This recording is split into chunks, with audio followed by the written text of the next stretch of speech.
I present to you a world where, with power and money, you can do anything. But someone who has nothing appears and beats everyone, beats men, beats women, beats those who hit women too. Let's go.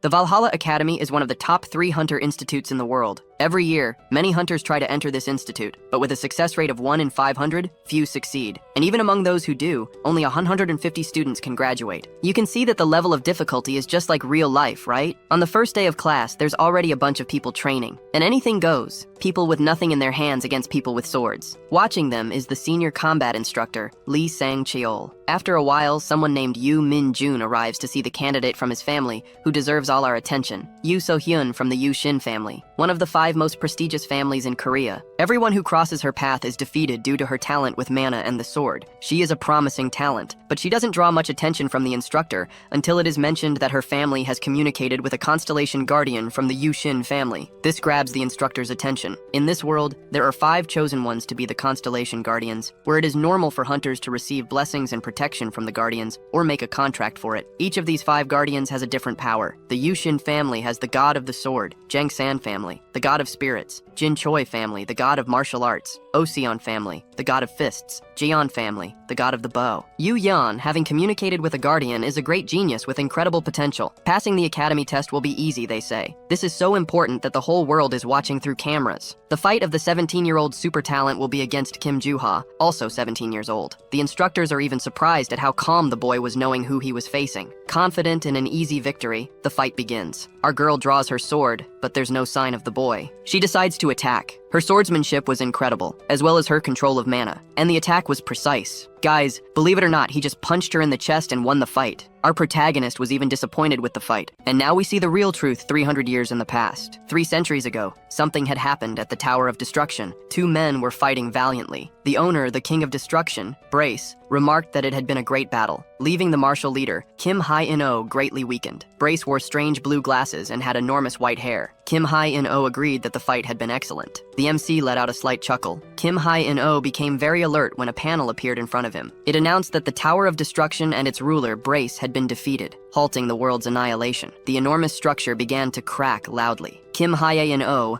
realized the building was collapsing after he had defeated his enemy. He groaned in pain, lamenting that this was supposed to be his moment to live in complete peace. Since childhood, he had endured heavy labor as a hunter to survive, and all the money, fame, and life he had dreamed of were crumbling before him. He knew he should have brought his disciples along, but he reconsidered this thought, because that guy had been the strongest opponent he had ever faced, and everyone could have ended up dying right there. He bids farewell to the world with his hand on his wound, and soon begins to degrade right there. Suddenly, the boy opens his eyes. Kim Hae-in-oh had reincarnated into the body of a young man named Kim Joo-hyuk 300 years after the tower's collapse, and the current time of his reincarnation was satisfactory. Even though his physical condition was weak, all his knowledge had remained. He thought that simply adapting to the new body, he could live in peace until the translucent window appeared again, informing him that in 5 years, the Tower of Destruction would reappear, giving him that time to prepare. He was angry because that guy had already been defeated. He thought he should have burned Brace's body but couldn't just stand there regretting it for no reason. In that era, the conditions to conquer the tower should be easier, and this time he was determined to live and enjoy life. Something appeared on the panel, leaving him confused again.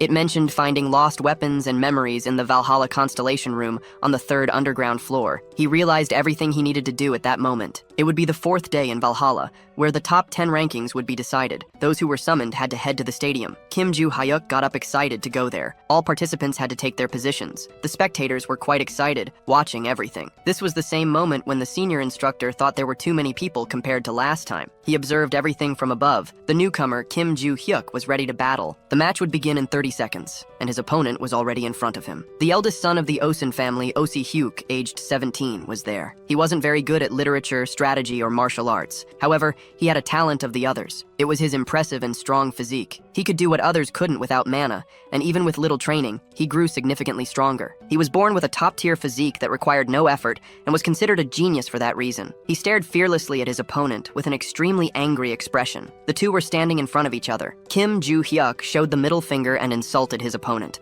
This left Osi-hyuk furious and enraged. He charged at him, calling him trash. Kim Joo-hyuk thought that with the body he was reincarnated into, he wouldn't win in close combat and didn't know much about his opponent, with strength being the main issue so far. Even though the enemy had superior physical strength, it didn't mean he would win. Oh Si-hyuk tried to deliver a powerful punch to our protagonist. He dodged because he had martial arts to enhance his physique, and something very important as well. He swept the blonde bully's legs and brought him crashing to the ground. Oh Si-hyuk was left confused and unsure of what had just happened. Kim Joo-hyuk gave a slight wink with his right eye and revealed his ability to observe his opponent, landing a precise blow to his opponent's body, who rolled his eyes, blood coming from his mouth, falling unconscious and severely weakened. Kim Joo-hyuk won the battle, saying that if those two abilities weren't in harmony, this outcome would have been impossible. Even though this body was weaker than before and shouldn't have any problems hunting monsters and being a hunter as he once was, he headed to the exit after annihilating his enemy, leaving everyone who watched the battle perplexed. They commented on how Oh Si-hyuk was knocked out and brought down by such a simple attack. A man in the back thought deeply about all of this in silence. He was the head of the Osun family, the king of fists, Oh Chol-shin, very angry at the opinion of those ignorant enough to call the attack simple. Even though his son had only trained his physique, ignoring martial arts, he should have easily dodged that blow.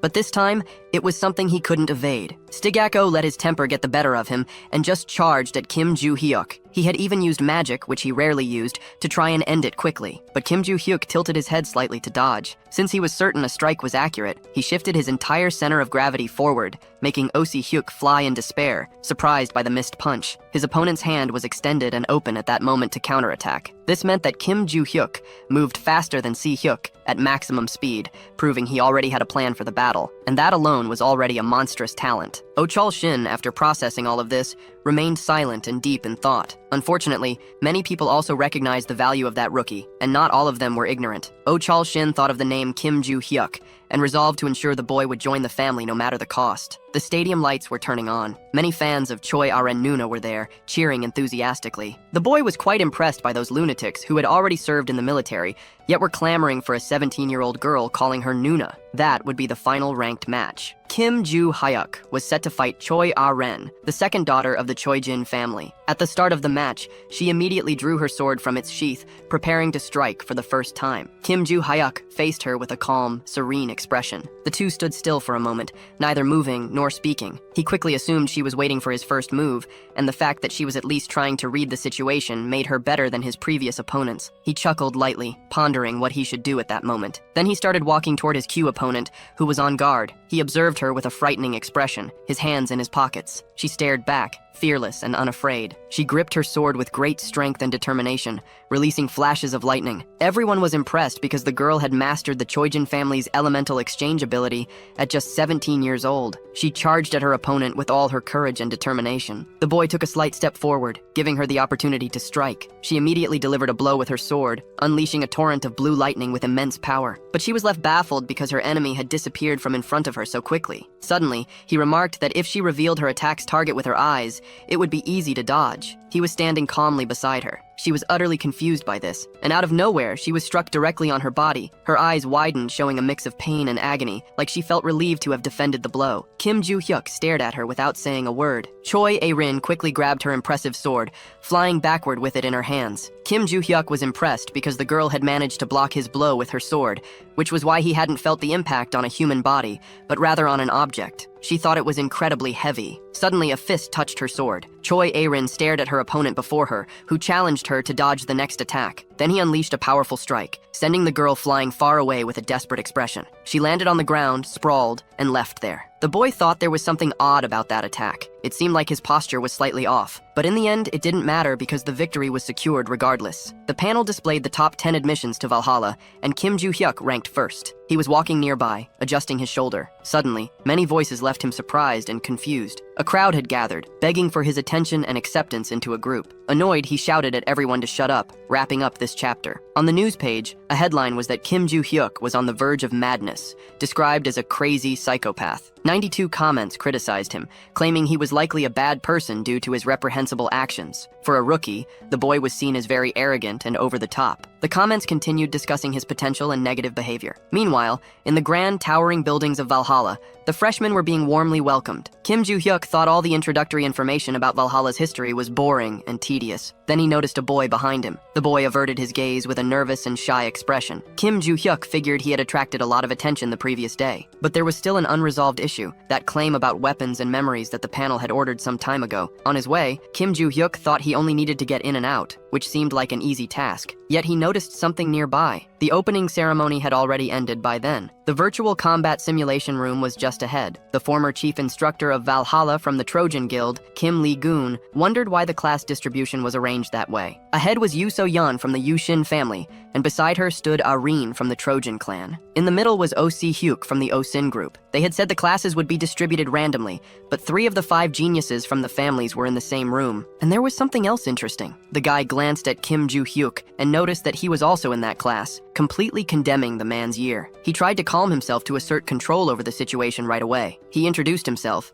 saying it was a pleasure to meet the young ones, and that he was the person in charge of the class as well as their instructor. First, he pressed a button on the podium he was standing at. All the girls panicked at what happened next. Suddenly, they all appeared in a vast field. Everyone began questioning where they were as they had been in a completely different place seconds ago. Kim Lee-gun grasped the hilt of his sword and thought about showing a bit of bloodlust right there. Suddenly, several demonic beings, hideous and terrifying, appeared filled with rage and wielding various weapons. Everyone began screaming and panicking at the sight of it all. Oh Si-hyuk thought those were orcs and goblins, and there were at least 100 of them. Suddenly, the ugly green monster started moving toward him. One tried to strike him with its sharp clawed hand, and another tried to leap toward the boy, but it was stopped by the protective barrier. Kim Lee-gun thought everything was going according to plan, because the barrier was working perfectly. He then called Kim Joo-hyuk closer. The latter approached the podium and was promptly asked by the instructor if he could handle all those monsters entirely on his own without any help. These were the monsters surrounding the barrier. The boy thought silently about his answer. Kim Lee-gun reasoned that he was now certain of the boy's diminished ego, which was natural since most had only ever seen monsters in books and comics. He told Kim Joo-hyuk to stop pretending to consider it and just say no so the lesson could proceed. The boy gave a slight smirk. This made the instructor angry because the boy was laughing, and soon he discovered that Kim Joo-hyuk could, in fact, handle the monsters alone. He thought the boy was bluffing and told him to try since he was so confident and certain about it. Kim Joo-hyuk questioned him, saying that such a thing couldn't be done on the first day without some kind of reward for the mission. After saying that, the boy was really speaking his language and was quickly asked what he wanted to bet on at that moment. He replied that if he handled all the monsters, the instructor would fulfill all his wishes as long as they were within his power. The boy placed his hand on his chin, thinking,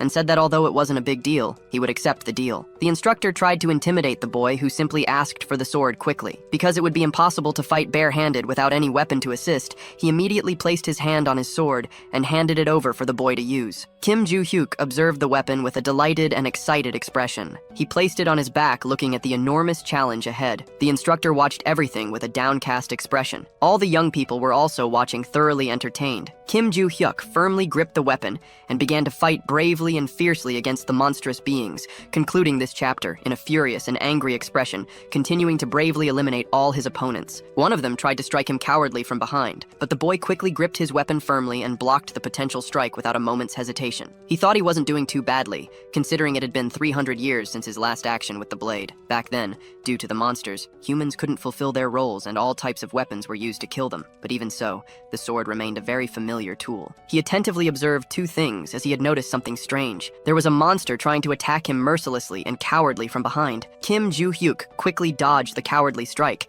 and everything was just as he had imagined, following a very simple pattern. It was just a very well-made NPC monster simulation. Everyone inside the capsule watched him, thoroughly impressed. Kim Lee-gun thought it was impossible as he had only lent the boy a mere, almost useless sword. It had no magical power or fast fencing capabilities, yet the boy was cutting through everything with incredible ease and mastery. It was as if the sword was absorbing all those monstrous beings. The girl was stunned, and the boy reflected on all that madness. She observed him through the protective capsule, standing completely still. She remained silent, not uttering a single word, with an expression of amazement and perplexity. Kim Joo-hyuk stated that he wanted to go to the Constellation Room since he had defeated all those weak enemies. He left the area and headed toward the protective barrier. He then asked if the instructor would fulfill his promise, making him visibly angry and irritated. The sun was already setting amidst those towering buildings. Kim Lee-gun wrapped up his class and advised the tired students to rest in their dormitories without lingering in the area. The boy was slumped in a chair in the classroom, thinking the class was too long and wanting to grab his belongings to leave as quickly as possible. He also thought about how he never wanted to teach students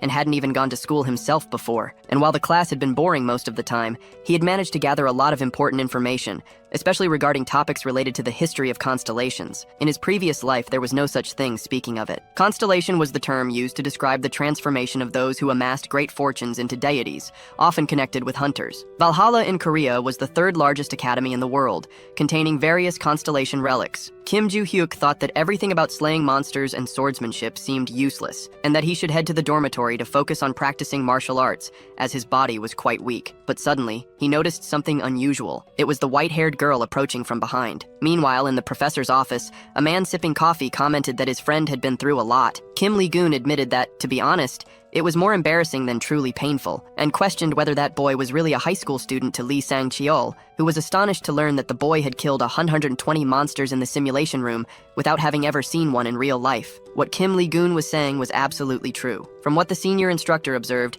Kim Joo-hyuk seemed ordinary, but carried something in his past. Kim Lee-gun was impressed to discover that the boy was an orphan from a small orphanage in a highly dangerous area. And by no means was he lying, as Lee Sang-cheol had conducted his own research on the matter. Furthermore, a fraud wouldn't attempt to enter Valhalla by causing a scene at the opening ceremony. Lee Sang-cheol asked if the boy had requested to enter the constellation room, receiving an affirmative response from Kim Lee-gun. The senior instructor said he would let the boy go to the first floor of the basement, according to the director's instructions, making his friend very grateful for it. And since he had brought him there, he should take responsibility. Besides, he didn't know much about the completely restricted area on the 5th floor, but there should be no problem with a quick visit to the first. Kim Lee-gun expressed concern about what might happen in the next year, leaving his friend confused. His class had 3 students from the 5 families, and it wasn't easy to manage even one of them, which the senior instructor fully understood. He didn't try to comfort him, but mentioned there was an exchange student from the Ventric family in another class, leaving him quite surprised. Rockdale Ventric belonged to the Direct Ventric group. Kim Lee-gun had heard that the boy had been expelled from the British Academy for causing trouble. He took a deep breath, still somewhat worried, and said that after hearing that he felt his situation was better than the neighboring class. Kim Joo-hyuk looked at the girl with a dubious expression. She also stared back at him without saying a word. He broke the silence, asking what had happened. The girl asked him to teach her all those swordsmanship techniques concluding this chapter. Kim Joo-hyuk didn't quite understand all of it. The girl was very eager to learn the swordsmanship he had demonstrated earlier,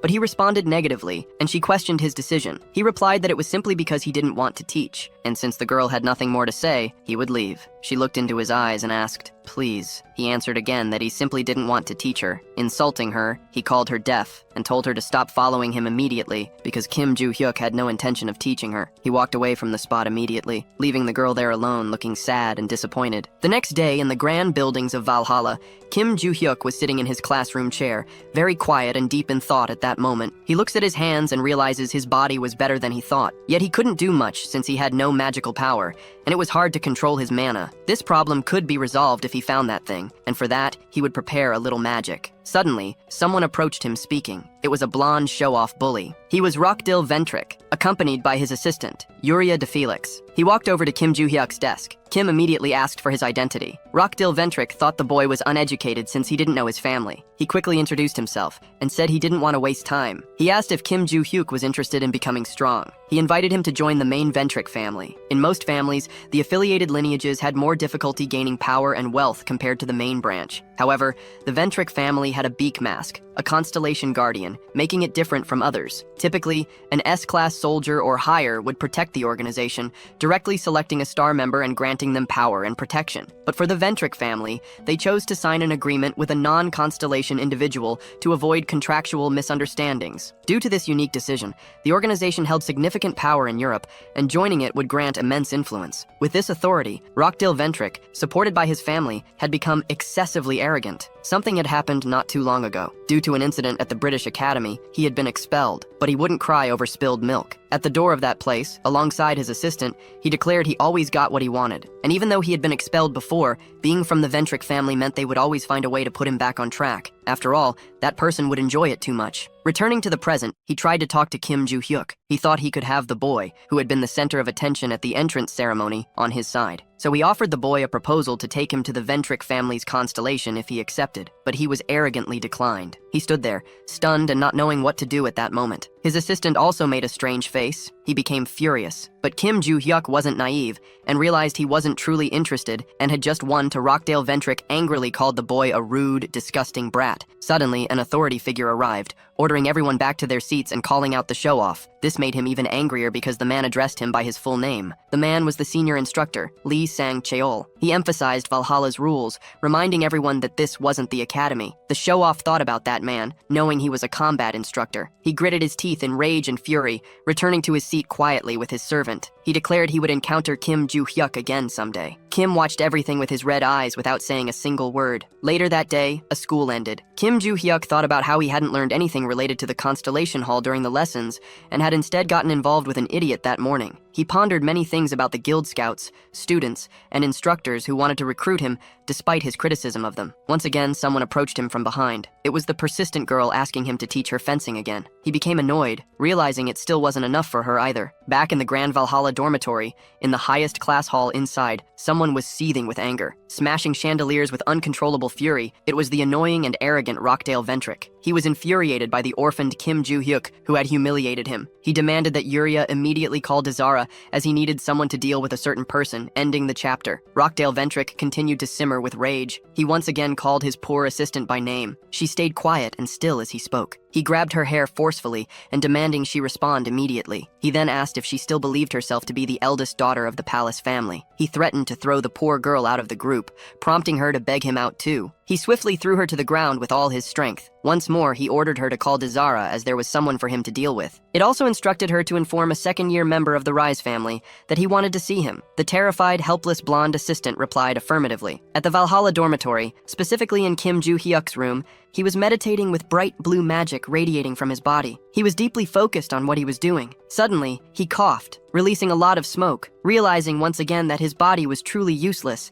and couldn't summon any magic with it. He entered a deep silence, lost in thought. He began recalling his return to the dormitory that afternoon, when the girl had appeared behind him once again and approached him for the second time. They had already reached the dormitory door, and she kept following him. She repeated her request like a parrot, being so irritating and almost begged for action to be taken. He then proposed 10 million won per lesson. The girl lived deeply saddened and disappointed again, and since she probably couldn't afford it, he had decided to leave. Suddenly, she asked for his phone, leaving him utterly confused and unsure of what was going on. He asked why she was doing that. She was adding her number so it would be easier to transfer the payment, leaving Kim Joo-hyuk even more astonished. Out of nowhere, he received a notification on his phone. It was a transfer of 100 million won, and now he was supposed to teach her his impressive and masterful techniques. He said he wouldn't do it and would decline the transaction. Returning to the present, he reflected on how shocked he had been earlier. How could a high school student have 100 million won? If he were to teach her, he wouldn't have to reveal all of his secrets. But the sheer amount of money was overwhelming. He figured he could use it for what he needed, so it didn't matter, even if his mana was as limited as a beggar's. He stood up, ready for his mission, taking his first steps toward victory. He was going to find the secret vault at that moment, even amidst complete darkness. He walked through dense vegetation. He thought about how he had checked beforehand, but most vaults hidden 300 years ago had been destroyed. According to his research, only 4 might remain, and it was likely that just 3 were left. One thing was certain, they would be in the Valhalla Mountains, and he would search without giving up. He began to channel all of his blue magic. The vault's location could be determined by sensing the marble, which responded to his abilities and could be detected even with minimal effort. A bright circle appeared on the ground. Finally, Kim Joo-hyuk had found something. He approached the glowing neon blue circle and started digging with his iron shovel, once again realizing how weak his body was. He thought that if he had known about this hardship, he would have buried it in a shallower, more accessible place. And if it weren't for the Tower of Destruction 300 years ago, there would have been no need for any of this. The world had been on the brink of destruction, and there was no safe place for his riches, so he had built great vaults and stored everything there. With great faith, he believed the contents inside would be safe and intact, as sun was already rising over the towering buildings of Valhalla. And at last, Kim Joo-hyuk found what he was searching for, the long-sought vaults of treasure. The location of the lock was a mystery, but he quickly found it. A regular key wouldn't fit in that lock, so he crafted a line of magic, shaping it into a special key. It fit perfectly into the keyhole, and he celebrated his achievement. The door began to open slowly, using all the strength he had in his frail body. At last, he managed to enter the vault, landing on his feet in front of countless golden treasures. With a wide smile of joy and excitement, he even asked how his riches were doing, concluding this chapter. He stared silently at all that money with a thoughtful expression. Now that he didn't have to worry about money, he could search for what he needed in peace. Suddenly, he was startled by something he saw. The storage stones were right before him. To maintain the vaults, he had imbued them with a bit of magic, and the day to use them had finally arrived. He picked up a magic stone in his hand. It began to emit a bright blue light. This was expected of a storage stone, as its magical power should overflow in exactly that way. He stopped extracting the magic and said he would first take care of the remaining storage stones, deciding to transport the lighter jewels before the heavy gold bars. The day was beautiful in Valhalla. Kim Joo-hyuk was once again sleeping in his chair like a zombie. He thought he must be a cursed lunatic for planning to build a vault in the future, as his muscles were already aching just from dating a little. Suddenly, the girl appeared in front of him again, asking him to teach her swordsmanship techniques. It really seemed like she wasn't going to let it go. He reasoned based on his information why she had chosen him to teach her swordsmanship, and soon asked Erin Choi about her persistence, since she could learn everything from her family. She replied that she had never seen anyone handle a sword better than Kim Joo-hyuk. He then questioned her about her father, as he was the head of the Trojan family, and probably better with a sword than him. Just as she was about to talk about her father, the instructor called Kim Joo-hyuk to the teacher's lounge, leaving him very confused about it. But it was all related to the things he had asked about last time, and since he really wanted to know, he quickly got up without hesitation. He rose from his chair and left, leaving the girl standing right there. She asked for permission to speak. She remained silent for a moment with a slightly sad expression. Kim Joo-hyuk told her that the next day at 6 in the morning, she should meet him at the local training field. She was stunned by the information she had just received. The boy asked if she didn't want that opportunity. She had a moment of realization and replied that she would definitely be there. Meanwhile, in the nearby teacher's lounge, the instructor sat in front of the boy, and since he had a class in a few minutes, he spoke quickly and without delay. First, Kim Joo-hyuk's access to the Constellation building had been approved, and he only needed to go to the building's basement. However, he was not authorized to enter any floor below the basement. He replied affirmatively and promptly asked when he could do it. He found out he could go that same night and confirmed he would do so. Kim Min-goon was very surprised as he thought the boy would make a scene about not being authorized to go below the first basement floor. Finally, the two parted ways to attend to their respective duties. The boy left the room immediately after that. Megan had already fallen in Valhalla. This was the place they sought. It was the treasure of Valhalla Academy in the Constellation Hall. The boy observed everything around him. There were two guards dressed in black standing and keeping watch. As he carefully observed everything, one of them was speaking into a radio with someone. Kim Joo-hyuk remarked that the security was stronger compared to the main gate and was told that this demonstrated the importance of the Constellation building. He thought not only about the guards, but also about the exterior walls. They were covered with all kinds of magic, completely surrounded except for the entrance. Kim Joo-hyuk wanted to ask his professor for clarification. He then questioned how someone could descend to the second basement floor and whether it would be illegal. Kim Lim-goon quickly replied that it wouldn't make someone a criminal, but would get them expelled from there. Moreover, they'd go insane before leaving the school, leaving the boy slightly confused about it. Kim Lim-goon then explained that on the second floor, the magical power of the constellations flowed without restriction, and anyone who touched the magic would have their mind shattered. The boy quickly grasped the situation. Meanwhile, the instructor wondered why the boy had asked about this before entering the building, as it seemed like he truly wanted to go down there. But he soon dismissed the thought, reasoning that the top entry candidate wouldn't do such a thing since staying at the academy was much better. Kim Lim-goon informed him that he had only 30 minutes. The boy replied affirmatively, saying he'd be back soon. Suddenly, the panel appeared,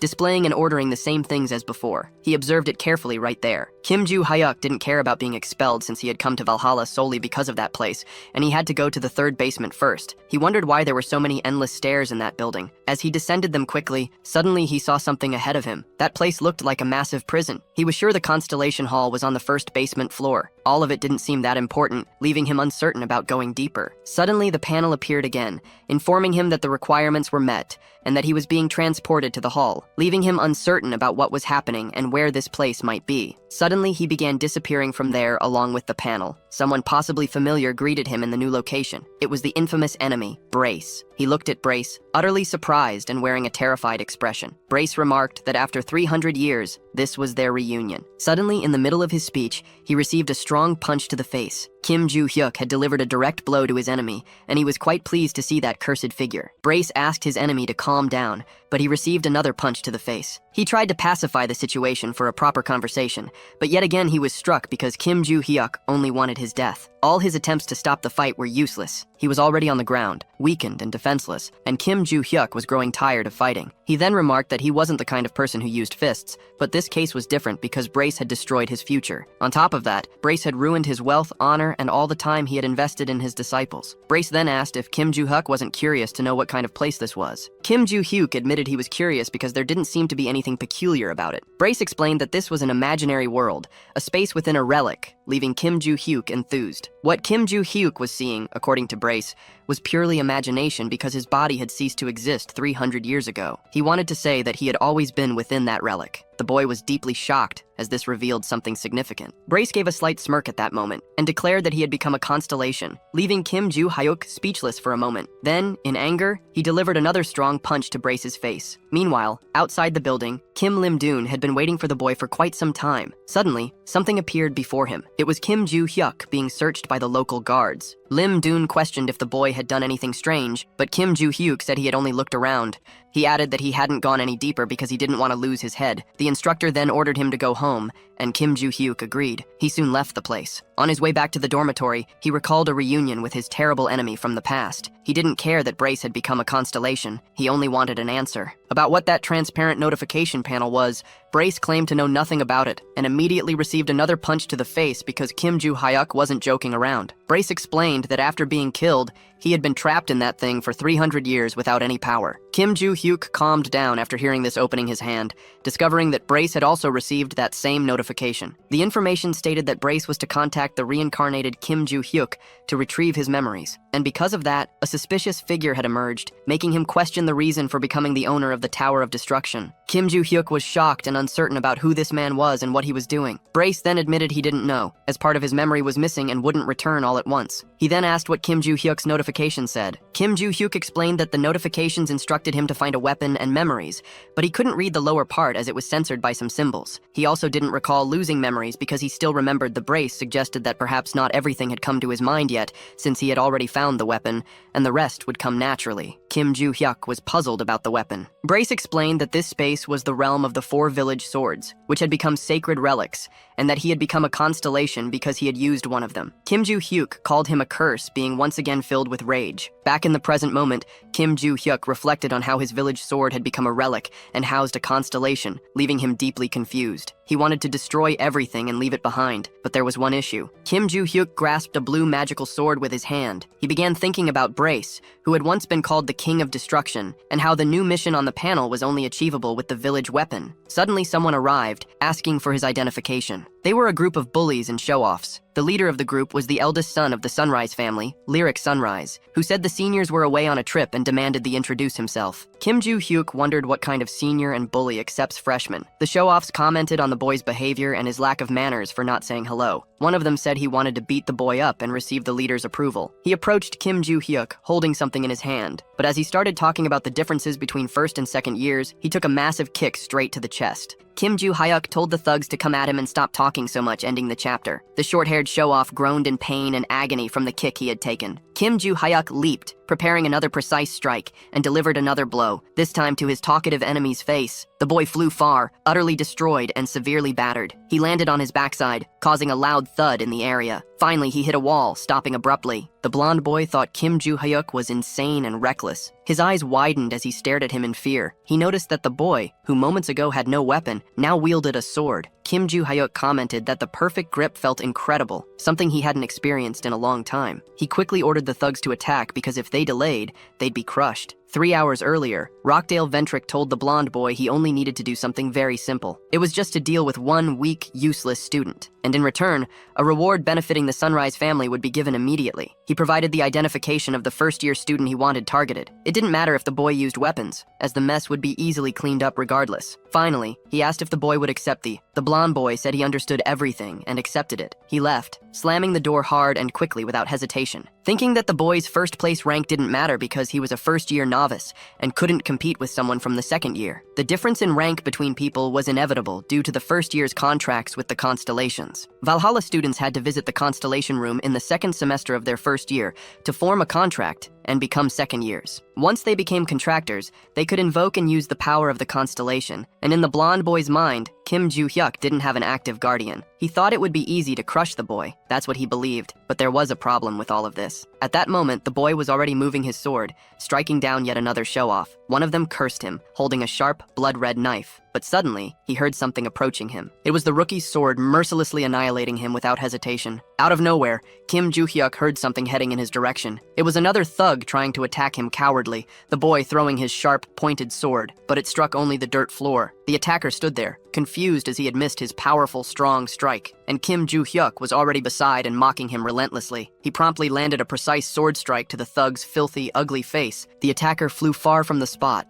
leaving his friends stunned at what they were witnessing. And finally, after flying through the air, he landed headfirst on the ground brutally and harshly. The blonde boy was shocked as the rookie was taking down the second years one by one without even breaking a sweat. Before becoming contractors, second years should have better skills than first years, but these had proven to be useless and weak. The blonde boy wondered about the strange, unprecedented swordsmanship technique. It seemed like the boy was just moving around with moderate strength, but those hit could barely stand. Kim Joo-hyuk then faced the remaining opponents and said he would crush anyone wasting time during the fight. The blonde boy thought everyone there was deciding whether to attack or run away immediately. He told his team not to be afraid because the boy was just a weak, useless rookie. Kim Joo-hyuk remarked that the bully leader had a lot of nerve. This comment made the blonde boy furious and enraged, and he charged at him without hesitation. But suddenly, he felt something touch him. It was Kim Joo-hyuk's sharp sword striking his body. He mocked him for standing still even knowing he would be hit, and finally delivered a strong and precise blow to his opponent. Using all the strength he had in his body, the blonde boy wondered when the rookie had managed to get so close,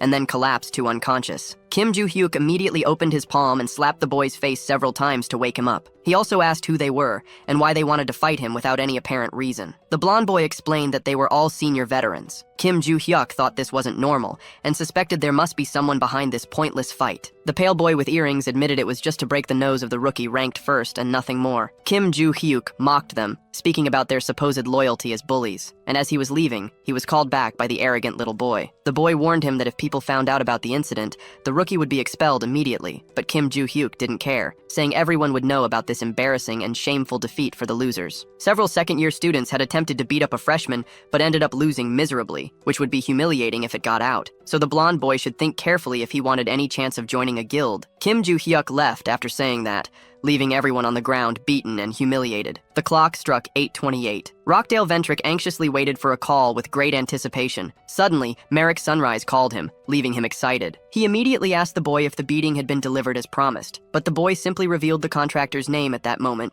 and informed him that he was withdrawing from the job and relinquishing the responsibility, ending this chapter. The chapter begins with Rockdale Ventrick being stunned by the boy's words. The blonde boy advised him to stay away from anything related to Kim Joo-hyuk from now on. He reflected on what had gone wrong with that cursed boy because just hours ago he had been confident. He suggested filing a report with the administration, because if there were any visible bruises left, there would likely be enough evidence to proceed. If the blonde boy did what Rockdale Ventrick requested, he would be rewarded and sponsored by the family. But the boy thought that even with sponsorship from such a powerful group, they wouldn't be able to recover their lost honor. He then hung up on Rockdale Ventrick, leaving him furious and enraged. He cursed the boy and smashed his phone to the ground. His assistant simply watched the scene, standing still and silent. He then called for Yuria, who responded affirmatively. She had already carried out Rockdale Ventrick's orders, but since Desira was far away, it would take a long time for him to arrive. This made him even angrier because the boy was so distant. Meanwhile, in the beautiful country of Mexico, more specifically at the Aripia Academy, several boys lay sprawled on the ground. A brute was looking at his high-tech phone amidst all the chaos. He was the fearsome Desira Ventrick, and noticed that his brother wanted him to go to Korea because he would have to deal with someone named Kim Joo-hyuk,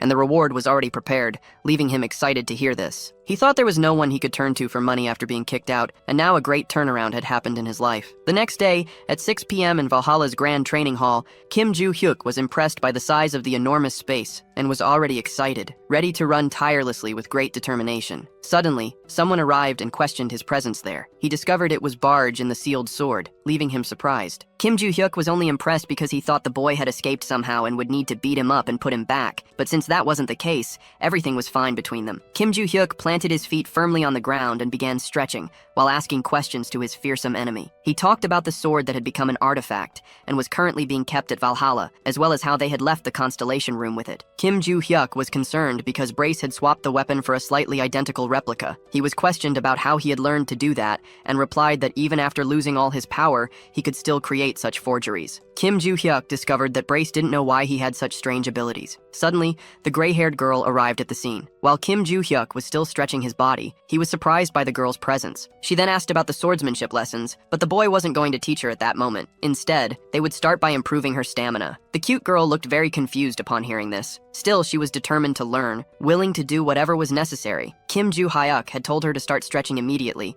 and she responded affirmatively. Although it was basic, the girl needed to improve her stamina to better absorb mana and control it more easily. The current training method was quite strange since it prioritized one thing over another equally important aspect. Koi Aran, despite possessing a lot of mana, only had the stamina of a student wielding a simple sword. She informed him that she had finished stretching. Kim Joo-hyuk immediately said they would begin real training at that very moment. The two then started doing a lot of push-ups, and they also did squats of great determination. Additionally, they performed upper body exercises. Koi Aran ended up utterly exhausted, collapsed on the ground, physically destroyed and gasping for air, but she was astonished to learn that this was just the beginning of the crazy and intense preparation. Kim Joo-hyuk told her to stop being lazy and get up immediately because they still had to run 20 long kilometers around the area. Meanwhile, in Valhalla's first year, Class A, Kim Joo-hyuk wondered about the girl's physical condition and commented that she had a body with great development potential. She was next to him, apparently tired, with dark circles under her eyes and a physically worn-out expression. The class teacher then called for silence from everyone present. The superior class instructor and supervisor of dimensional monsters, Lilia, informed them that they would have a simple written exam that day. Even though she had briefly explained it on the first day, she had asked all students to study. So that day, she would test their knowledge of how to deal with each individual monster. The exam began shortly after. Everyone seemed deep in thought as they worked on it. Even Koi Aran appeared to be struggling with the test. Kim Joo-hyuk stared at her as if she were his most feared enemy. Suddenly, the teacher checked the time on her very advanced and stylish watch. She then announced the end of the time limit, instructing everyone on how to return the test papers. That test wouldn't count toward the general individual ranking, but would measure their skills for the next class. Once all the tests were submitted, she informed the class that next week they would begin the first official lesson in the virtual combat communication room. She then bid farewell to everyone as she quickly left the room. Kim Joo-hyuk remained silent after hearing all this with a thoughtful expression. Brace began questioning him about the method he used for the tests, leaving him astonished to learn that Brace had been watching everything. The enemy said he had nothing to do in there and was asked about his thoughts on the protagonist. He explained that, to be exact, you could only hear the boy's imaginations related to him. Kim Joo-hyuk said he had simply written the answers as he knew them,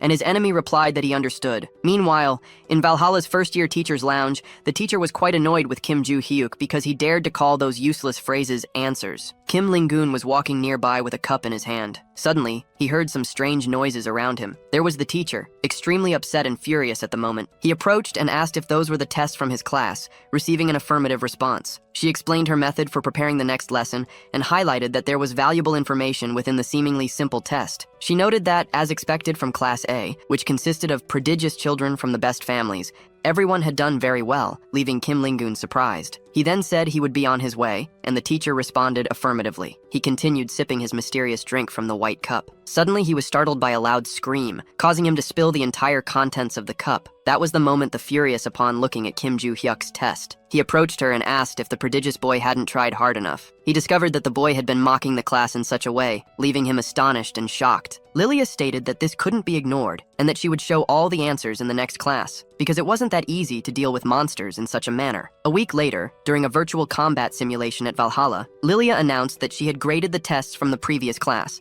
and although most students did very well, there was a caveat. She ordered Kim Joo-hyuk to step forward. Without hesitation, he did as instructed. The two stood facing each other. Lilia handed the boy his test sheet. It was marked with numerous red corrections. The teacher then revealed that Kim Joo-hyuk had received a 0, and it seemed he hadn't taken the tests seriously. He disagreed, insisting he had put effort into it. She had a few questions for him. The first was his answer to the question about the most effective method to handle a stone goblin. Kim Joo-hyuk replied that the solution was to strike it in the stomach. The second question asked what to do if 8 wild goblins were charging at someone. Kim Joo-hyuk answered that the solution was to send each one to hell, starting with the closest. The teacher couldn't believe he was serious with those answers, and he hadn't even tried to disguise his lack of effort. The best way to kill a stone goblin wasn't with a sword, as it wouldn't be powerful enough. Lilia doubted Kim Joo-hyuk could even manage it. He contradicted his teacher, saying he would finish the fight with a single strike. This left her irritated with his nonsense and boundless ego, but she understood his confidence, and since Kim Joo-hyuk was so sure of his answer, she decided to give him a unique opportunity. Suddenly,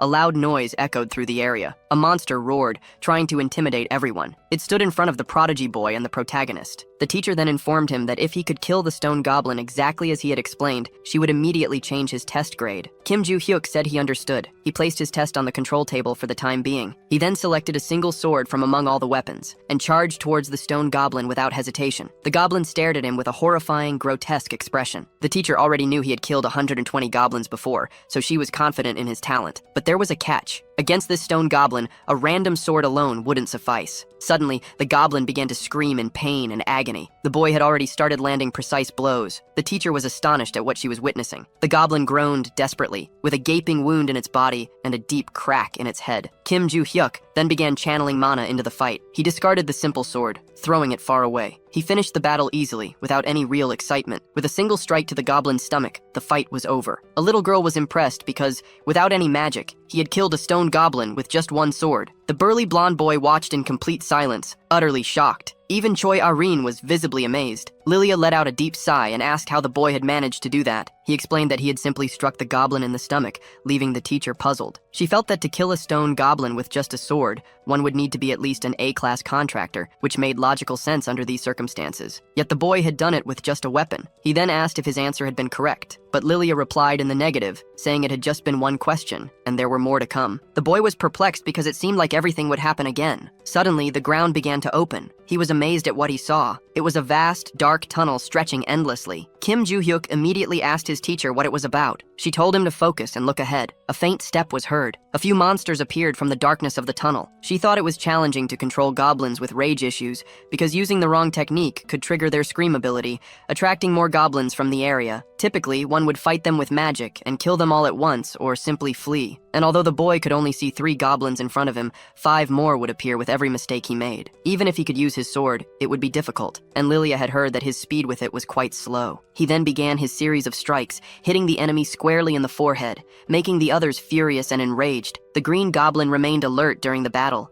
but was soon struck in its cursed mouth and fell brutally to its knees. The teacher was impressed by all of it while the boy boasted, because he had also answered the second question correctly. On another day at the training center in Valhalla, Kim Joo-hyuk and Choi Arin were training on the treadmill, running at an incredibly fast pace. The running numbers were off the charts. Soon, the gray-haired girl collapsed to the ground, utterly exhausted. Once again, she was gasping for air. Kim Joo-hyuk looked at her without saying a single word, with an almost amused expression. He then asked if she didn't train in her clan, as she was struggling with such a simple exercise. She replied that she didn't push herself in that way. He retorted by asking how Choi Arin would fight against those strong and horrifying monsters. She responded once again, saying she could use her magical power by borrowing strength from the constellations. Kim Joo-hyuk thought everything was as expected, since instead of training their own stamina, they focused on magical power because they relied on the constellations. By not improving their physical abilities, it was fine as long as they trained enough to borrow power from a constellation, but the risks were immense. There was a chance of being caught in the middle of a labyrinth or dungeon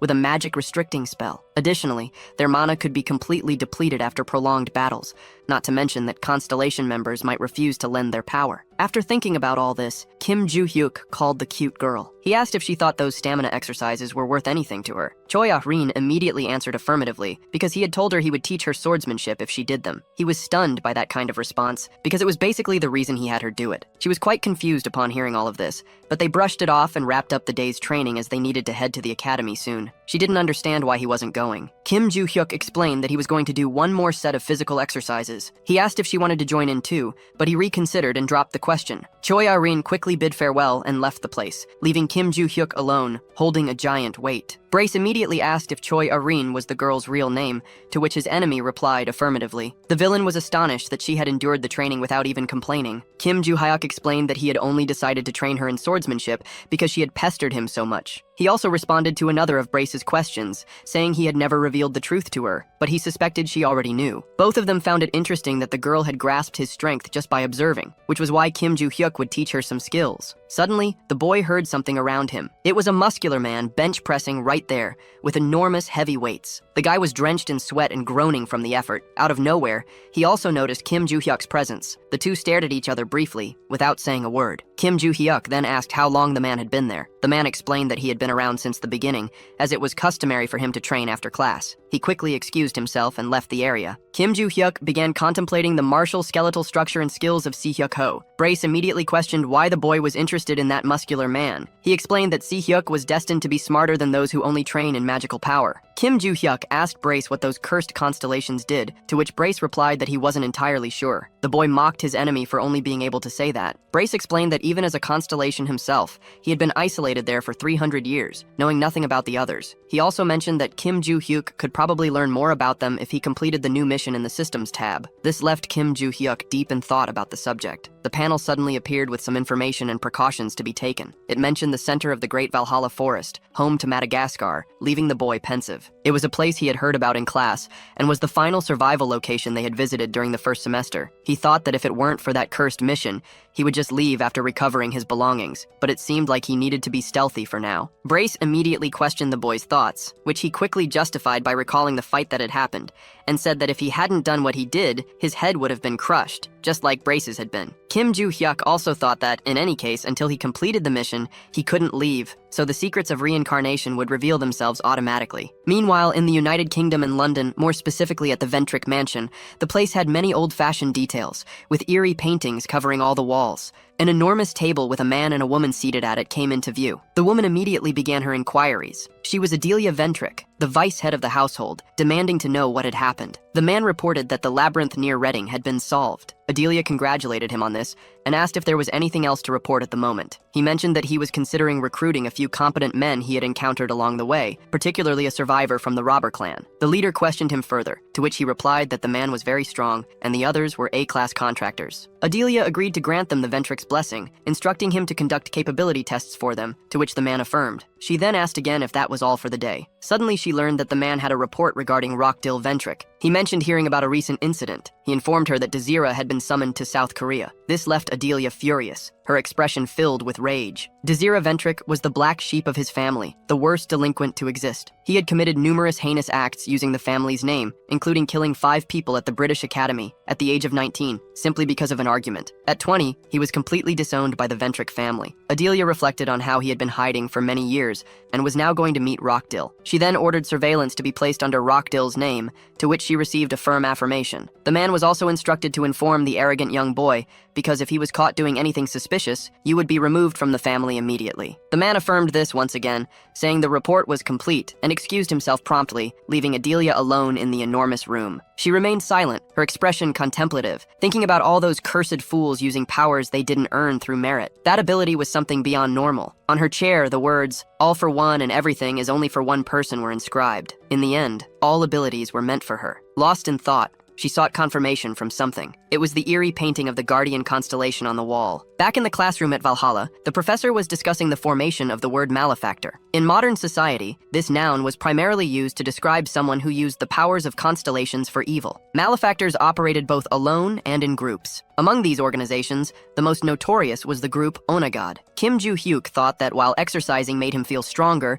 he also had a knack for using mana. Though not at a genius level, he was much better than before reincarnation, yet something still felt off. This made him question the reason for the poor condition of his body earlier. When he tried to circulation on the first day, he could barely finish as his mana was below that of an average person, and his physical state was so poor that just digging a little left him feeling faint. Yet even with a body like that, it shouldn't have deteriorated to such a degree. Something must have happened in the past, but there was no reason to stress about it now. Suddenly, a finger tapped on his desk. He looked at it, calm and composed. It was the beautiful Yoo So-yeon. She left a crumpled piece of paper on his desk. The boy was surprised by the note. On the paper, a large "hi" was written. Kim Joo-hyuk wondered what was going on now. A little while later, Kim Lim-goon announced that the students would be allowed to leave campus over the weekend, but they needed to submit separate requests. He concluded his lesson with that simple announcement. Kim Joo-hyuk reflected on the idea of leaving the campus. He quickly filled out his request for a Saturday outing with a rather trivial reason. Brace was surprised by the boy's decision, which he confirmed was genuine, and asked where he planned to go. Before he could answer it, he heard a voice calling him. It was a cute girl wearing a tire. The two had a brief conversation about what had happened hours earlier. Kim Joo-hyuk had even responded politely to her note,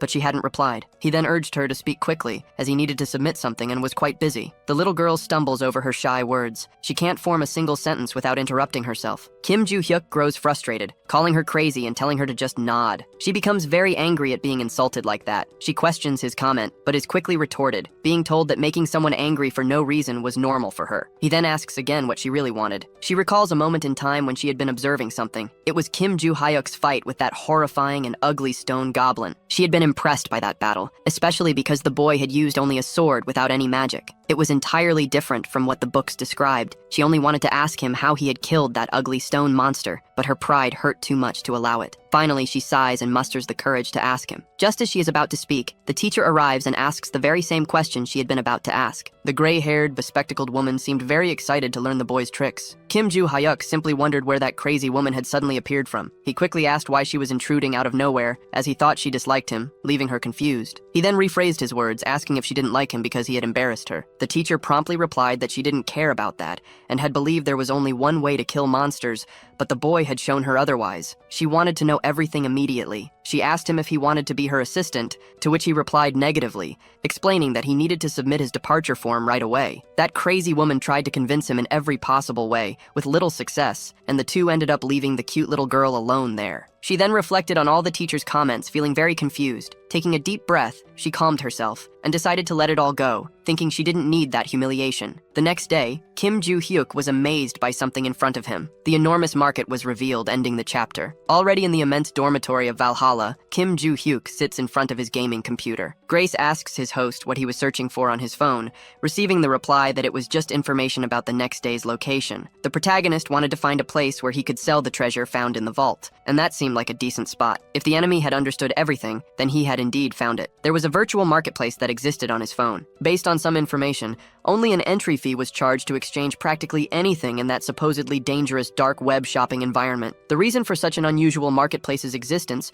was explained by the fact that its creator was a guardian constellation called the Secret Ruler, according to the protagonist of the story. Thus, high-class individuals openly used the tool, and despite being completely illegal, governments dared not interfere in it. That was also the reason he managed to figure out how to enter so easily, deciding to use it for a Kim Joo-hyuk reads some simple tutorials on the internet. He soon notices that there was a link in the comments section of the post he was reading. Suddenly, some messages arrive from the little girl Choi Ah-rin. They were several bunny emojis crying a lot. She informs her trainer of her absence from the next day's training, to which he replies that he also had a commitment. Kim Joo-hyuk sends a few laughs in between the messages. This leaves Choi Ah-rin quite confused about their meaning. He quickly explains that he was just wishing her a good trip. He also asks her to stop sending so many emojis. Kim Joo-hyuk wonders about those virtual bunnies, but quickly shifts his focus to his real goal of securing a reservation and location. He quickly clicks on something dubious on his phone screen. Soon, he leaves his house dressed darkly, wearing a long hoodie and a hood over his head. The location was somewhere nearby. It was probably an old cafe in the region. The entrance was right in front of him at that moment. The wooden door of the place was old, and inside there was a huge mess. Kim Joo-hyuk opens the gates of the place to enter cautiously. He just needed to go inside and head to the right corner. The likely spot was right there, close by. He opens that gray door with his hand and slowly enters another room in the place. Soon, he sees something impressive in front of him. All of that was the grandiose black market. Night was already falling in the area, and the moon shone brightly in the darkness of the sky. All of it seemed very strange to Kim Joo-hyuk. It was his first time there, but the place was coincidentally very familiar. The purple sky, along with the clouds and moon,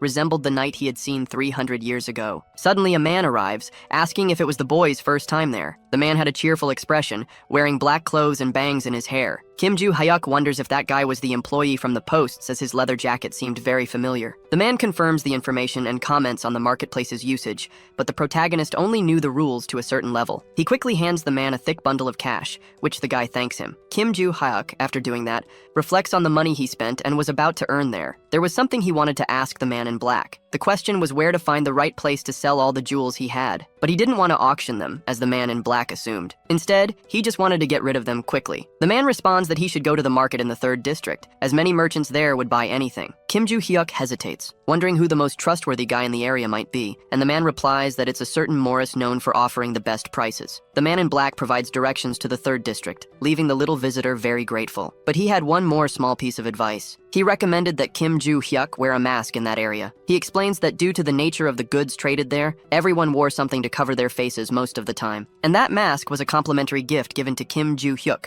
who thanks him from the bottom of his heart. The man in black asks him to enjoy his time in the area, now in the 3rd district of the Grand Black Market. A man in a white mask is seen observing a beautiful, shiny diamond stone. Soon, Kim Joo-hyuk approaches, asking for his identity. It's confirmed that the guy is indeed the real Morris of the good prices. The protagonist informs him that he has some valuable goods to sell. Morris said it all depended on the items, But if it was just gold or jewelry, the evaluation would be quick and practical. Kim Joo-hyuk promptly started taking things out of his large backpack. Quickly, a black bag, seemingly heavy, appeared from within. He stated that he wanted to sell the contents of that bag. Morris wondered about the objects inside it. He immediately began evaluating the ring that was there. Suddenly, he was quite surprised by what he was observing so meticulously in front of him. That ring was a rare artifact from the era of destruction. It was definitely an ancient and very precious item, regardless of the angle it was viewed from. Morris wondered if the other items were the same. Inside the bag, there were many of them shining brightly. The man with the white mask determined that they were all undoubtedly from the same era. Suddenly, he heard someone calling him, making him very alert. It was Kim Joo-hyuk, asking how much he would offer for all of it. This left him quite unsure about what to do. He wondered how such a young boy had managed to acquire so many precious, rare, and ancient artifacts. He then asked Kim Joo-hyuk where he had gotten all those items. The latter replied that such questions probably shouldn't be asked in that place. Morris, known for his fair prices, quickly apologized for it. He regretted the mistake he had made, which put his good reputation as a negotiator at risk. He then said he didn't know how much to offer for everything. He couldn't process those items as they were artifacts from the era of destruction, and he lacked the capital to buy them all. Kim Joo-hyuk then considered the pieces and asked where he should go to get a fair price. Morris explained about the tall auction building on the way. Another question was directed to him regarding how long the auction would take. He replied it would take 2 to 3 weeks because many people booked slots,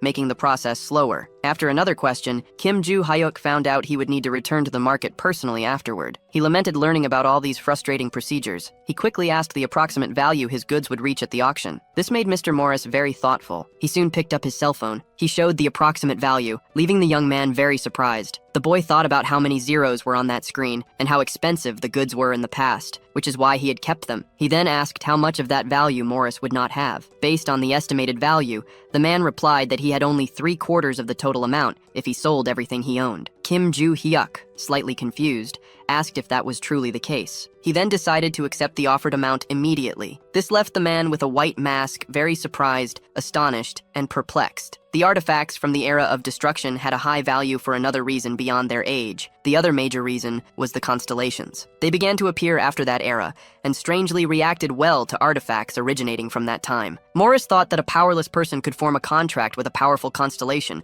thanks to those objects, and the alchemist zone remained active. Holding a shiny and very magical ring between his fingers, he was impressed after a second inspection as the mana in the accessory flowed perfectly. The magic released at the end of the era of destruction still seemed present and bore all the signs. He was very pleased having purchased 8 artifacts from that era for such a low price. Morris grabbed the little bag in which the jewels had been brought to him. He celebrated as he placed them inside, thinking it was truly his lucky day. Suddenly, he felt someone approaching. His eyes widened in fear. Standing there was a man dressed in black wearing a frightening black mask. Thus ended the character's participation in that scene of the story. Elsewhere, a huge door came into view. Kim Joo-hyuk opened it with all his strength. He quickly removed the mask from his face because it had been so uncomfortable that he had thought you might die wearing it. That place resembled the cafe from his starting location. He quickly grabbed his cell phone to check his account's transaction history. With that sale, his money troubles were solved and he celebrated his earnings from the 8 rings in the vault. Kim Joo-hyuk felt very happy because he still had many of them stored, so he wouldn't face any problems from now on. Suddenly, a suspicious notification popped up on his cell phone. It was a call from an unknown number. He answered quickly without hesitation. The woman on the other end of the line immediately invited him to have a meal together. He asked how she had gotten his number, and she hurriedly explained that she was a teacher from Valhalla. And soon she gives him instructions for the location of the meal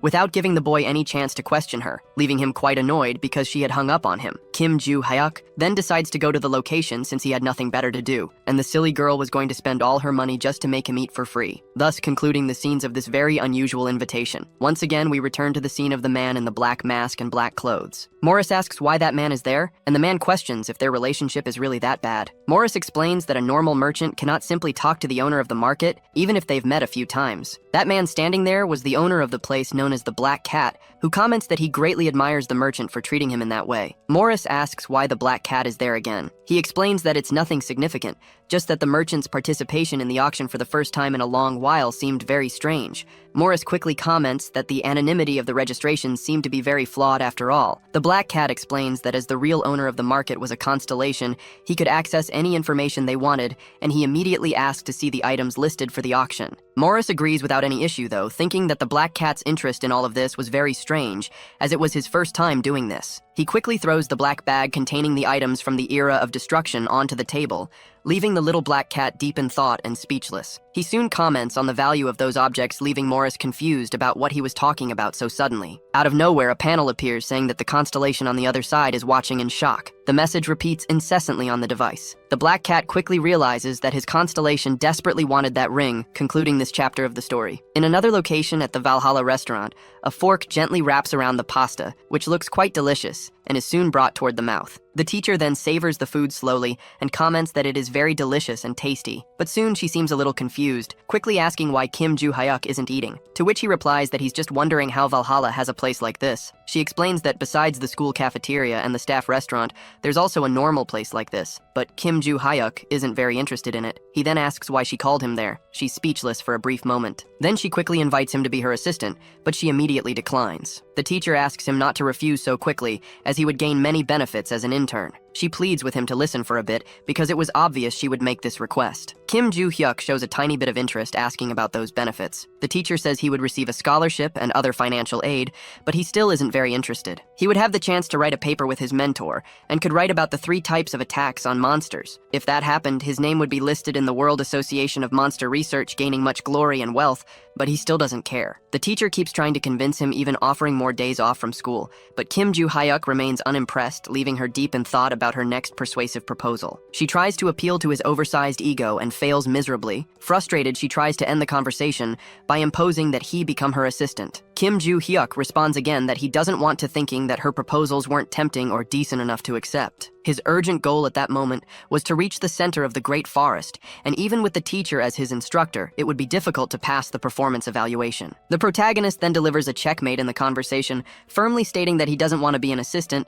or write papers, leaving her very upset. The teacher quickly proposes to exchange information instead. She suggests giving some news of interest to Kim Joo-hyuk in exchange for the mysteries of the impressive monster attacks. He's interested in this, quickly learning that the gossip was about Choi Aran. Kim Joo-hyuk soon says he's no longer interested, while thinking he was only helping the girl, but then hears that she might be disowned by her own family. He's left a bit speechless upon hearing this and quickly tries to leave, leaving his teacher desperate. Kim Joo-hyuk explains that he's finished eating and the benefits weren't attractive enough, so he should leave. The teacher becomes very angry because she expected some information in return. He tries to explain that he doesn't care but has already heard everything. Kim Joo-hyuk asks permission to ask something he's very curious about. He asks why the teacher seems so strict in class despite being overly childish. She explains that as she teaches about mysterious monsters, many problems would arise if they were treated as a joke. The attacks could directly impact the students' survival rate, and since they were somewhat foolish, more strictness was required. Kim Joo-hyuk thinks it's all just a simple ideology, but it wasn't only that it was the duty of a true teacher. He mockingly scoffs at these things in a very arrogant manner. As he was about to leave, the teacher calls out to him again. She presses him for information, but doesn't succeed, thus ending these funny and tense scenes of the story. Meanwhile, in Sejong at the Choi-jin family's temple, a man was seated at a table in front of 2 young people. The guild leader, Choi-jan Seok,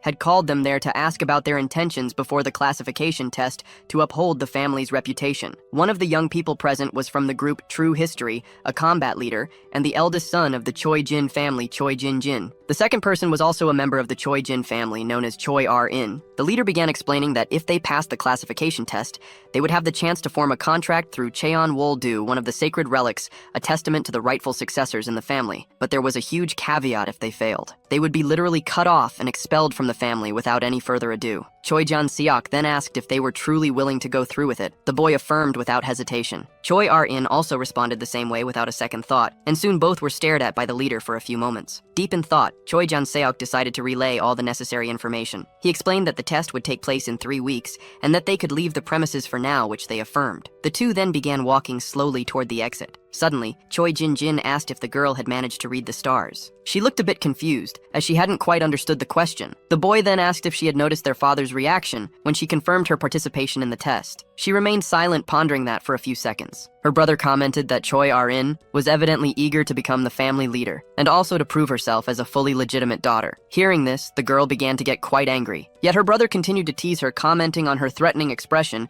and doubting her chances of succeeding in the test. Choi Jin-jin kept mocking her, saying she hadn't even received a blessing from a constellation and wouldn't be a match for him already with a foreign contract. The girl appeared deeply saddened to hear all this from her own family member. He mocked her further, saying she might as well give up and continue leeching off the family's wealth, but it would cost her dearly. He said he would see her in exactly 3 weeks. He then left, leaving the vulnerable and cute girl alone in that space. She soon began having visions of a woman from her past. The woman had told Choi Ar-in to become the family leader, because with that goal achieved, she would be free to do whatever she wanted. She quickly opened her eyes, her expression now fearless and determined to face her challenges in the upcoming chapters of the story. Meanwhile, in classroom 1A, all the students were attentively following the teacher's lesson, except for Kim Joo-hyuk, who seemed very thoughtful at that moment. He was impressed because Brace was worrying about the time of the school's midterm exams. The protagonist explained that he usually didn't pay attention in class, so he didn't care much about what the teacher was explaining. That gray-haired teacher mentioned that everyone should already know the importance of Valhalla's midterm exams, because in both the midterm and final exams, students with the lowest grades were immediately expelled,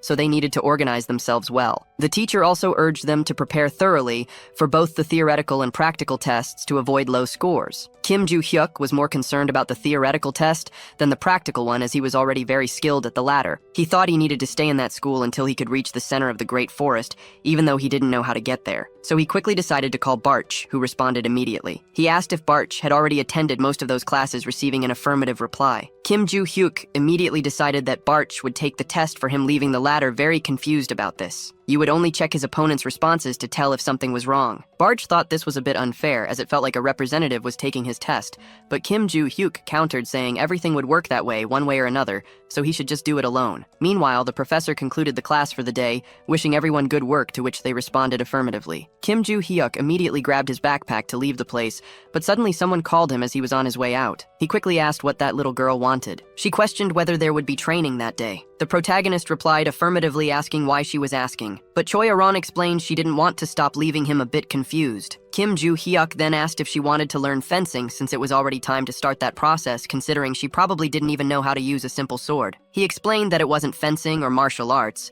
but that he would show her how to handle some weapons. Thinking that besides this, it was also past time for her practice with her own weapon, he quickly told her to meet him at the academy's training hall, to which she agreed, concluding this scene from chapter 17. Already in the school's training center, Kim Joo-hyuk asked Choi Ar-in how long it had been since she used her sword. She replied that it had been a day and a half since she last touched it, as she had been focused on strength training. Her trainer quickly discovered that before that, she practiced every single day. He asked her to show him her sword immediately. She then grasped her weapon's hilt firmly and drew it out with seriousness and care. Kim Joo-hyuk then began instructing her on more professional techniques for using the weapon, leaving her a bit confused about the position of her ring and pinky fingers. But when she finally got the positioning of her hands and wrists right, something magical happened. She didn't understand what was going on at the moment, but it was the mana from her sword manifesting beautifully. Choi Ar-in thought she hadn't even infused magic into it, and it felt more secure and stable than before, even when held with both hands. Kim Joo-hyuk then asked her to attack him with all her strength. She responded affirmatively without hesitation. He quickly began drawing his sword firmly, and then brandished it, facing his weak little student. She warned him she was about to begin her attacks. She immediately started running toward her opponent, the professor. In doing so, she began noticing something strange about her foot speed. Kim Joo-hyuk easily defended her blow without any effort. He commented that the little girl had gotten much faster, but there was a caveat. He quickly instructed her not to use too much unnecessary magic on her feet. She responded with affirmation and understanding. Once again, she prepared her beautiful sword to restart her attacks while firmly planting her feet on the ground with all her focus. Finally, she darted toward her professor, delivering a quick and well-planned strike. Kim Joo-hyuk immediately commented that her charge had been very good, but there was a catch when she stopped. She needed to rotate her body a bit more. Choi Ar-in said she understood those instructions for improving her strikes. Kim Joo-hyuk quickly asked her to attack him without mercy again. She replied with an unhesitant okay. She quickly began implementing her battle strategies, trying to land several strikes on Kim Joo-hyuk's chest. Her attacks were so fast that the sword left trails of light in the air. The protagonist tirelessly tried to dodge those blows,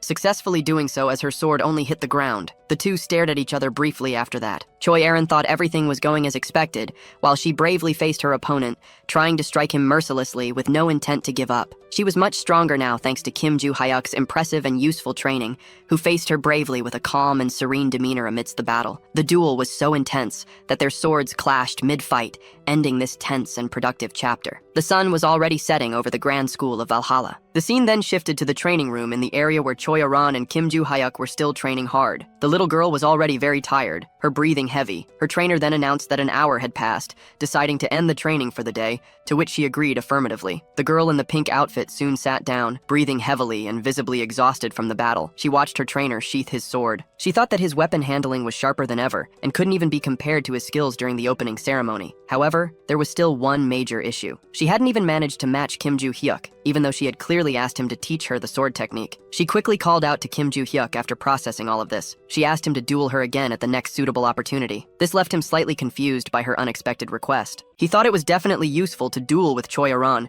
in addition to being fun to teach her, as she was very talented and hardworking. He had sensed her familiarity with the sword technique during the entrance ceremony, even though she was out of breath, unlike him. In any case, thanks to her familiarity with the weapon style, she could help him regain his sense of technique. If it had been 300 years ago, she would have easily been his disciple. Choi Aran asked again if they would duel one more time. Kim Joo-hyuk thought for a moment and decided to tease her, saying he didn't want to at all. Choi Aran simply agreed, leaving her trainer a bit disappointed that she gave up so easily. She explained that it was because he was completely right. She thought that if she followed Kim Joo-hyuk's advice to the letter, she would definitely become much stronger. Slightly disappointed by her remark about him being correct, he replied that it was fine, and that training was over for the day. Choi Aran said she would see him next time, and he responded affirmatively, ending the scenes of the chapter. Now we are at the Grand Valhalla Stadium. It was Yoo So-hyun's first time there since the opening ceremony. Oh Se-hyuk thought about the number of first-year students present, as he hadn't expected so many people. Choi Aran simply observed everything silently and quietly, saying absolutely nothing. Kim Joo-hyuk wondered why everyone was gathered there in that place. Grace replied, saying that the teacher had told him about this 2 weeks ago, leaving him quite confused as it had been so long ago. Suddenly, the head instructor called for attention as he was about to explain Valhalla's midterm exams. The first practical evaluation was a dungeon raid. All students would form groups to enter an artificial location, which was already being constructed right in front of them. While all the students were gathered, the senior instructor announced that they were free to choose groups of up to 8 members. The evaluation would be based solely on the level of contribution during the dungeon raid, and there was also a very important elimination criterion. If the allocated time ran out, everything would end immediately. The senior instructor also made it clear that the dungeon difficulty level was F+.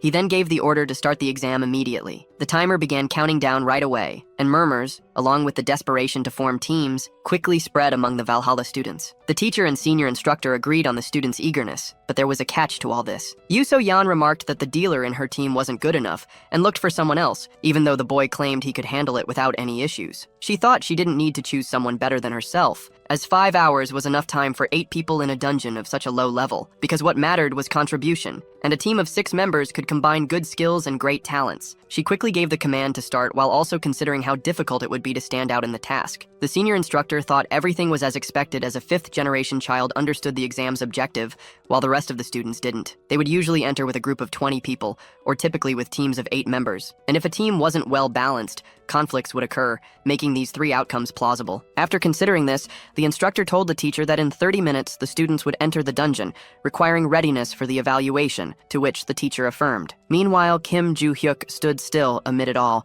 wondering if the students who had already entered were being evaluated. He was a bit confused and lost about everything happening in the place. Choi Arin was also there alone, quiet and shy. Kim Joo-hyuk quickly realized that she hadn't entered the dungeon yet. He immediately asked her what she was planning to do since everyone else was already prepared and inside the dangerous location. Choi Arin promptly replied that she would do whatever Kim Joo-hyuk told her to do, leaving him slightly confused after hearing this. He thinks about when to come over the girl, as she had been trying to follow his words like a sword since the last training session. Soon, Kim Joo-hyuk says he will enter completely alone. She responds that she will also enter without a companion, but he doesn't care much as everything seemed quite easy in his eyes. He then leaves, leaving her alone. She remains silent and unresponsive after all that. Some boys comment about Choi Arin being alone and without a group. One of them decides to approach her, looking to start a conversation. He tries to convince her to join his group with a sweet and kind invitation, but she apologizes and says she will enter alone, rejecting everything. The boy tries to stop her, saying she would likely be eliminated easily. Choi Arin responds that she will manage because Kim Joo-hyuk said it wasn't difficult. This leaves the boy even more worried and exasperated, but all this advice is ignored and futile as she enters the dungeon alone,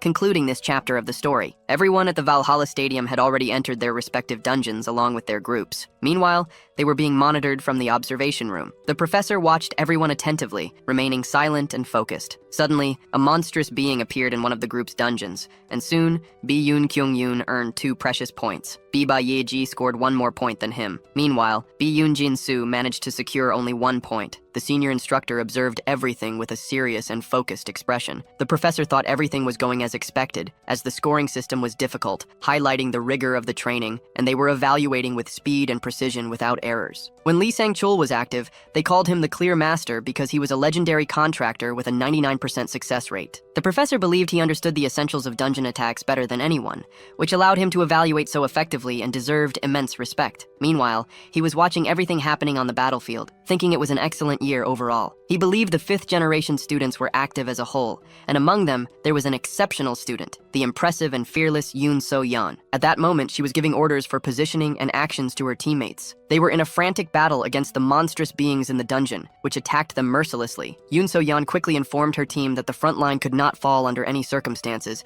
and immediately ordered all archers to shoot. The minister groaned in pain and agony from the arrow's hits, while Yoon So-yeon attacked him mercilessly, with precise and powerful strikes, eliminating him after the intense battle, and causing him to disappear as a hologram in the simulation. Lee Sang-cheol thought all of that was incredible, as it resembled a standard dungeon attack. Yoon So-yeon had to find fixed roles for the team members to perform, managing to score points and even form an effective midline with the group. In any case, if she performed well in the bi-monthly exams, it was only a matter of time before she returned to the top, because if not for Kim Joo-hyuk at the entrance ceremony, her record would not have been tarnished. After thinking about all this, Lee Sang-cheol decided to check how the story's protagonist was doing in the practical test. An error appeared on the panel, indicating that he hadn't been found. This left the senior instructor very confused, as the search machine could easily retrieve all the students' information in the dungeon. He became very tense and worried about the situation, and soon decided to check the list of completed artificial dungeons in the bi-monthly exam. He quickly discovered that Kim Joo-hyuk had completed the test in just 23 minutes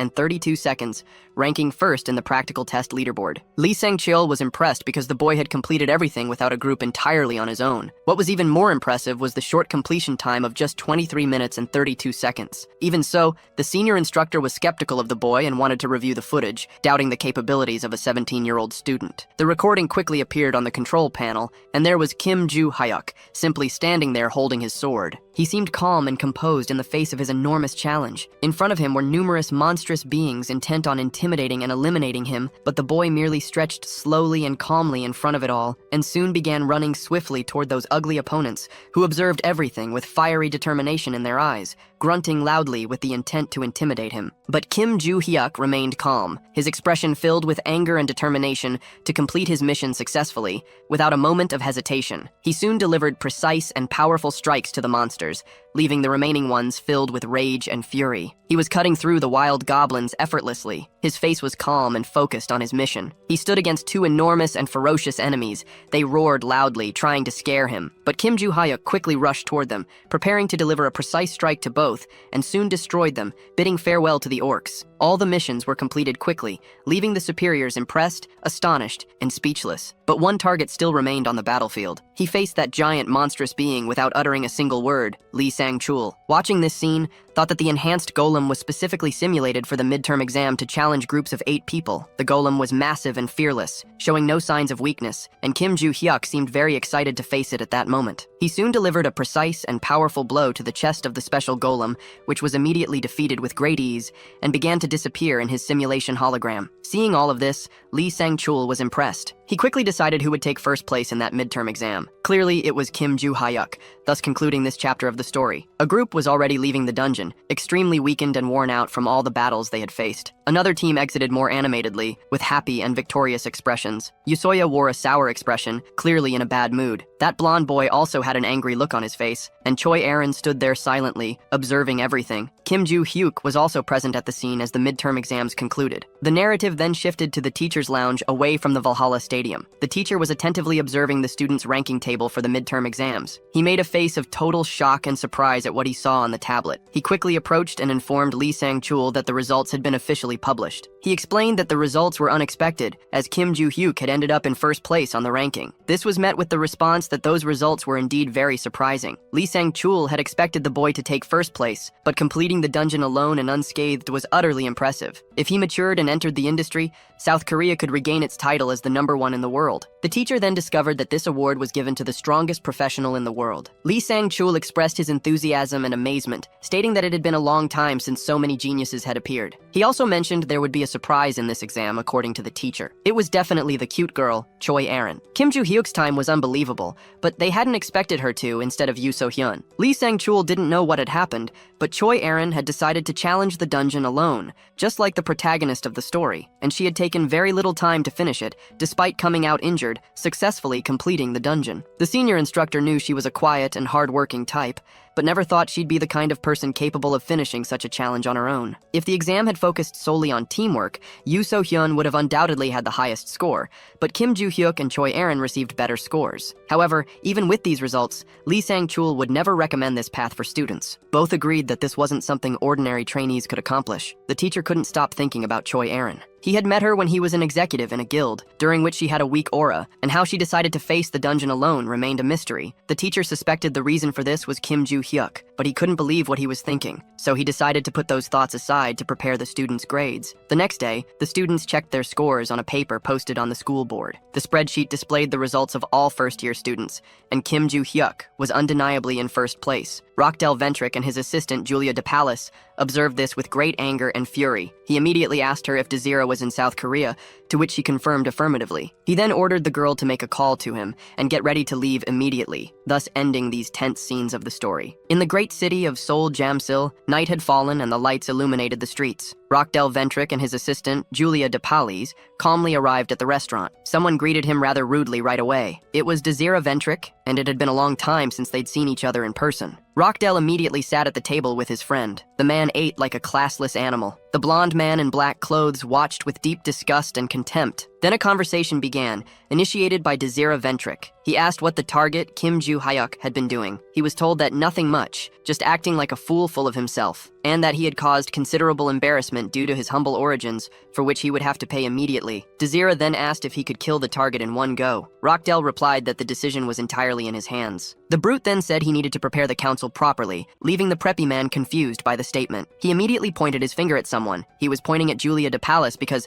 thanks to her, there had been a significant conflict with that family. Desira wasn't sure if it was due to the number of people in the group, but he had already killed some because rumors had spread far. But the people in Valhalla were different, as their feats weren't impacted by causing chaos there. Rockdell understood everything from his friend's words. He promised to do his best to organize a scenario so that he wouldn't have to worry. The deal with Seal and Desira also demanded a good reward for the mission, thus concluded this part of the story. A week later, Brace, talking to Kim Joo-hyuk, discovered that he was filing a request to leave the school again. Brace was a bit confused, but the protagonist explained that he had permission to leave the school once more. If he performed well in one of the exams, he would receive another opportunity to leave, according to Brace. Kim Joo-hyuk confirmed this, not wanting to miss the chance to check his grades. The man in glasses asked where the protagonist was going, ending this scene of the story. The setting shifted to the province of Suwon. Kim Joo-hyuk was already heading toward his goal, checking his phone for the location, which seemed very close. Suddenly, someone intimidatingly called out to him. It was Desira Ventrick, with a terrifying look in his eyes, saying it was a pleasure to meet him, concluding this chapter of the story. The plot begins in the market of Area 7. The boss, Black Cat, was observing his enterprise from the top of a building, deeply focused, wearing his highly intimidating black mask. Suddenly, he spotted something that put him on high alert. It was the constellation on the other side asking when the ring would arrive in their hands. Black Cat responded, saying it was already on its way and would go through normal procedures before arriving via the portal. The ruler on the other side said he was utterly insane. Black Cat wondered what was happening. At the request of the former black feline, he had been researching whether this was indeed an artifact from the era of destruction, but such a reaction was unprecedented. Suddenly, a noise beside him caught his attention. A black box had just arrived through the magical portal. Black Cat celebrated its arrival, thinking it would likely appease those concerned with its contents. Finally, he began to open it with his hands, and soon the highly magical ring was revealed. He then informed the constellation that the accessory had arrived, but there was no response, leaving him puzzled. A message soon appeared saying they were present. It began repeating uncontrollably, ending the scene of the chapter. In another part of the story, back in the province of Suwon, Kim Joo-hyuk asked the man who he was. The bothersome man mocked him, saying he didn't need to know such information. Kim Joo-hyuk presumed the man wanted something from him. He was entirely correct, as there was no other reason for them to meet in such a remote, massive mountain.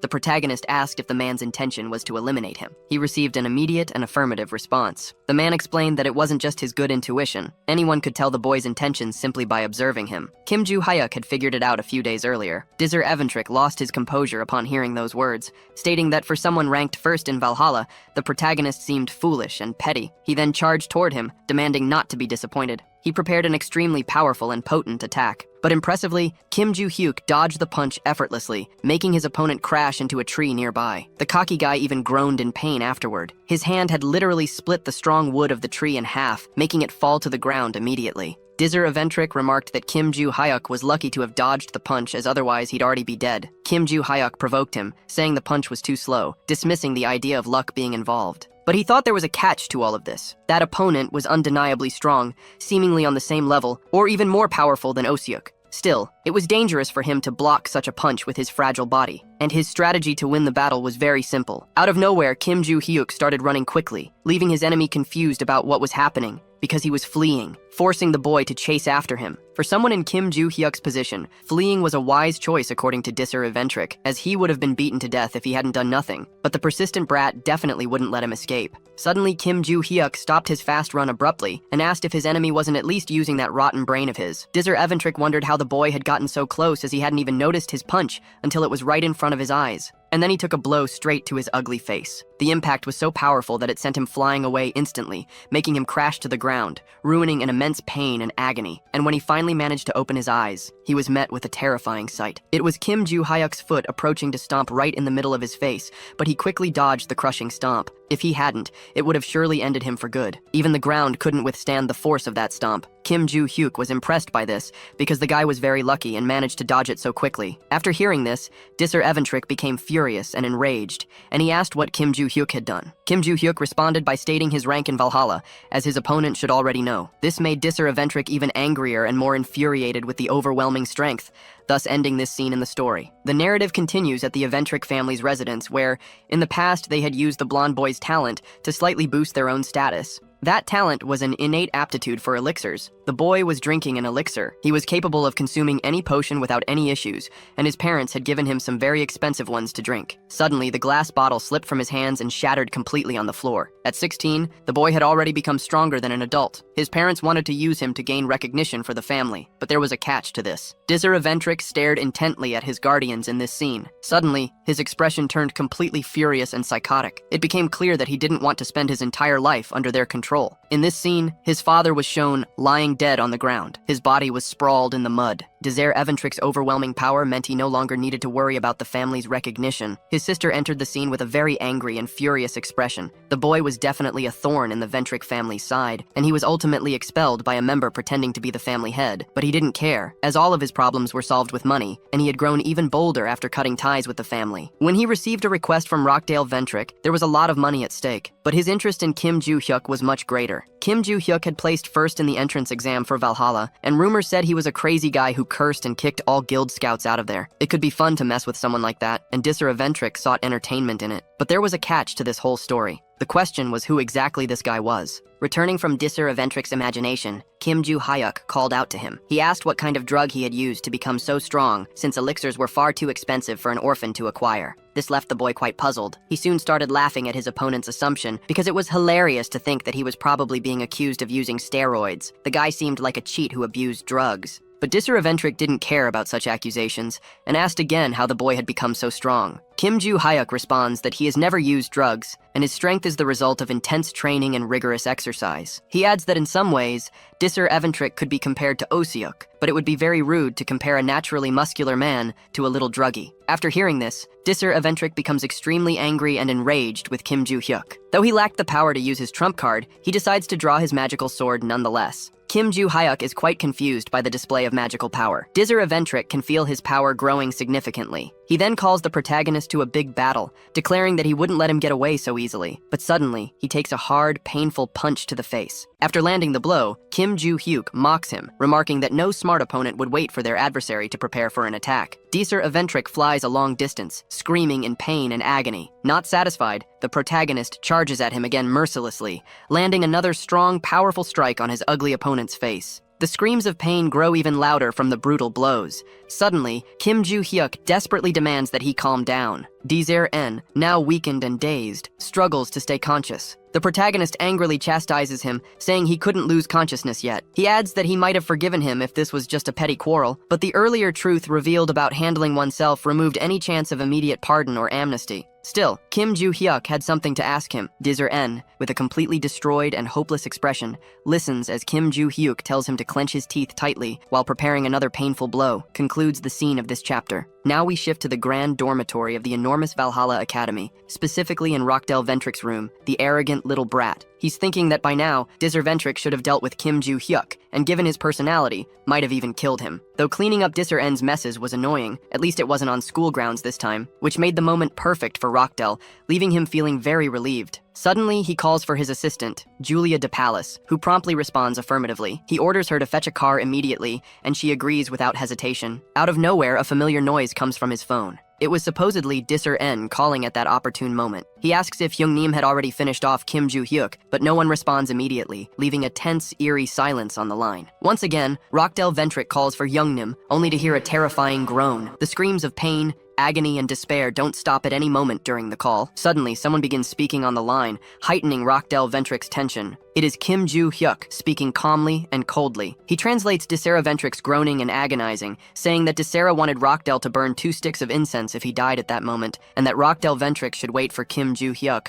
concluding this tense chapter of the brilliant story. The protagonist tries to call Rockdell Ventric on the phone again, but only hears a click as the call disconnects. He becomes very angry at Rockdell Ventric's rudeness for hanging up on him without replying or saying goodbye. He begins to rationalize a few things. The first thought is what to do with Desira Ventric, who was unconscious and debilitated in front of him. Meanwhile, far away, a cup of tea is poured into a beautiful teacup, served on an elegant saucer. Julia de Pallas informs her annoying boss that his tea is ready. He remains completely silent, saying not a word. Julia tries to inform him again, but is quickly cut off by his rudeness and arrogance. Delicately, she says she understands his offensive words, leaves the tea there, and departs immediately. Rockdell Ventric cannot stop thinking about his powerful enemy, Kim Joo-hyuk. He never imagined the boy could defeat Desira even after the incidents with Larrick, and now he's left with a huge question about what to do. Now he knows who is behind everything, and it's likely that Desira ruined the entire plan. It's only a matter of time before the news reaches the family, spiraling out of control. Rockdell Ventric tries to convince himself that the problem isn't that big. Since Kim Joo-hyuk comes from such humble origins, he wouldn't be able to reach them. The blonde boy decided out of caution not to talk about these matters for a while and simply lay low, concluding all of his desperate thoughts. Now return to Kim Joo-hyuk's journey through the forest. Brace and the protagonist converse telepathically about Desira Ventric's cunning and the plan to expose him in the future, since there was nothing they could do at the moment. The guy with the odd glasses asked why Kim Joo-hyuk hadn't just killed that show-off boy. He replied that past matters shouldn't be confused with the present, and the question was understood. Besides, Brace had another question, which piqued his friend's curiosity. The question was about the magic Desira Ventric had used moments before, because that magic seemed oddly familiar. Kim Joo-hyuk appeared confused about this, so Brace explained that while it wasn't confirmed, he had definitely sensed something similar before. The protagonist, speaking with his friend mentally, replied that 300 years ago, monsters sacrificed dogs and cows to use that kind of dark magic. Brace mocked Kim Joo-hyuk, saying he lacked the skill to differentiate people based on magic and was incapable of such abilities, which made him quite annoyed. He then asked if the hidden side of the sword Desira Ventric mentioned was related to that power, to which Brace replied with an uncertain maybe, and thus their mental conversation ended. Kim Joo-hyuk asked the show-off boy who had sent him to find him. The boy only groaned in pain, unable to speak a word. Kim Joo-hyuk then realized that Desira Ventric's jaw was dislocated due to the beating he had received earlier. He quickly positioned both his thumbs inside the boy's mouth and warned him of the pain he was about to feel, before yanking his jaw back into place with all his strength. Afterwards, he began another conversation, asking again who had given the order to Desira Ventric. The boy stayed silent and thoughtful for a moment. Kim Joo-hyuk stared at him with a very serious expression. He urged him to answer, saying he had fixed his jaw for that purpose alone, and threatened him, stating that staying silent was not the best option at the moment. Desira Ventric asked why he was holding his fingers. Kim Joo-hyuk suddenly made a sharp motion with the boy's hand. He screamed loudly in pain and agony as his fingers were completely twisted. The protagonist threatened his opponent again to extract the information he wanted. Desira Ventric revealed that his brother had sent him on that mission. Kim Joo-hyuk had already suspected it was that guy who had stirred up trouble once before. He immediately asked for all the information about the affiliation of that brute, as he didn't seem to belong to Valhalla. Desira Ventric replied uncertainly, then threatened the protagonist, saying he would find out another way. After hearing this mockery, Kim Joo-hyuk broke 2 more of the boy's fingers. He then revealed that Desera was from the first species and worked as a mercenary handling various assignments. Kim Joo-hyuk had heard of such a group before and mocked him, saying the boy was just a bully who got paid for his deeds. Desera replied that Kim Joo-hyuk saw everyone as trash and was just a lucky guy. He then revealed that the constellation revered by the first species was the hidden side of the sword,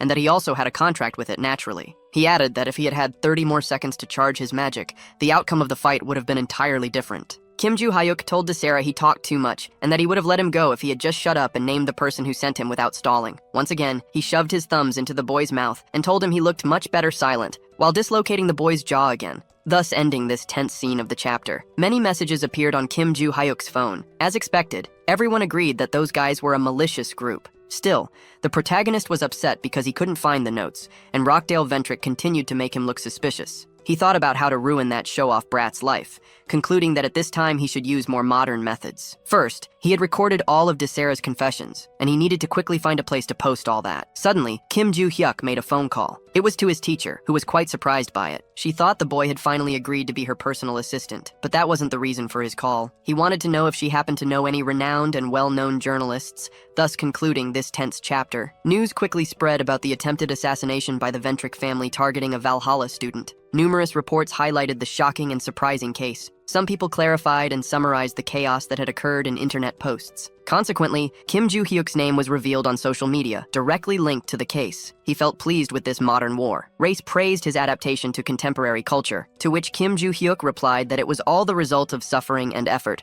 reading forums and watching the news. Thanks to all of that, Kim Joo-hyuk had been able to become who he was now, fully understanding everything. However, there was a catch in all of this that Barchi didn't quite grasp. Kim Joo-hyuk explained that his goal was to ruin only Rockdale Ventrick, but the news had ended up affecting the entire family. Nevertheless, the journalists recommended by his teacher seemed to be quite famous, causing the story to explode dramatically. By then, a podium for the Ventrick family's statement had already been set up. The group's leader was preparing to speak. She was under heavy pressure, with many photos being taken by paparazzi. First, she expressed her sincere apologies to the attacked student and Valhalla Academy. She then gave the official position of the Ventrick family regarding the incident. She explained that the attack had been carried out in rebellion by Desera, who had since been excommunicated from the Ventrick family. However, in a recorded confession, he alleged that Rockdale had given the order attempting to escape the dilemma he was in, according to the family head. Thus, she believed the Ventrick family had no involvement in the incident. But since it was a crime committed by a banished family member, the moral responsibility to rectify the situation fell on the family. With that, the organization's leader decided to visit the victim to apologize personally. She also mentioned that Rockdale Ventrick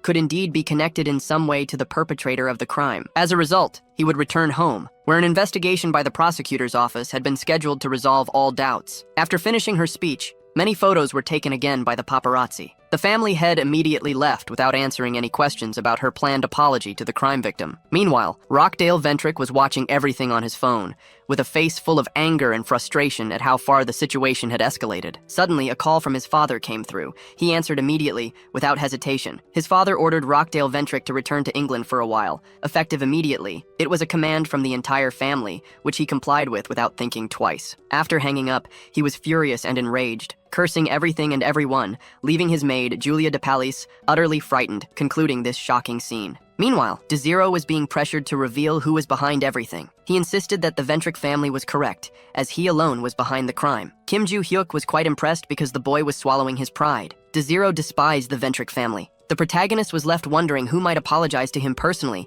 as the entire situation had already become uncomfortable. Suddenly, he became quite alert to something. He was already near the faculty office. He thought the class might have ended early, uncertain about whom to ask for a favor, concluding these scenes. Now, he moved to the Valhalla Cafe. The gray-haired teacher was in a very good mood, but Kim Joo-hyuk replied to her with another no. He already knew she would ask him to be her assistant. It was obvious. She then asked why he had called her, as she was a very busy and overworked person. She was utterly stunned, thinking it might have been a romantic meeting, only to be immediately scolded by Kim Joo-hyuk. She pondered over his words, as they were far from respectful. He replied that they had spoken this way for some time, to which she agreed. Kim Joo-hyuk then explained that the reason for the call wasn't boredom, but gratitude for the journalist. He offered to share some information on dealing with monsters, which made her very happy to hear. However, this came with a simple request, which she immediately accepted as it was an easy favor, allowing him a day off from school. The teacher tried to convince him once again to become her assistant, but to no avail, concluding this part of the chapter. Now we move to the Northern Pacific,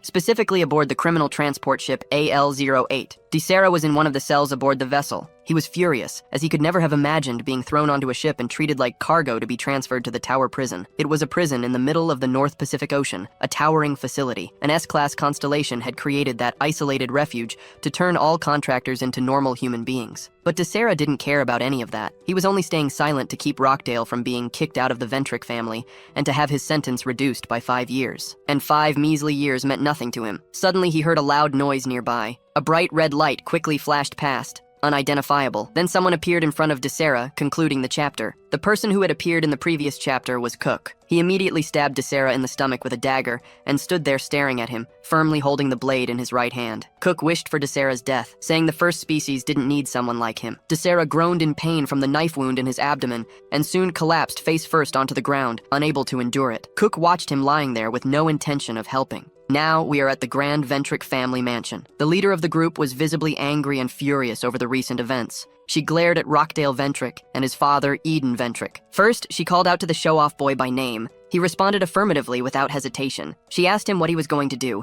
leaving him quite confused. Immediately, he responded with a sincere apology, but she thought it was far too little considering the gravity of the problem, and because such apologies wouldn't fix anything at all. The leader then ordered Rockdale Ventrick to explain in detail why he had committed such a malicious act, to which he responded without hesitation. Concluding that part of the conversation, after the explanation, she stared at him. She understood that he wanted to deal with Kim Joo-hyuk, and was right about it, but she was very angry about the whole situation, because the explanation she was receiving was shallow and petty. Rockdale acted alone because he believed Kim Joo-hyuk had insulted the Ventrick family, but in truth, it was his own pride according to the leader, and as a result, he had dragged the family's name through the mud. The leader was undecided on the punishment she would give the show-off boy, and he became desperate, unsure of what to do. He quickly said he would do anything to restore the fallen honor of the Ventrick family, but the leader didn't understand what he was saying at that moment because the only plausible way to restore the Ventrick family's honor was by expelling him. The boy's father contested this possibility, arguing that such a punishment was far too severe. Then she asked Eden Ventrick if he wanted to be expelled in place of the boy, leaving him somewhat nervous, silent, and unsure of what to say. Meanwhile, the leader thought she would rather see the boy dead or expelled immediately, but that would make it evident that Rockdale Ventrick was guilty of ordering DeSera to carry out the assassination attempt. She prepared to address the boy. She called him by name, and he immediately responded affirmatively, kneeling before her. Then she said she wouldn't expel him for now, ordering him to return to Valhalla quietly, and after his encounter with Kim Joo-hyuk, she would reconsider the matter. After hearing this, Rockdale Ventrick thanked her sincerely. She also ordered Eden to keep a close watch on his mediocre son, as his position would depend on the boy's behavior, to which he agreed. Then she told everyone to leave immediately, and they obeyed without question. The two left, walking with serious and angry expressions. Eden Ventrick then ordered his son to remain silent from now on and avoid acting recklessly. But it seemed his father hadn't understood what the family leader had said. The truth was that Rockdale Ventrick would be expelled sooner or later, and with the media keeping a close watch, no action could be taken immediately. But once things calmed down, he would release that revelation, leaving everyone stunned. However, something had to be done before that, considering there was no one left to interfere, and Rockdale Ventrick also stated that his father should assist with the plan. Eden simply asked his son to proceed carefully, to which he agreed, thus concluding these dramatic scenes of the tense chapter. Now a few days later, we are at Valhalla Academy, specifically in the interview room, where a conversation was taking place. The teacher explained to Kim Joo-hyuk that the head of the Ventrick family would call him to apologize in person. The boy rebuts, stating that it had nothing to do with the group and that she had explicitly highlighted their non-involvement in the incident during the delegation. The professor explains that it was still a good idea to apologize, especially since the woman was probably already on her way to Korea. Kim Joo-hyuk thinks that the family likely wanted to handle Rockdale Ventrick's punishment personally, probably attending only because they had no other choice at the moment. And honestly, he found it very irritating. After that, the professor expresses his and instructor Lee Sanctual's concerns about the situation. He also mentions that according to the event protocols, a Valhalla student had been attacked and the perpetrator had confessed to being ordered by someone. However, there was a catch. He couldn't believe the family's attempts to preserve their reputation by dismissing the evidence, though they seemed busy trying to cover up the truth. To protect the students, either Rockdale or the family leader needed to be expelled. But according to the professor, the group had donated a significant amount of money to the school in the past. He couldn't believe that Valhalla's funds came solely from donations,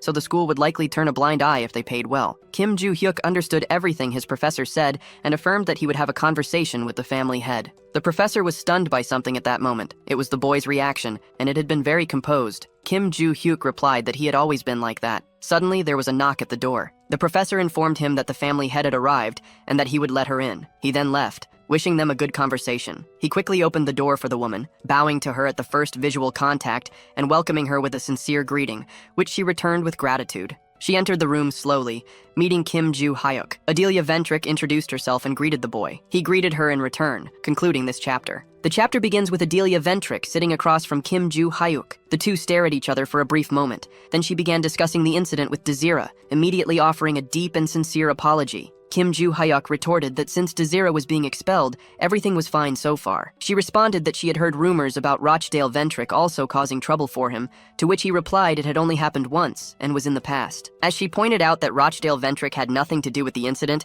there would be no public statements, according to the boy. Adelia stated that she needed to have a serious conversation with Kim Joo-hyuk about this case. She emphasized the creation of an official statement, but the media and citizens weren't giving it much attention. Kim Joo-hyuk agreed, thinking that the family was known for lying, which is why no one believed them. So she proposed creating an opportunity to resolve the misunderstanding. She then asked if Kim Joo-hyuk could help them, to which he responded with a firm no as expected. She tried to convince him, saying that if he helped just this once, she would ensure her support throughout his graduation. She also offered to recommend him to a guild sponsored by the family, so that their help could extend even after school, aiming to make him a successful hunter. Kim Joo-hyuk asked if making a statement would really end everything. It became evident that they were offering a substantial amount just to silence him. They were desperate. Adelia Ventrick's expression became very serious upon hearing this from the boy. Kim Joo-hyuk explained that he was angry because they were trying to cover everything up, and his assistants wouldn't support such actions. He didn't mean to reward, he only wanted to see the disgrace that Rochdale Ventrick had brought upon them. The woman became furious and insulted him upon hearing this. She transformed, revealing her anger at being spoken to as if she were an ordinary person. Kim Joo-hyuk mocked her, saying she was showing her true self because she couldn't hold back anymore. She replied that she had come to make things easier for him,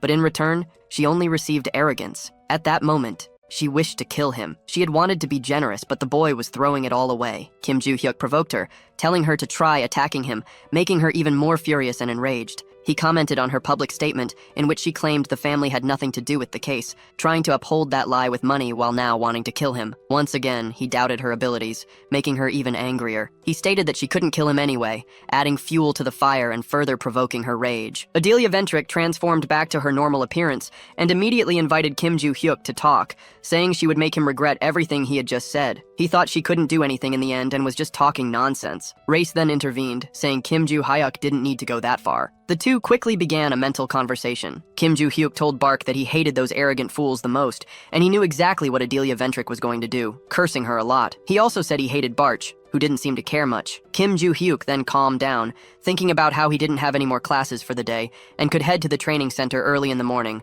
Now we are in front of the Valhalla Stadium. Kim Joo-hyuk was walking there scrolling through his phone, and suddenly he ran into someone becoming quite surprised. It was the cute girl, Choi Ah-rin, right there. Standing in front of her was the eldest son of the Choi Jin family, Choi Jin-min. He was saying that she wasn't capable of defeating him, and that training a lot in Valhalla wouldn't help at all. He also said that if she really wanted to remain a member of the family, she shouldn't go to the selection test that weekend, because he didn't want to see her humiliated, but he was quickly contradicted by her negative response. This left him quite confused by her reaction, because according to him he was giving her a chance and she refused, seemingly unaware of what was happening. Choi Ah-rin tried to respond, but someone suddenly interrupted, calling him a fool and saying he was the one misunderstanding the conversation. This made him very angry at being insulted. Kim Joo-hyuk had insulted him because he was trying to discourage someone who was putting in so much effort. The boy was confused about who the protagonist was, especially since they didn't know each other well enough to exchange insults. Kim Joo-hyuk responded to that arrogant fool, boasting about his authority, saying he didn't care about his rank. He also ordered him not to invade school grounds to demand anything from a student and told him to get lost. The protagonist then asked Choi Ah-rin if she agreed with that. She immediately replied yes. This left Choi Jin-gun very annoyed and angry. He said goodbye to the girl, saying they'd meet at the test and then left the area. Choi Ah-rin thanked Kim Joo-hyuk a lot,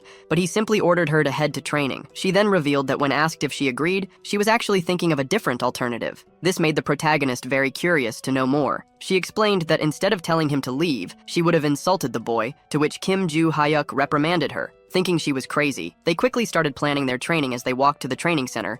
A few days later in the city of Shihung, more specifically near a mountain, Kim Joo-hyuk was in the middle of a dense forest. He was searching for the right location using his cell phone. Brace asked if he was there to find his notes again, receiving a positive response. Even so, Brace questioned him since he had already found several relics, and Kim Joo-hyuk explained that he wanted to know how many written notes were still missing. He elaborated that he wanted to look for them because of the incredible things they might hold, leaving Brace quite confused. Kim Joo-hyuk said that if he could find them, he would overcome the great difficulties he had faced when he was Kim Hyun-ho, and that if he had met Brace more than 300 years ago, he might not have killed him, leaving Brace rather flustered. Now we are at the grand house of the Choi Jin family, where a large concentration of reporters, paparazzi, and people had gathered. Some of them were discussing the individuals present for the group's selection test. Suddenly, a major authority figure of the family arrived at the scene. The leader of the Choi Jin group, Choi Jeon-seduk, announced that the selection test would begin shortly. He reinforced what he had said earlier, emphasizing that the winner would be recognized as the successor, and the loser would be immediately expelled from the Choi Jin family. Choi Jeon-seduk then asked if the candidates were ready to begin. They promptly responded with complete affirmation. He took a deep breath to initiate everything. Then he declared that the task of the test was to find the double blade hidden in the enormous mountains. Whoever managed to find and bring back the object would be definitively recognized as the winner of the selection test. It did not matter how they found it. He then gave the order for the battle to commence. Choi Irin's opponent celebrated running ahead, as it was not an urgent test. His plan was to let her find the blade and then steal it, ending everything. The boy clearly intended to snatch the double from the girl. With this overly elaborate plan, we conclude the scenes of this chapter. Now we return to the past with Choi Jin-gun bidding farewell to Choi Irun. He walked away after Kim Joo-hyuk metaphorically kicked him out. Suddenly, at that moment, his cell phone rang loudly in his pocket. He quickly answered, immediately identifying himself. A man on the other end of the line promptly asked what had happened to the double blade. Choi Jin-gyun explained that he would need to take the selection test, making the process more difficult and time-consuming. The man became slightly annoying with the boy, as it was the second time he had mentioned such a test. Choi Jin-gyun, knowing he was late, immediately apologized. He asked if by some means he managed to obtain the double blade. Would the man keep his promise? He was immediately reassured with a firm affirmation, since such an agreement had been made in front of a constellation and was destined to be fulfilled. For this reason, the man instructed the boy to focus solely on the target, to which he received confirmation. Returning to the present, Choi Jin-gun thought this was his. Therefore, he would have to find it one way or another. Choi Aran suddenly stopped running and used her mana. In that location, she sensed a trace of the double object's magic, concluding it was likely still there. She estimated it would probably take another 15 brief minutes. Suddenly, she pinpointed the correct direction of the double blade, but out of nowhere, her enemy, Choi Jin-gyun, arrived at the same spot. He asked if she was tracking the double blade using magical traces and who had taught her to do such a thing. The girl replied that Kim Joo-hyuk had trained her for. At this moment, we returned to her past thoughts, where she had asked about magic control. She had been told affirmatively since she already knew some basic things. Kim Joo-hyuk informed her that she had already mastered the technique of altering magic into thunder, noting that this was just the basics, to which she nodded affirmatively. He instructed her to practice small, controlled magic exercises, not limiting herself to the grand ones, and was promptly questioned about the method to be used. Kim Joo-hyuk did not quite understand her question, as he assumed her family had already taught her this. She ended up feeling a little sad, with a very downcast expression, but the protagonist said it didn't matter, and asked if she only knew how to borrow power from the constellation and gather magical energy, receiving an affirmative response. He also admitted he wasn't particularly good at it either. He then ordered her to stop answering and relax her entire body, using the tips of her toes and fingers to slightly extend the magic. She was supposed to slowly spread it as if she were directing the mana to every strand of hair. In that state, Choi Arin had to try to sense the magic in the air according to Kim Joo-hyuk. She immediately focused on it without hesitating at all. Suddenly, her vision changed completely, revealing many unexpected things. She immediately widened her eyes in fear. Choi Arin took a deep breath as Kim Joo-hyuk asked if she had already felt it. The cute little girl answered affirmatively, explaining that she had seen the form of magic surrounding him. He replied that this was how magic felt even when it was weak and didn't leave the body, as it could be controlled with precise mana usage. Kim Joo-hyuk advised the girl to use more of it, as it would make it easier to sense the magic residues in the ground and air, to which she agreed. He explained that if the magic's appearance was like his, Choi Arin would be able to identify the magical traces from each object, and if she trained more, she would be able to see the silhouette clearly. But he couldn't teach her beyond that. She would have to train alone. Upon hearing everything her trainer said, the girl responded with full agreement. Now, we return to the present, where she was searching for the double-edged object. Choi Jin-gun asked her who Kim Joo-hyuk was, but soon remembered. He called him shameless and stupid, amazed by such talent. Choi Arin immediately gritted her teeth in rage after hearing that. She said that Kim Joo-hyuk was stronger than this brat and asked what he was doing there. Choi Jin-gun mocked her after hearing all that. He then began to unsheathe his magical sword. He explained that his presence was, for that reason, engaging in a sword battle with Choi Ah-rin. Suddenly, he felt something very unusual. The little girl, who seemed so frail, was pushing him back effortlessly. He quickly withdrew his sword from the difficult battle. Then he took a deep breath. quite impressed with everything. He wondered when the little girl had become so strong, ending this dramatic chapter. In this chapter, we begin with Kim Joo-hyuk's search. He was using all of his magic to find the lost object. He realized there was nothing there, lamenting because he had hidden so many, and only one was in Valhalla. Suddenly, an incredibly bright light emerged from the ground. Kim Joo-hyuk celebrated because another note was there. He focused on after it. It was already very close by. Out of nowhere, a kind of large explosion was seen, leaving him quite confused about what was happening in the area. Now we return to the battle between Choi Ah-rin and Choi Jin-gyun. The war was frenetic, with the two fighting tirelessly, wielding their sharp swords. The little girl quickly prepared to deliver a powerful blow to her opponent. Without much hesitation, she struck with her sword with all her might at Choi Jin-gyun. He flew far away and stopped, breathing heavily, visibly frightened. He mocked her, saying she was lessons on how to be a wild boar in Valhalla and was evidently physically stronger. Choi Ah-rin told him to give up on the double-edged sword. He retorted, asking if she was crazy or out of her mind. He claimed that an illegitimate daughter like Choi Ah-rin didn't deserve the double-edged object. Choi Ah-rin focused as she watched the boy charge toward her. She gripped her sword firmly with all her strength. The boy quickly approached with an angry, furious expression, ready to attack her. She thought about quickly rotating her sword, executing that move. Then she slashed upward with rapid rotation. While his sword was on the ground, she aimed to hit him squarely, executing all of it without hesitation with great success and mastery. Choi Jin-gyun showed a lot of pain and agony on his face. He soon fell to the ground, sprawled and defeated, unable to react quickly. Choi Ah-rin took a deep breath, greatly relieved by it all. She had thought she could land at least one hit on him,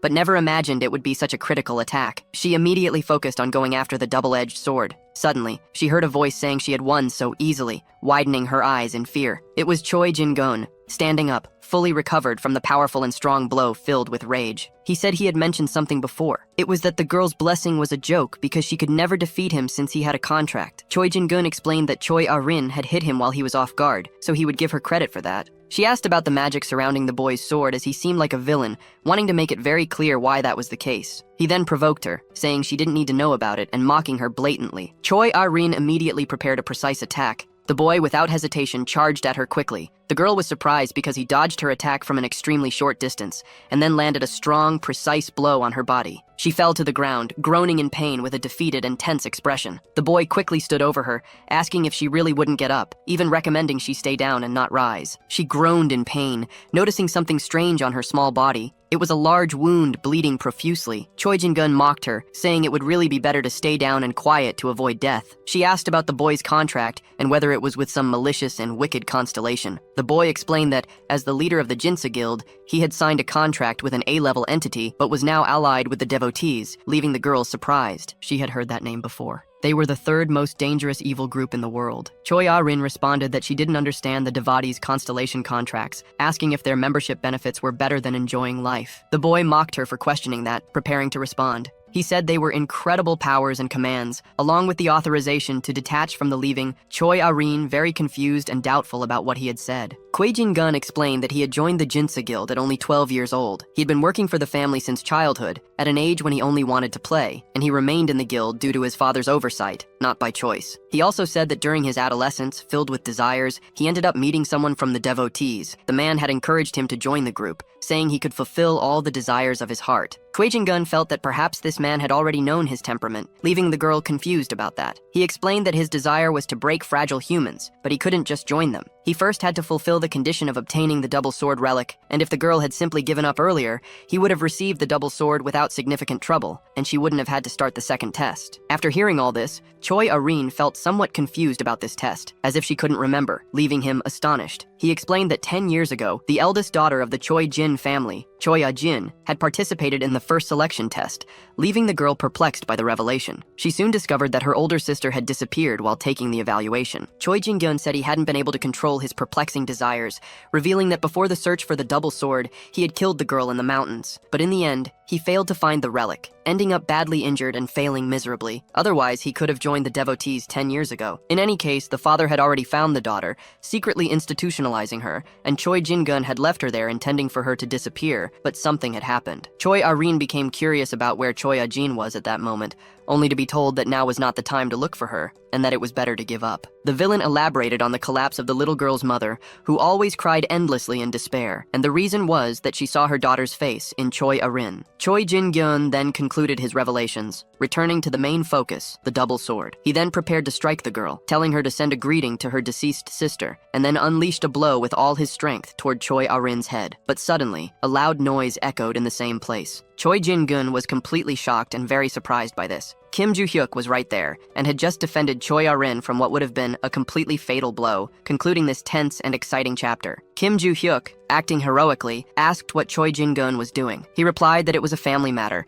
and told him to mind his own problems. The protagonist said that group was completely insane, as he glared a strong blow on the guy pointing a knife at his own little sister. The same boy flew far from there with an expression of intense pain. Choi Arin then tried to communicate with her heroic friend, calling out his name and demanding attention for a moment. She quickly asked what he was doing there. Kim Joo-hyuk thought he had only gone to that place to unearth his vault, as it was in that direction. Meanwhile, Choi Arin was trying to stop the blood flowing from her stomach with her hands. The protagonist widened his eyes upon noticing such a grave and deep wound. He finally answered her question, saying he had some matters to handle there, ordering her to step back and gather some magic to heal the wound. She immediately responded affirmatively. Meanwhile, Choi Jin-gun stood up, wondering who that guy who suddenly appeared was, and if he was perhaps the rude student from Valhalla. He reiterated that those matters were family business only. At the same time, he cursed in charge of the protagonist of the story with his huge and sharp sword. He poured all of his magic and strength into it, making it glow with purple mana. But something unexpected happened just as the strike was about to land. It left Choi Jin-gun stunned and deeply impressed. Kim Joo-hyuk can easily dodge the stab without any effort. He then began explaining how to stab someone properly. Choi Jin-gun, he said, shouldn't aim at a stationary target,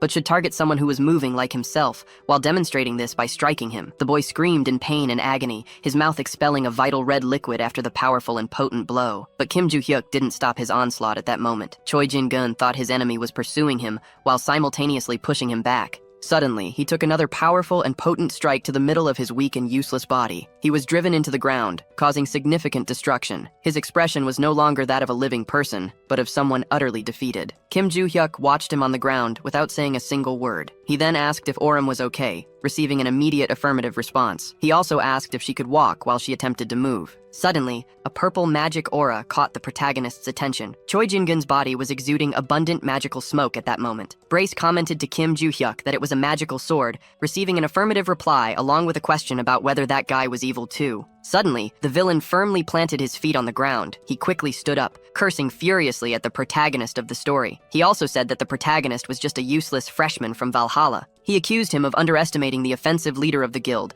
while preparing a strike with his sword. But that stab was easily blocked by Kim Joo-hyuk. Choi Jin-gun then thought that even magic could make the protagonist move. Kim Joo-hyuk immediately called the guild's offensive leader. He asked if he had chosen a different position because it fit better, striking him as he spoke. The leader was sent flying far away, his expression completely battered and destroyed, unable to answer the question. He wondered about the power of that guy since he blocked attacks and even counterattacked, not seeming to be just 17 years old. Choi Jin-gun saw no alternative but to use a trump card. It would have many side effects, but if he kept getting beaten, he would quickly lose. So he thought about using it with the artificial remnants. He could manage a temporary contract with a constellation. Kim Joo-hyuk stared at him while he strategized his victory plan. Choi Jin-gun then began laughing very maliciously and wickedly. He soon revealed all the magic emanating from his body. Suddenly, everyone at the selection test site was in despair as an earthquake began at that moment. A reporter called his friend saying he was seeing something very unusual there. Purple smoke was rising high from the middle of the forest. The family leader wondered what it could be. He concluded it was a magical sword dense enough for everyone to see. Moreover, it was right where the double-edged swords were. Traditionally, he wouldn't intervene in the selection test, but since it was very dangerous, he decided to take action. Meanwhile, at the site, Kim Joo-hyuk and Choi Jin-gun were intensely staring at each other. The protagonist said he was just observing everything, yet the villain increased his magic. Choi Jin-gun responded by cursing and saying it was just an extra effect. He explained that all those things were only part of the power he gained through the temporary contract while threatening Kim Joo-hyuk. Suddenly, the information surfaced that the dragon that kills everyone had already recognized this sacred relic, showing its teeth as if very satisfied. And it had already activated its ability, the eye that penetrates nature. Kim Joo-hyuk observed all that with a very calm and serene expression. Out of nowhere, the dragon that kills everyone widened its eye. It timidly glanced at the protagonist of the story staring at him. Suddenly, the dragon that kills everyone deactivated its eye that penetrates nature, then reactivated it immediately, looking quite jumpy. It was evident that it was overcome by fear. They exclaimed that it had to leave immediately, leaving Choi Jin-gun utterly confused. The dragon that kills everyone declared that it rejected the call of this sacred relic, ending the contract. It reclaimed all its power and quickly fled, abandoning Choi Jin-gun. Kim Joo-hyuk and Choi Ah-ren watched as all its magic dissipated. The protagonist then initiated a conversation between the two of them. Immediately, he placed the tip of his sword against Choi Jin-gun's stomach, asking who would kill whom that exact moment. After that, he delivered a powerful strike with the sword, sending Choi Jin-gun flying far away, screaming in immense pain and agony because of his abdomen. The boy collapsed to the ground unconscious and defeated. The leader of the devotees, the Dragon King Han Nibble, was astonished by what he saw before him. That dragon that kills everyone was claiming it had gotten into big trouble because of him. Yelling loudly, it asked if he wanted to disappear from this moral plane. Han Nibble immediately tried to apologize to the constellation and was promptly slammed headfirst into the ground on his knees. The dragon that kills everyone warned him not to distribute any more artificial relics in the future. Han Nibble responded with immediate affirmation. The constellation also warned him to behave properly. Soon, the great leader of the devotees began to rise from the ground with an expression of great pain and confusion. He wondered what that had been and why the constellation had become so angry and furious. And regarding the artificial relic, he could tell that the brat planted in the Choi Jin family had done something wrong. However, the problematic words of the constellation suggested that it was afraid of something. The leader of the devotees urgently needed to find out what was happening. Now he returned to the dormitory at Valhalla School, more specifically to Kim Joo-hyuk's room. He felt relieved after everything that had happened. He quickly reached into his backpack to grab something, celebrating finally having obtained it. It was the impressive and rare divine arts. Brace seemed a bit confused about it, and Kim Joo-hyuk explained that it was the main reason he had been searching for the notes. He also mentioned that it was an extremely efficient breathing technique to increase magical power. Brace immediately asked about the protagonist's old strategy, which Kim Joo-hyuk dismissed as something he used only when he was an insignificant being. Additionally, he explained that when he had found those divine arts 300 years ago, he couldn't change because they had already been ingrained in his body. When Kim Joo-hyuk fought Barchi, he ended up being defeated because of the horrible breathing technique, which drained his magical power. But now he could start anew with that new body. He decided to stop training his physical body for a while since he needed to learn the divine arts first. Brace then asked about the situation that had happened earlier, noting that Kim Joo-hyuk had left Choi Ah-ren alone with the unconscious villain. The protagonist explained that someone was approaching, so he left in a hurry, but everything would work out somehow. Now we rewind the story, returning to the battle. Choi Jin-gyun was lying face down on the ground, unconscious. Kim Joo-hyuk watched him with a tense and concerned expression. Brace quickly asked if he had killed the villain, to which Kim Joo-hyuk replied that he couldn't kill him because he had already been involved in another incident in Valhalla, compromising everything. However, since there were faint traces of magic,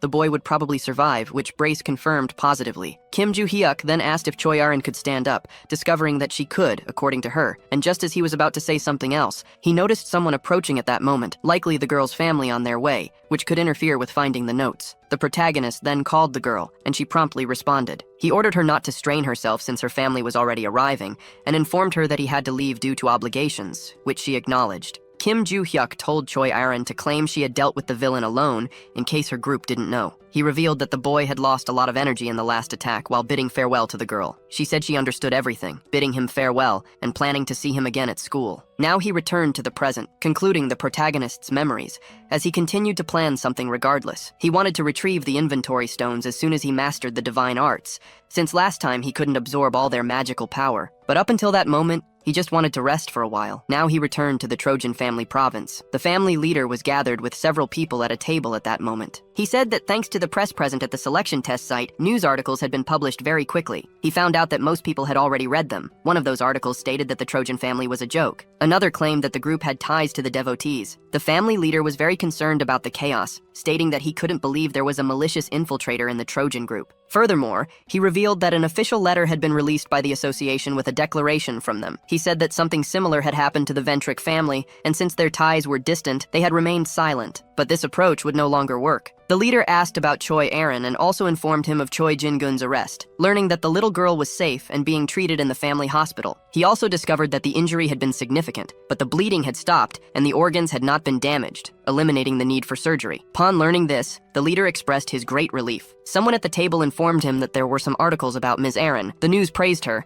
saying she had defeated a member of the devotees despite being just a student. Following in Kim Joo-hyuk's footsteps, the family leader was a bit confused since the little girl had gone against her own group, yet the reports were celebrating this. Then, a man sitting at the table said that all of this was a relief because the selection test had ended in chaos, but the next family head had been confirmed. It also explained that those kinds of articles would certainly help Choi Arin establish her position as the successor, with the leader agreeing. The leader thought it was good for the little girl to have a legitimate chance to prosper, but defeating Jin-gun on her own raised many strange suspicions. At this point, we can go back in time to the leader's memory. It was when he and his assistant saw Choi Arin sitting in front of Choi Jin-gun. She explained that her brother had chased her with dark magic, which was why she had knocked him out. The leader questioned how Choi Arin had done that, as much magical power had been seen emanating from the mountains. Meanwhile, the girl was lifted by the assistants. She quickly responded that Kim Joo-hyuk had taught her that. Now, return to the present with the family leader. He was reading articles about the protagonist and thinking about him concluding this tense and enigmatic chapter. We begin this chapter at the mega school of Valhalla. Kim Joo-hyuk had just arrived in his classroom at that moment. Suddenly, he saw something that caught his attention. It was Choi Arin sitting quietly and calmly in her chair. He thought she would still be in the hospital, but she seemed completely fine. She then turned her head toward him. She waved at him shyly with a small, happy smile on her face. A boy wondered if that smile was meant for him, but Kim Joo-hyuk brought him back to reality with 2 quick illusions. Now, we go back a little in time to the protagonist reading his notes. Suddenly, he heard a familiar noise, becoming very alert. It was Choi Arin, informing him that she wouldn't be able to train for a while, which was expected given how much blood she had lost.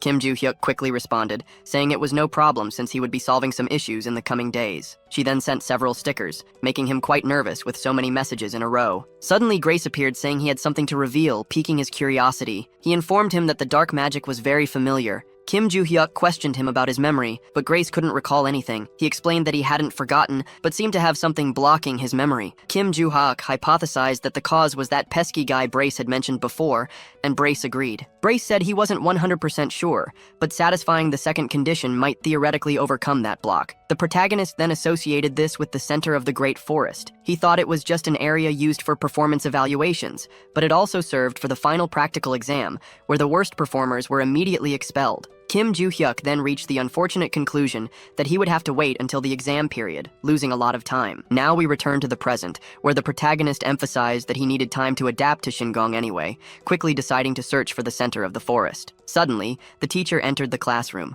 ordering the students to organize themselves. He informs the class that an announcement would be made before the lesson begins. He asks about the inter-school competition happening next month, and learns that the students were already aware. Kim Joo-hyuk ponders over the battle, and Brace adds that the teacher mentioned it after the bi-monthly exam. The gray-haired man explains that the school intends to select students with highest scores in the final exams to participate. Right after saying this, he calls the protagonist to his office, leaving him confused. Now, leave the classroom and head to another location in Valhalla. The teacher remarks on how often they meet there, and Kim Joo-hyuk responds that it's the teacher's fault. He agrees it's his fault, but says this time the matter concerns Kim Joo-hyuk's participation in the inter-school competition. Before the teacher gets to the important part, Kim Joo-hyuk declines the invitation. However, he's still asked about the competition, and the teacher promises to explain it in detail once again. It involves the 3 largest hunter training institutions in the world, including Valhalla in Korea, White Lotus in China, and the Impressive Heroes in the United States of America. Each selects several first-year students to represent them in a competition involving combat,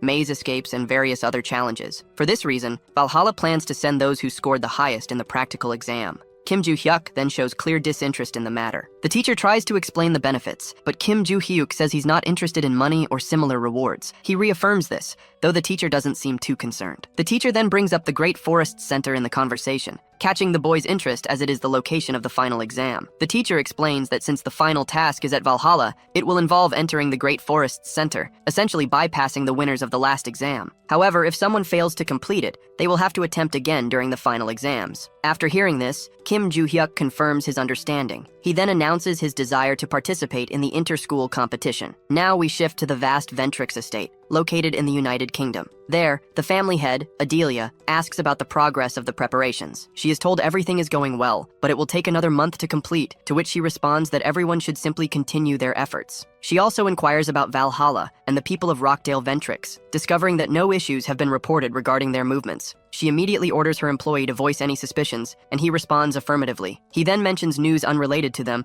but quite disturbing, piquing her curiosity. The rumors suggested that certain people were building a structure made entirely of paper notes in the market. Adelia is shocked to learn this, and discovers that Black Cat is likely responsible for the deed. She wonders what they are planning, as such a thing is highly unusual. Adelia quickly opens her tech panel, discovering that the beat mask was demanding a more detailed report. She immediately calls for Ms. Constellation, concluding these scenes of the chapter. Now we are in the 7th territory of the market. There, the movement of machinery is observed, and Black Cat watches everything from a vantage point. He states that he would do anything ordered by the Constellation, but the purpose of building a structure entirely of fragile paper notes was unknown. Then someone appears, revealing that it was a gift to be given, tensely ending the chapter. Black Cat immediately asks why he was ordered to build a structure entirely out of money. The two-faced ruler replies that it was a gift, making the little black feline very curious about who the grand gesture was for. He starts to think of someone, but keeps it a mystery for now. The two-faced ruler then asks if he has found the boy who sold the rings. Black Cat replies negatively, explaining that the seller didn't leave clear characteristics of the boy. However, since the deed's contact information was recorded,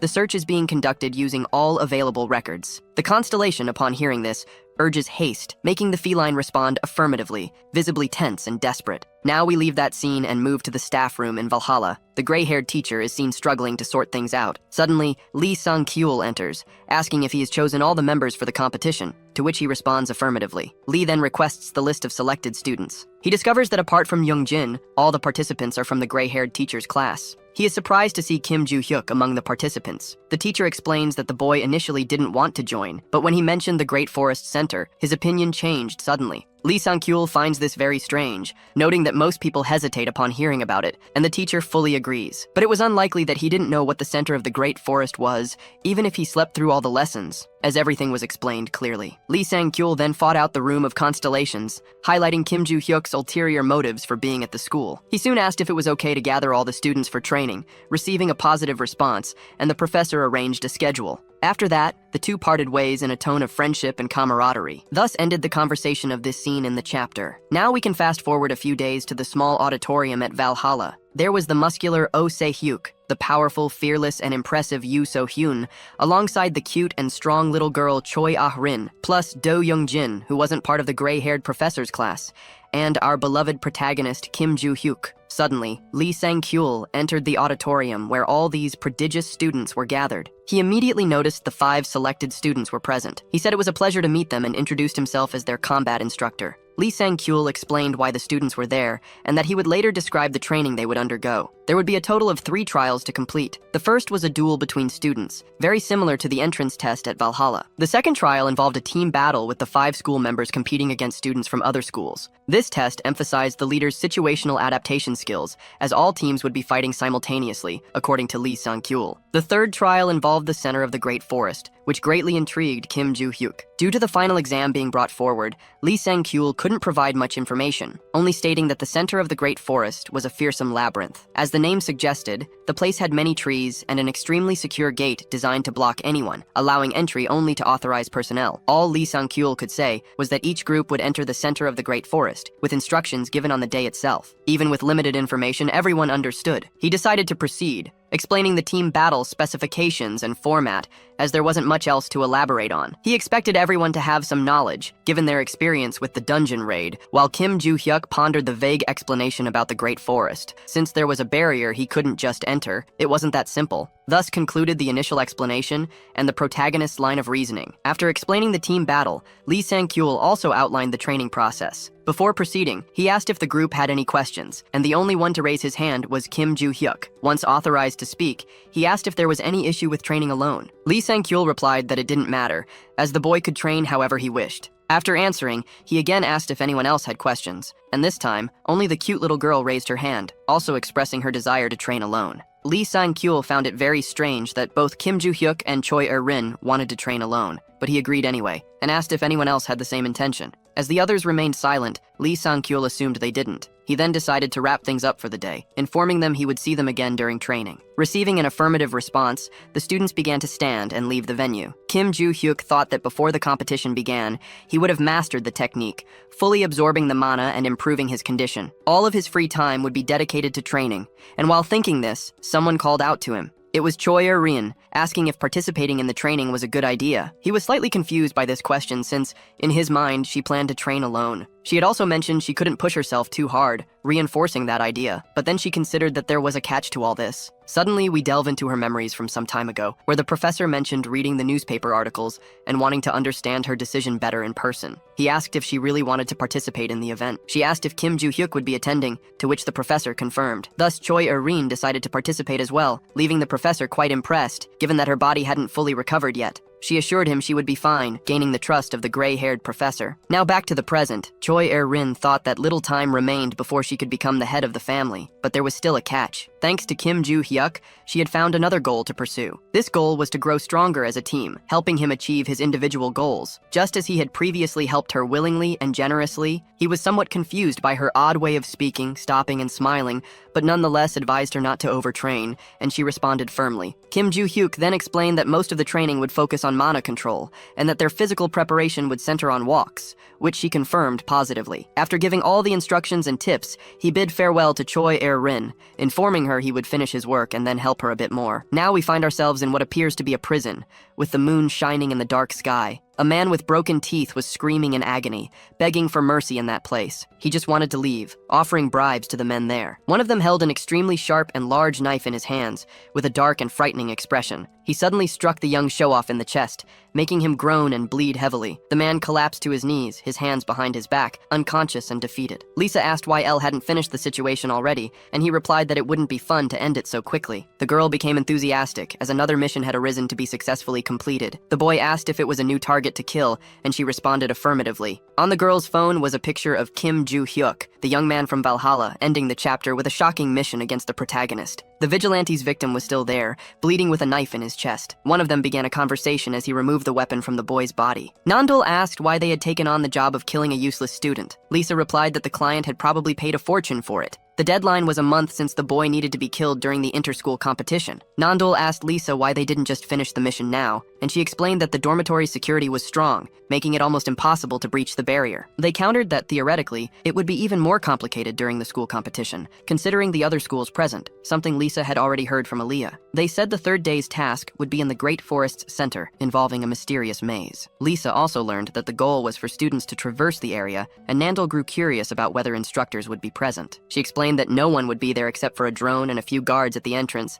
as the teachers and counselors would be watching from afar. They would have to hide after Aaliyah infiltrated first, which Nandul found boring. Lisa emphasized that completing the mission was the priority, and Nandul agreed. Now we fast forward a month to the first day of the inter-school competition. All the students were excited about the event's start. Rockdell Ventrick observed everything in complete silence. He then delved into his mind, going back some time. On that day, he answered a call from his dear father. He informed him that he had received the money for Eden Ventrick, which his father acknowledged positively. He also mentioned that with the money, he had paid for a divine contract, ordering Il Shinjo to kill Kim Joo-hyuk. His father was shocked to hear this, but Rockdell Ventrick explained there was nothing linking the two to these malicious actions. Regardless, he would ensure that was the case, as the Samseol Do Il Shin group had already accepted the commission. Eden Ventrick had heard of the senior assassin group, made up of 3 individuals working together to become an unstoppable force. Because of this, his father urged his son not to draw too much attention, to which Rockdell agreed. Now back to the present, Rockdell Ventrick reflected that Il Shin had already sent confirmation that Kim Joo-hyuk would be handled during the competition. Thus, he didn't need to sit and watch. He immediately called his assistant Julia to leave the area. Suddenly, a man dressed in black appeared on the podium, welcoming the students and spectators. It was Shim Dakin, the president of Valhalla's council. Before the competition officially began, he wanted to introduce the representatives from each school. He started with White Lotus from China, followed by the heroes from the United States, and finally, the remarkable students from Valhalla representing South Korea. The competition will last for 3 days. Today's task is an individual duel between the students, he announces. After passing on the information and holding the ceremony, he asks everyone to return to the waiting room. The chief instructor is eager to see the results of the new generation. Moreover, he was also eagerly waiting for this guy, the senior instructor of the heroes, Jack Rover. The two already know each other, and our senior instructor jokes with his friend, calling him Mr. Third Place. Jack reminds him that Valhalla didn't come in first that time either, but now it will be different. This year, the heroes will definitely come in first place. The Americans' confidence was high, the reason being the pinnacle of all contractors, the only one. Sankyo mentions that this is the guy called Logan, the Destroyer. To our instructor's surprise, this guy's son is at the academy and will represent the United States. The genius boy is right there, Logan Jr. From his appearance, our instructor recognizes that he seems seems very competent and is eager to see him in combat. Jack mentions that the boy made a contract with the same constellation as his father. Despite this, Jack also heard that Valhalla has incredible talents this year, especially that boy Kim Ji-hyuk. He was quite excited about the fight between the boys, but our instructor was no longer interested. He only mentioned that soon he would understand why he didn't have high expectations. And to our delight, the first fight announced was between Valhalla and the heroes. The two boys were selected for the first match. The president announces that the rules are simple, they just can't kill each other. The security system prevents fatal damage, so the hits landed in this arena will be transformed into pain by electrical impulses. In other words, feel free to go all out, because here you don't need to hold back. After the countdown, they can begin. Our protagonist was calm, he didn't need to overdo it. 3, 2, and 1, Ji-hyuk quickly approached and struck. To his surprise, until today, no one had ever blocked any of his blows. But it just happened. Who is this guy? He is strong. Logan asks if the protagonist thinks he is strong with such an attack. Ji-hyuk said he still has a long way to go. Really? He said that the protagonist is more modest than he thought. For a moment, we believed that the opponent was strong, but it's not quite like that. Ji-hyuk asks if he can withstand his blows over time and spins the boy in the air. Then he lands a precise blow to the nipples. This time, Logan acknowledged that this blow was heavy, and our protagonist recognized that the opponent is quite tough. The two instructors were watching the fight. Sankyo states that Logan is quite tough for withstanding a blow from the protagonist. Jack saw all the videos of this boy and trained the students. Ji-hyuk wasn't supposed to be this scary, but it is still too early to give up. Logan hasn't used destruction yet, and now he attacks using magical energy. With this kind of power, our protagonist has to dodge. He feels that this energy is dangerous. Despite having destructive power, he doesn't have the same level of fighting skill. His hair was cut. Ji-hyuk is sure that this boy Logan would be a great hairdresser. Logan realized that if he can't land his blows, there is no reason to use destruction. In fact, he doesn't have to use it conventionally. He places his hands on the ground and channels his energy through the stadium. Using his power, he can distract the opponent by raising pieces of the arena. If the opponent can't locate him among the debris, he won't be able to dodge the attacks. This is the expectation of an inexperienced boy. However, Ji-hyuk easily saw his movements and was able to dodge and even throw a piece of rock at his opponent's face. The protagonist uses this moment to tell the boy that if he is hiding, it becomes easy to find him. If he is using magic, he can simply sense the energy. Why not try throwing a punch like this without magic and hit the opponent's nose? With just one more precise blow, the victory went to the Korean team. Sang-gyeol was confident in this result, but Jack was stunned. That boy is a monster. The next duels took place and all the enemies were easily defeated. When there were no more enemy opponents to face, Valhalla had to face their own team in the final round. And to fill the protagonist with pride, Choi Arim was the finalist. The girl also talked about this. Valhalla's victory is guaranteed, so there is no reason for them to fight with full strength. However, it is the winner who will receive a scholarship, and she doesn't need the money, so if Ju-hyuk wants, she can forfeit. Ju-hyuk replies that he also doesn't care about the money, but still, Arim can't forfeit. He also wanted her to show how much she had improved, so he asked her to give her best in the fight. Without hesitation, the girl prepared to attack with her thunderous sword. Before, her skill was already something incredible. Now, her control was on another level. The fight between these two monsters shocked the entire arena. Even the senior instructors couldn't believe what they were watching. This was a high-level battle. The victory went to the protagonist, and Barche spoke in his mind that he is very cruel, and if he had hurt her, Ju-hyuk held back. He says he didn't hit her abdomen. The girl changed the trajectory of the attack at the last moment, and he also did it to hit the sword. However, his power is so different that the result of hitting the sword was something like this. Despite his monstrous growing strength, Choi Arim is also incredible and surpasses all other students. The first day of the competition ended, and during the night, Sankyo congratulated the team. They were incredible and won the first day. Everyone wasn't hurt due to the defense system, but they should still rest and visit the infirmary. He was also going to mention something about the formation to use tomorrow. However, Ju-hyuk began to doubt if he really needed to wait longer to go to the center of the Great Forest. Maybe his strength was enough not to have to follow the rules. The meeting ended and Sankyo left the boys alone, but Ju-hyuk wanted to talk to the instructor first. He had a question. If he managed to defeat everyone and finish the test in record time tomorrow, could they do the third test on the same day? At this point, he didn't even question if it was possible, and just said he would look in the rule book. He investigated and discovered that there are exceptions for this to happen. If the test was done very quickly and the preparations for the next test were already ready, they could be done immediately. In other words, the protagonist says he will finish quickly, so he asks the instructor to have everything prepared for him to take the final test on the same day. The man didn't even question if it was possible. He says he will do it that way. So in that case, the protagonist will hear tomorrow. They say goodbye, and our hero is impatient and hates following rules. And then he quickly discussed with his pet sword. Do you want me to finish you off too? Our hero is completely anxious and can't wait another day to follow the system's orders and get more answers. The next day, the sun rises. The weather is great for the second day of competition. The academy president says again, "It is a pleasure to have have everyone here for this beautiful day. The group battle will take place in the forest, and everyone will watch everything through ultra-modern drone cameras. This is the new favorite team to win the competition. But Ji-yak wasn't with the group. Yoo So-yeon asked her colleagues if anyone knew the whereabouts of that boy. At that moment, the latecomer joins the team and apologizes for being late. Although he is the strongest in the school, he can still get scolded for it. The instructor was clear when he said everyone should be here 30 minutes early. Didn't he forget? It's not that he forgot, he just wasn't paying attention. The protagonist stated that he would take care of everything, so there was no need to come up with a strategy. They know he is strong, but the test is a group battle now. So Yeon questioned if he thinks he can face all 10 enemy students at once. None of the boys wanted to interfere in this discussion. Only a girl would have the courage to face this guy. Aram then intervened. She wanted to go with Ji-yak too. His response is no. They all must wait here now. Although Yoo So-yeon didn't understand the boy's intentions, she tried until the end to change his mind. Then, when the countdown to start the test began, 3, 2, 1, the White Lotus team was ready to recover the points lost yesterday. Within seconds of starting the test, they were located and couldn't even prepare a defense. Ji-yak even acknowledged that they are good because they reacted quickly. White Lotus has been eliminated. Logan is the leader of his team and thought that Valhalla focused on the White Lotus team so they wouldn't have a chance to join forces against them. That guy is very strong and also very smart. The boy on the team detected magic coming towards them at high speed. It's a person at high speed. They know it's the bogeyman coming after them, so they prepared a reinforced magic shield. Melissa would prepare the most powerful reinforcement magic she could. Bella is responsible for defense and will support the barrier. With everyone focused on defense,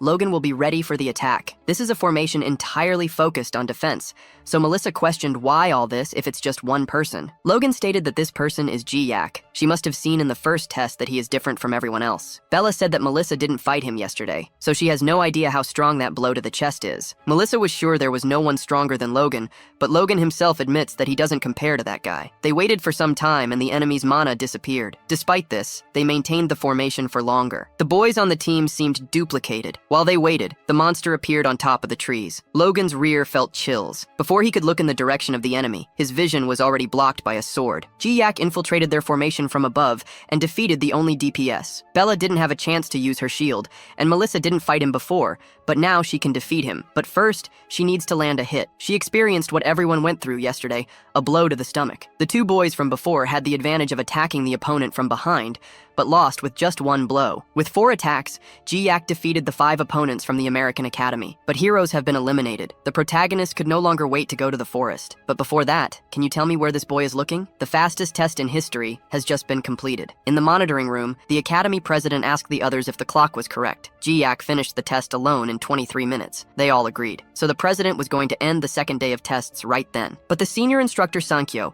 mentioned that the rules allow the third test to be done today if the second test is completed very quickly. The president understands what he means and authorizes them to discuss if this is possible. That Ji-yak is indeed a demon and did what he said. Jack agreed with Sankyo to bring the third test forward, but they still needed the approval of the White Lotus instructor. According to Jack, after watching the first and second days, he had no doubt that the result would change. Valhalla has a terrifying monster this year. He also understands why Sankyo didn't doubt that Ji-yak could lose. In the restroom, the Valhalla team was there, but they weren't tired because they didn't even lift a finger for this victory. Yoo So-yeon couldn't stop thinking that this guy is a monster. He is totally insane. She was going to try to take the lead in this test and couldn't. Yesterday, she was defeated by Choi Arim in combat. There are rumors that she is being trained by Ji-yak. The girl feels that at this rate, she is falling far behind, and it is distressing. So she wonders if she could set aside her pride. Would he teach her too? The seductive atmosphere was broken when they announced over the school's sound system that the test for tomorrow, Survival in the Labyrinth, had been brought forward. Before everyone went to the forest, the protagonist said he had an announcement to make to everyone. He would go alone to the center of the forest, so they are all on their own. If they have problems, they can call him, and he will help. So-yeon was once again irritated. Another solo move. They already won the previous 2 tests, so they will pass anyway in this test. But why does this boy insist on doing everything alone? She wanted to say something to him, but she couldn't. Ji-yak then asked if the little bird wasn't going to say what she wanted. Why do you keep giving me nicknames? You are confirming the nickname. I wanted a nickname too. After a while, everyone went to the gate to the Great Forest. The president then announced to everyone that the final test of the competition would begin. Once again, everyone would watch through the magical screen in the stadium. In the center of this place, there is a labyrinth unlike any other in the world. A dense forest where the rain never stops falling, dangers threaten at all times. The content of this test is as follows. All participants will be evaluated at the beginning of the test. After 5 hours, inside this forest, the closer the students are to their current state before entering, the higher the grade they will receive. Group combat is prohibited, so let the test begin. Now that the final test has been announced, those two crazies are lurking in the abandoned warehouse at the academy. They were waiting for the third day to do their job and just found out that the test was brought forward. A woman came to inform the two, so they would also bring forward the job they have to do. They are teleported from where they are, and immediately the camera system in the control room is interrupted. The instructors have no idea what kind of failure could cause all the cameras in the forest to fail simultaneously. Did I forget to pay the internet? You call the provider and the gate security. The instructors agree that the students could get into trouble in there, so the instructors will enter to end the test. When they went to the gate, all they found were the ruins of what used to be a gate. Inside the forest, they were fighting against the rain, waiting for time to pass. Melissa said that Bella wasn't doing very well,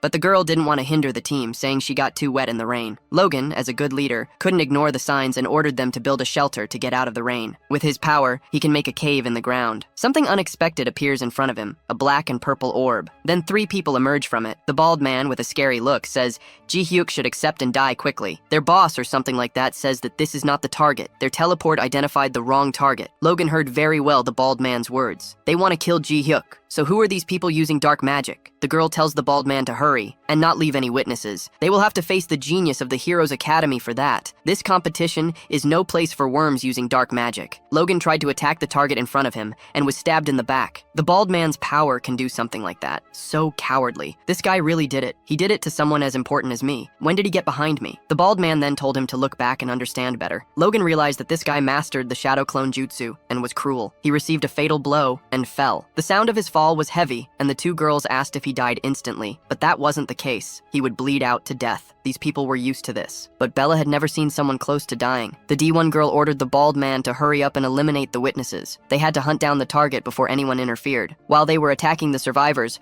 our protagonist was running through the forest. The system ordered him to go to the center of the great forest, but he didn't believe there was anything in this place besides trees. Along the way, he noticed the presence of the American students. The blonde girl was standing and seemed to be the last survivor of the group. The bald man had eliminated them all and noticed that another witness had appeared. However, the man saw that his prey had come to them on its own. A lucky day. Melissa also noticed Juyak and heard that these people were after him, but they were caught by mistake. The pair of executioners celebrated the fact that the prey came to them. Even knowing he was a target, Juyak was calm and had a cold look. Seeing these innocent people on the ground was something he couldn't ignore. He asked the blonde girl to take care of the fallen friends and stop the bleeding. Perhaps they could be saved. Juyak noticed they were hit in a non-fatal way, just to bleed slowly. These criminals are savage. Before they started fighting, he asked some questions. What was their goal with all this? The bald man said the brat was spoiled, thinking he could ask questions. The entrance was destroyed. All observation drones were destroyed. No teacher would arrive in time to save them. The bald man estimated it would take at least an hour to get through the destroyed gate. This was to scare the boy, but Juyak thought the forest was huge and the rain incessant. What if he didn't find his goal after solving this problem? What would the bald man think of a boy saying he would solve this and then do something else? The bald man attacked in 2 directions to eliminate the target. It would be impossible for anyone to dodge both attacks, but the impossible happened. He hit the ground. Where was that boy? Juyak called out, this way, and then said they were in big trouble now. The blow was so strong that the bald man flew meters until he hit a tree. The 2 criminals didn't have time to process the information. They were hit from behind and immediately lost consciousness,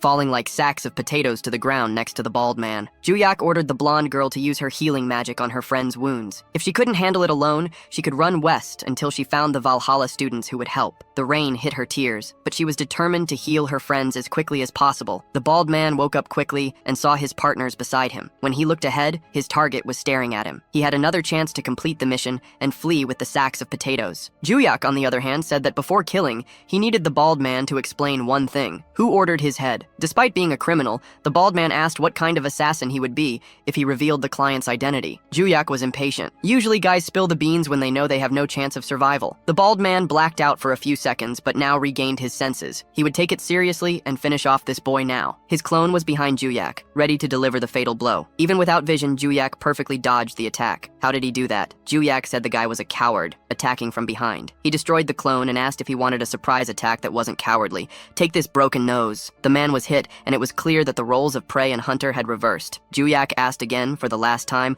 what the client's name was. The man insisted it was impossible to lose to a kid. In that case, Juyak started hitting until he gave in. The attack was so powerful that trees were torn apart like paper. After some time, the instructors managed to reach the group of students. They followed the noise and found the American group along with the Korean one. The Americans were in bad shape. Juyak was very worried and wanted to know what happened. Logan and the others couldn't stand up, but they were fine. They still hadn't said what happened. Logan said they were attacked by surprise by villains, 2 women and a weird bald guy. Judging by their appearance, Sankyo deduced it was the Samsal group. But where are the attackers now? They have to hunt them down. Logan pointed to the side and said they didn't need to. The bodies there were of the 3 criminals. The scene was frightening. It looked like a meteor had fallen on them. The D1 girl and the bald man were destroyed by Juyak. More impressive than professional assassins being here is knowing that Juyak defeated them. It's impossible to judge how strong that boy is. Logan said that before he lost consciousness, he saw Juyak fight for a few seconds. It was truly incredible. The criminals couldn't touch him. Melissa saw the whole fight too. They thought Logan was the strongest among high school students, but now his arrogance was gone. Jack told his pupil to cheer up. Juyak is an anomaly among everything he has ever seen, but Logan is still incredible. More importantly, they said there were 3 people. Where is the other woman? When they asked, they heard the sound of something falling to the ground. The protagonist brought the 3rd woman, trying to find out who was behind those criminals. Instructor Sankyo didn't need to ask if he was injured. They could hear the details when they returned to the academy. The teachers would help the injured students and take them to the hospital. Officially, the student competition was over. Later that night in the academy dormitory, our protagonist had just come out of the bath. It was truly a tough day. Why was that? Barcha suggested that maybe it was because he used a lot of magic today and even defeated 3 villains. Despite everything that happened, he was satisfied. Looking at the system window, he saw that he had met the conditions and achieved the goal of recovering the pearl from the house of Matagayalona. Now, he wondered how something so big fit in his pocket. He was satisfied because he fought against time, and it wasn't easy to achieve that, so the satisfaction of succeeding is even greater. The woman woke up after being knocked out, and when she opened her eyes, the protagonist ordered her to get up. He wanted to know what her ability was. He heard before that they were after a target and were part of a group called Samsao. Judging by the formation of the 3, the girls should be the support of the group. So what was her ability? The woman was furious and wouldn't reveal anything. They might have failed, but she could escape from there. Her teleportation magic was interrupted by Jia. The girl couldn't imagine it was possible to interrupt her magic in the middle of the process. Just seeing the magic in action once was enough for the protagonist to understand how it worked. She could basically move using a black orb. The protagonist commented that this was very useful and that he needed her help now. He had something to find, and if she helped, she might keep all her teeth. And that's how our hero managed to find the great center of the forest. Barcha commented that Jia didn't keep the promise of not doing anything to her if he found what he was looking for. In that case, he said it was her fault. He asked who their clients were and she didn't want to talk, so he had to insist a bit to try to get the answer. He knew who the Samsao were, and now about who hired them, he deduced it must be the damn Rockdill. That was his deduction. And if he was right, the Ventrix would try to act again until they succeeded. In that case, the only choice he had was to eliminate the entire family to get rid of their threat. Anyway, the next step after getting the pearl was to face the lost memories through dreams. But now, did he need to sleep to do that? Barchi thought so. He also believed he would recover his own memories if Jiak recovered his. So, Jiak turned off the lights and prepared to sleep. It's hard to sleep when you try to sleep on purpose, but after some time, he managed. The protagonist relived that night he died. After the epic battle that saved Earth's fate, the tower was destroyed and the debris killed him. It's unknown what he remembers because this is what is told in the stories, but something happened that no one knows. Moments before his death, time stopped, and someone froze that moment. Someone mysterious, appearing only as a shadow, came and said to Jiak, "I will take good care of your name and the names you protected in this world." And that was all that happened. The creature disappeared and time resumed. Thus ended the great legendary hero. After this crazy dream, he woke up wondering if that was a dream or reality. Were those really his lost memories? Is that how it happened? The protagonist wanted to know if Barcha remembered anything too. Judging by his reaction, it seemed so. Barcha said that before he was a tiger. Thinking about it, Jiak asked if it was really like that. Was he an animal in his past life? According to Barsh, he wasn't that cute. Jiak asked if Barsha saw that guy too, and then questioned what his name was before. Barsha didn't remember. He only had memories of being a tiger. Now, Jiak didn't know if he was crazy from being hit in the head so much, or if this was true. Anyway, he looked at the system again to find out more. The new information was about a secret room in Valhalla. The system wanted him to go to this place and watch the truth. Jiak didn't know if this was the last mission or not, so he decided that after today's training, he would ask the teacher about this place. Later, during physical training, Choi Aram was by his side, as always. The muscular guy was also lifting weights. The big surprise for him was a new person there, Makema, who came for the first time and had the courage to ask why the big guy was in this place. "Is this girl an idiot? Where else should a mountain of muscles be?" Jiak asked why Makema was there. This question hit her sore spot. She confessed she was there for the same reason as Jiak, out of envy for Jiak, and came to train like him. The big guy corrected the girl. He was there not because of Jiak, but because he frequented that place long before him. But he understood how the girl felt. She was there because she lost lost to Choi Arim too, not just Jiak who surpassed her. In the fight between the girls, Makema was the favorite and believed she was the second strongest, but Arim was more resilient and had even stronger attack power. She managed to cut Makema's attacks without hesitation. Makema tried to use her most powerful attack, but Arim surpassed her with technique. Before Arim delivered the final blow, she proved to be stronger in every aspect. It was a complete victory. Makema realized that Arim became stronger due to training with Jiak. Seeing Arim work so hard in weightlifting, she knew Jiak's influence was clear. Makema wanted to learn how to train, and even though Jiak was an expert in this, he thought it was better for her to ask Jiak for advice. Asking another noble for help was simple, but pride prevented Makema from asking Jiak for help. After all, he was poor. Despite her pride, she knew it was the right thing to do. Makema was ready to ask for help, but Jiak called her a little bird again. Once again, he's calling me that. She accepted and decided to continue. She said he was training Chuo Arim and wanted to ask for help with that too. Unfortunately, the teacher interrupted the moment to ask for Jiak's attention. Someone was waiting for him. When he finished training, he could go meet her. The person said it would be the last time they would see each other for a long time. Jiak had no idea who it was and decided to go immediately. Once again, Makema couldn't say anything and was interrupted. This time, the shame was killing her. However, the protagonist surprised her. He told the talkative girl that if she wanted to train, she could ask Chuo Arim about her routine and follow it. If she worked hard, he might train her too. Chuo Arim agreed to help the talkative girl. The senior instructor didn't reveal who the person was, keeping the suspense. He wanted to know who it was before reaching the room. The instructor just said that if Jiak thought hard, it could only be one person. Jiak had a guess. When they reached the room, he confirmed. It was Rak Do Van Trick, and he looked terrible. Jiak wasn't excited at all to see or talk to Rak Do. On the other hand, Rak Do couldn't wait any longer. Despite his arrogance, he knelt and begged for forgiveness. Rak Do threw himself on the ground begging, and his pet girl was beside him as always. He kept saying, "Please forgive me." Jiak didn't know the reason, so he asked the instructor if he knew why Rak Do was there. Senkyo expected Jiak to know. It was Rak Do who hired the 3 assassins from before. Hearing this, Rak Do's body froze. The instructor also reminded him that the first time they tried to ambush Jiak, it was Rak Do who orchestrated everything and then got away. Now, he committed the same crime again. In the press, this was being reported everywhere, but Jiak questioned if it mattered. He believed the Van Trick family would cover everything up and pamper Rak Do. Senkyo surprised everyone with the news that the Van Trick family had expelled Rak Do. That was why he was there, and in such bad shape. Senkyo explained that not only the Van Tricks but also Rak Do's father had disowned him. Unlike before, the Van Tricks didn't do anything to cover up the news. Rak Do's reputation was worse than a cockroach that came out of the sewer. Jiak then asked the criminal directly. Now that he was without protection and all that was left was jail, how could he save Rak Do? The boy saw a glimmer of hope and shouted that there was a chance. The most important thing was Jiak's testimony. The protagonist heard this and showed no reaction. Rak Do begged him to say something, to say that he was innocent and nothing had happened.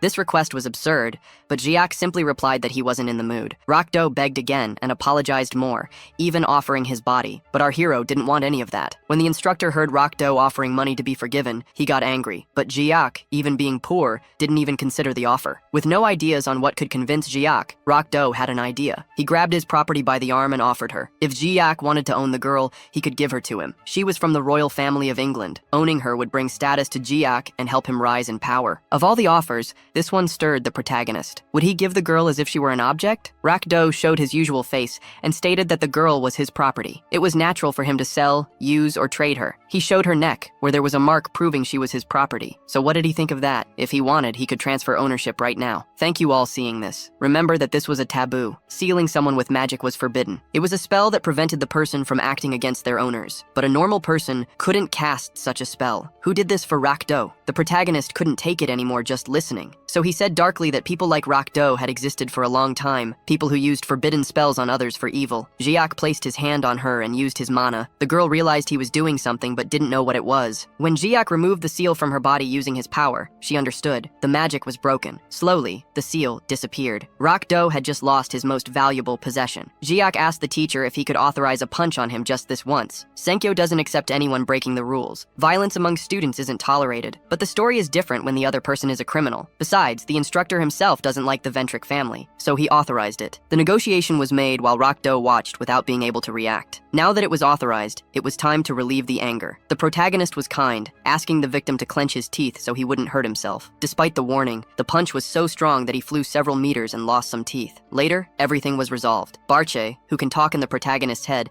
commented that he thought this time Jiak would kill Rakdo. If it were 300 years ago, he would have indeed crushed that guy. The truth is that Jiak got so angry because in the past, one of his disciples did the same kind of spell, and besides, he had been in that situation before. Barsha didn't know that the legendary hero had been a slave in the past, but this conversation was interrupted by the girl Yuria. She ran to him to thank him for freeing her. The girl couldn't talk to him at the time, but she had eternal gratitude. From the information she discovered, there's no one who can understand her better in the world. Jiak said she didn't need to bother with that, and that she shouldn't look for him to try to repay anything. She should just go back to living her own life as she wished. These words reached the girl's soul. After so much suffering, she thought she would never have so much happiness again. The next day, the protagonist met with Professor Lilia to obtain some information. She responded that the Great Palace of Ahala is located in China, and more specifically, it is a labyrinth owned by the White Lotus Association in China. He even questions if it is the same White Lotus that participated in the competition. When she confirms it is, he becomes thoughtful about it. Invading a labyrinth that doesn't belong to him is a crime, and it would be much more troublesome to do so. And after all, why do labyrinths have to have owners nowadays? He also remembers that in the past, animals would mysteriously invade dungeons. Perhaps he could do the same, or even destroy everything in his path. Although it might be quicker to do something like that, he prefers not to cause trouble and turmoil for people. He wants to extract some information from the professor. Is there any way to access this dungeon? She explains that the dungeon is open to students of the White Lotus Academy. As soon as she finished her sentence, she covered her mouth as if she did not want to have said what she just did. Then she charges her student saying he cannot just stay there, gathering information without giving anything in return. So for that, she asks to give more information. She wants 3 things in exchange. After that, she shares more details. Our protagonist then does not hesitate and stands up, telling the professor to enjoy her coffee alone. Of course, she begs, says she will tell him everything he wants to know. Then he just sits back down. I can bet her intention is still to make him her assistant, but I doubt she'll succeed. They sit down. Then he says, keep talking, since she wants to earn his respect. She gets startled and says that what she's about to say should be a secret, so she will speak more softly. The issue is that the Great Palace of Ahala will be one of the stadiums for the World Championship in the 2nd semester. With this, very cautiously, Ju Hyuk asks if this is really true. Do other professors also know about this? She explains that no, only she knows, and in this case, he questions how she has this information. Perhaps she is boasting about information she should not have, so Lilia says she has an informant. In this case, he asks, so is it a world championship involving competition among all the schools in the world? She answers yes, but unlike the academy, where the competition is among the 3 most important schools in the world, the world championship is like the Olympics. Although this may seem very impressive to us, the protagonist is just another annoyance. He also isn't sure if he can participate in it, and it will take quite a while, so he questions if there is any other way to get there faster. Realizing that Ju Hyuk is so determined to reach this place, this leaves Lilia slightly surprised. She replies that she has no information or contacts with the White Lotus itself. The professor is not sure about the method, but said she will try to gain access for Ju Hyuk. In exchange, he has to do one thing for her. Lilia asks him to accompany her to the International Society of Monster Research. It is a one-day event, so he won't have to worry about losing much time. So, sometime that we do not know how long it is, they are in the north of London, in Tottenham, where the International Society for Monster Research is located. When he arrived at the event door, he was already furious. Having spent so many hours traveling just for this, that talk of just one day was also a lie. She ignores his words and responds that they are here on the weekend. She might even extend his day off at the academy to Monday. Most importantly of all, Ju Hyuk asks why they are really here. Then, to answer that question, she puts him in a test room to attack a monster. It seems that people evaluate the boy's performance. He is here to prove the article she is writing. In exchange for her information, he must kill some monsters for her. The boar attacked quickly and took only 1 hit and then disappeared. And it wasn't just a few monsters. It was an hour and a half of killing all kinds of monsters until he was tired at the end of that time. Ju Hyuk questions Lilia again. She lied again, as she said there would only be 3 monsters. So why were there so many? Professor Lilia pretends she doesn't know what he's talking about. Anyway, Ju Hyuk asks what happened with the climate here. As soon as they enter this place, people began to look strange at the two. He then asks if she fought with these people or asked them to be her assistants as well. The professor finally reveals her intentions. She said that for decades people believed in certain techniques and theories. Then, suddenly, an article appeared out of nowhere. contradicting everything they thought and believed. The protagonist realizes that these people want to maintain an archaic and less efficient knowledge than the professor taught on the first day of class. But he questions if these tests with swords prove something different. Why don't they themselves kill the monsters to prove the articles? The professor, with a darker look, says it's because they don't want to. Basically, there is an elite that controls the most accepted hunting strategy theories. They impose this on society and the world. They conduct their own tests to prove the methods they want. It turns out that the current high ranking in the society that evaluates this are incompetent people who have taken their positions only by nepotism. After hearing all the explanation, the old people didn't like having their theories refuted. The protagonist agrees that these people are disgusting, and he liked helping her with that. He has already helped the professor with what she wanted. Now she has to repay him with help to go to the White Lotus. Lilia then surprises by saying it was a good choice for him to have come here. After all, the director of the White Lotus is also at this place. Ju Hyuk is very smart and says that in that case he knows who she is. Has he seen her today? Then he's going to talk to her right now. Before he can get up, someone knocks on the door and asks if student Ju Hyuk is here and if they can speak with him for a moment. The protagonist recognizes the voice. It is familiar, and he says yes and can come in now. The room is immediately illuminated with such beauty. The person before them is the director of the White Lotus Academy, and definitely one of the most beautiful women in this story. Not only that, she politely says it's a pleasure to meet him. Her name is Zillion. Our protagonist reciprocates the courtesy and says his name as well, and asks what can he help her with. The woman says that in fact, she's here to ask for a favor if he could handle a person for her. Professor Lilia says that since the conversation seems to be getting serious, then she'll leave him alone. Then she exits the room. Ju Hyuk asks her what he needs to do. She explains how her Geo family was the first to be founded after the era of chaos. Thanks to that, they managed to build the White Lotus Academy and educate strong warriors. However, there was a genius in the family who at 13 could defeat adults. This person stepped on his brothers and members of the Ziolan clan family. Even the family head was run over by this person. In the end, this person concluded that there was nothing more to be learned in the world outside and locked himself in the family Gio's training room at the White Lotus Palace. Ju Hyuk asks if she wants him to run over this arrogant person. Zillion says yes. However, Ju Hyuk questions that there must be several strong people out there for her to ask this task. He even points to her and says that her magical power is far from weak. The girl acknowledges that our protagonist has good eyes. She says she even used magic to hide it. But there are two reasons that make things complicated. The first is that the person fights using only their physical strength. The second is that the person is the same age as Ju Hyuk. After watching the competition, she knows he is physically strong. So, if the person lost to someone of his own age, his pride would be damaged, and that's why she personally came to ask the favor. Ju Hyuk accepts, but doesn't expect it to be for free. Zillion agrees and says she is very important, and also a very important person. She can also ask for favors without needing to pay anywhere in the world. Our protagonist interrupts the woman and makes it clear that he doesn't want money. There is a place he wants to go. Can she arrange for him? This totally catches her off guard. The scene cuts to a little later, and they are now in China in front of the White Lotus Group building. Ju Hyuk tells her he did not expect to do this on the day he agreed to it. Zillion says he said he was free until Monday, so the sooner the better. He agrees, then she asks if the place he needs to enter is the Great Palace. Ju Hyuk says yes, then she says it will not be a difficult request, but they should enter first. As they enter,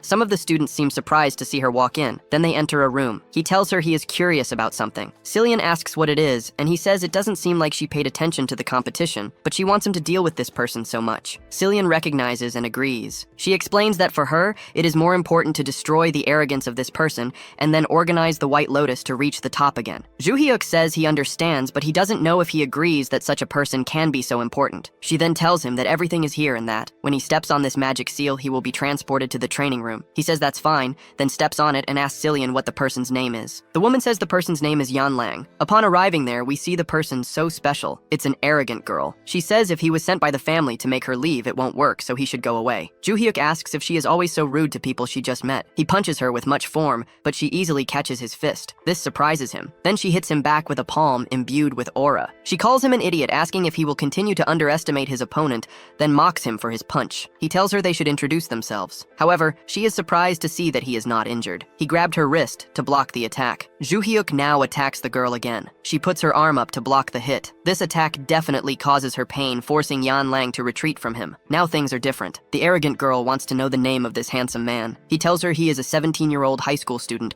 who underestimated his opponent. The girl now decides to keep her distance and look for a counterattack, but he doesn't give her the chance to keep her distance, then prepares another punch hitting her directly in the stomach. This also excites him. For the first time, someone has exceeded his expectations. She staggered back with a blow to reduce the impact. Joo-hyuk recognizes that she isn't bad. Not even his students from 300 years ago had this level of mobility. Yanlang starts to think seriously about this. There wasn't supposed to be someone her age at the same level as her. She starts to smile with excitement. Since he is so strong, it means she can go all out. Joo-hyuk is glad that her pride remains intact. This gives him a chance to continue this fight as well. We see that they are being watched on a screen. It is Xiao Yi-an who is watching. Her secretary calls her and says he knows it's presumptuous but wonders if Joo-hyuk will be okay. The man says he doesn't believe a student from another school could do anything against someone from the White Lotus. He says he is currently being pressured by her. Is this a waste of time? The next words from the man really seem rude to me because he says that even the miss lost to Yan Lang. But to keep his head safe, he says that this was due to the fight being without magic power,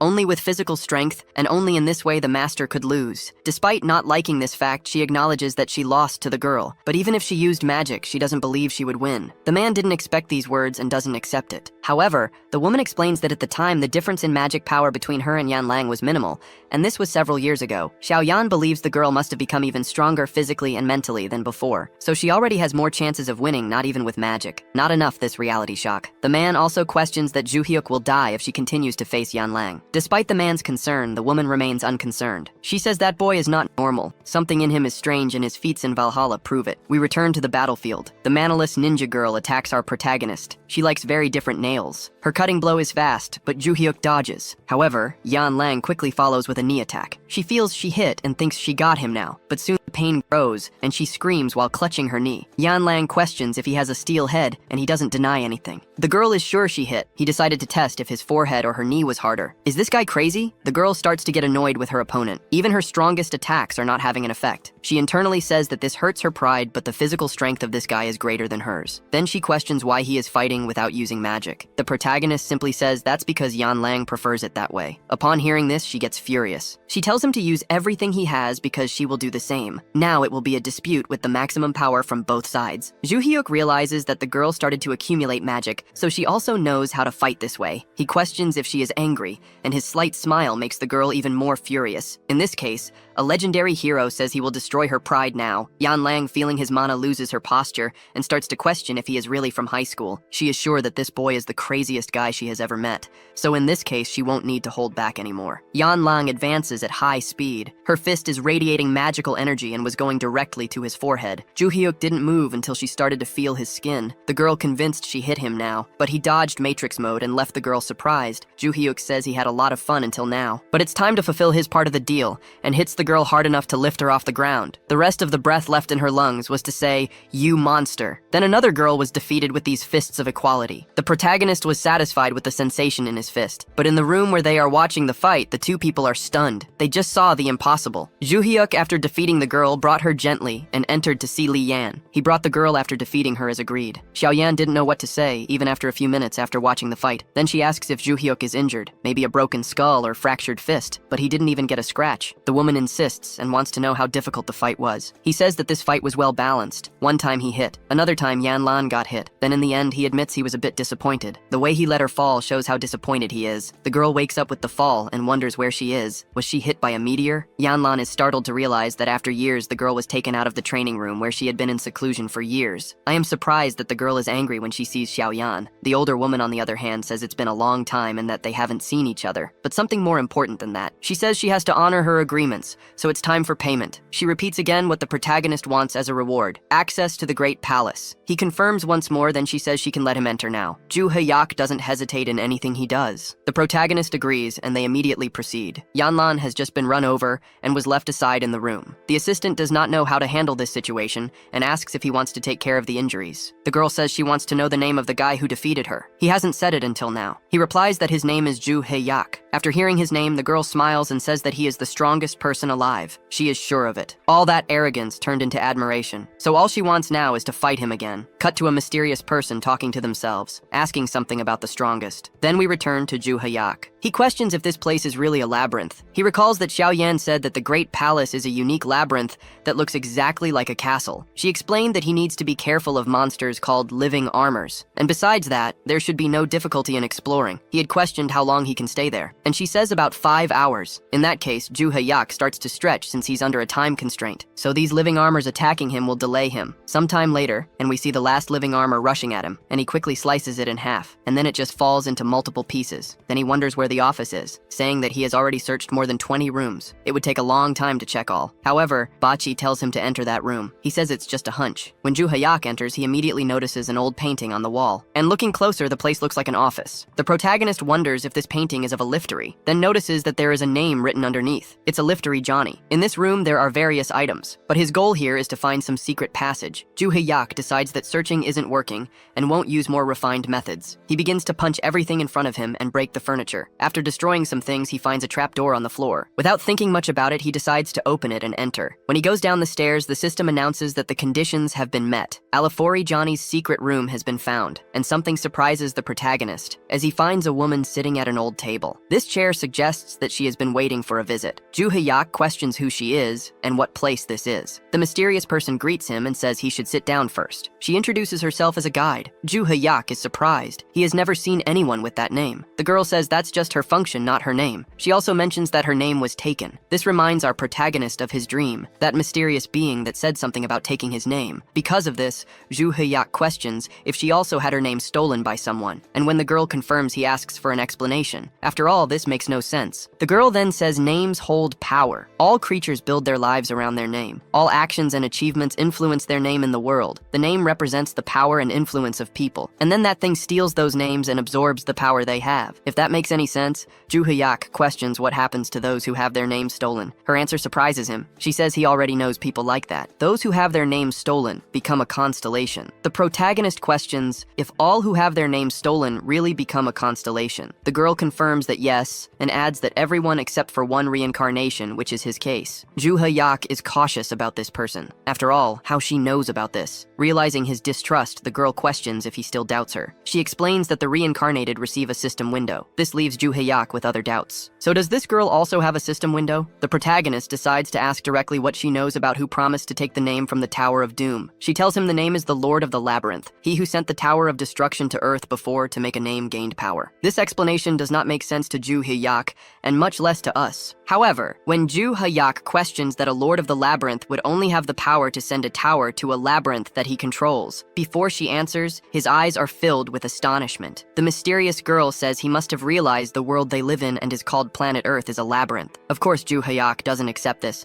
and the girl responds that it's his choice to believe or not, but he can't ignore the facts. Accepting this assumption, Ju Hayak questions the purpose of this person sending a tower of destruction was to make a name for himself. The girl confirms at that time the towers brought great chaos to the earth. Only the most powerful warriors managed to survive and made fame and power to become constellations. Ju Hayak died after defeating the Barche and making the tower be destroyed, but he is sure that his disciples became constellations, as they all also made their name. Ju Hayak was here in search of answers, but now everything has become annoying. In the end, it's all a game for an omnipotent labyrinth lord. The girl then says it's not quite like that. The fact of him reincarnating is a variable for the Lord of the Labyrinth, contrary to what Ju Hayak believed. Who reincarnated him and gave them the system window is not the Lord of the Labyrinth. Another omnipotent being makes Ju Hayak more annoyed. So who is this person? She says she also doesn't know, but she believes that this person must have a purpose related to Ju Hayak. She decides not to waste more time, and with a spell she makes a shimmering ring appear and immediately hands it to the protagonist.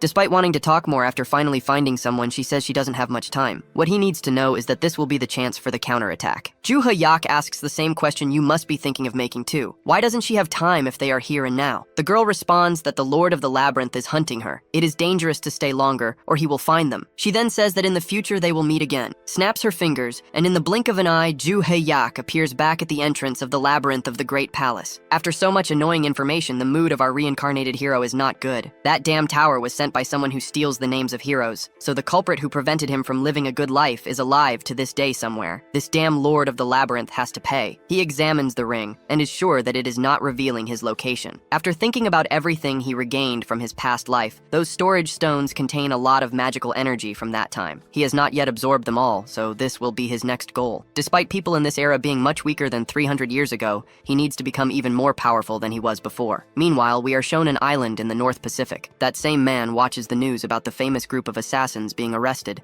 after being run over by a Valhalla student. Furious with the failure of the people he hired, he breaks the iPad screen just by squeezing it and then throws it on the ground in frustration. This person is the leader of the believers of the Dragon King Hannibal. He has been keeping an eye on Kim Joo-hee-yak after hearing the words of the constellation. It was great when the Ventric family asked to eliminate him, but even these people failed. The man made all this scene in front of another person. This is George, some important person of the underworld. He says he understands the anger of his friend, as he also lost one of his important men to this guy. George was responsible for Desira the First, who tried to destroy Joo-hee-yak and ended up dead. George says that Desira was amateur and revealed information to the target. For fear of him revealing more things, George himself made sure that Desira did not speak anymore. His suggestion is that his friend should do the same. Those three are going to prison and are a risk to him, so if he wants, George can silence them too. This solves the risks of information being leaked. But Joo-hee-yak, what can they do to eliminate him? George says that about this boy. His friends should just forget about him for now. The reason is that Il-geo is watching him now, so it's better not to interfere. This information leaves the man stunned. Even the bad guys fear the guys worse than them. George agrees that people like the two of them are bad, but there are those who are really crazy even for them. In the end, the two agree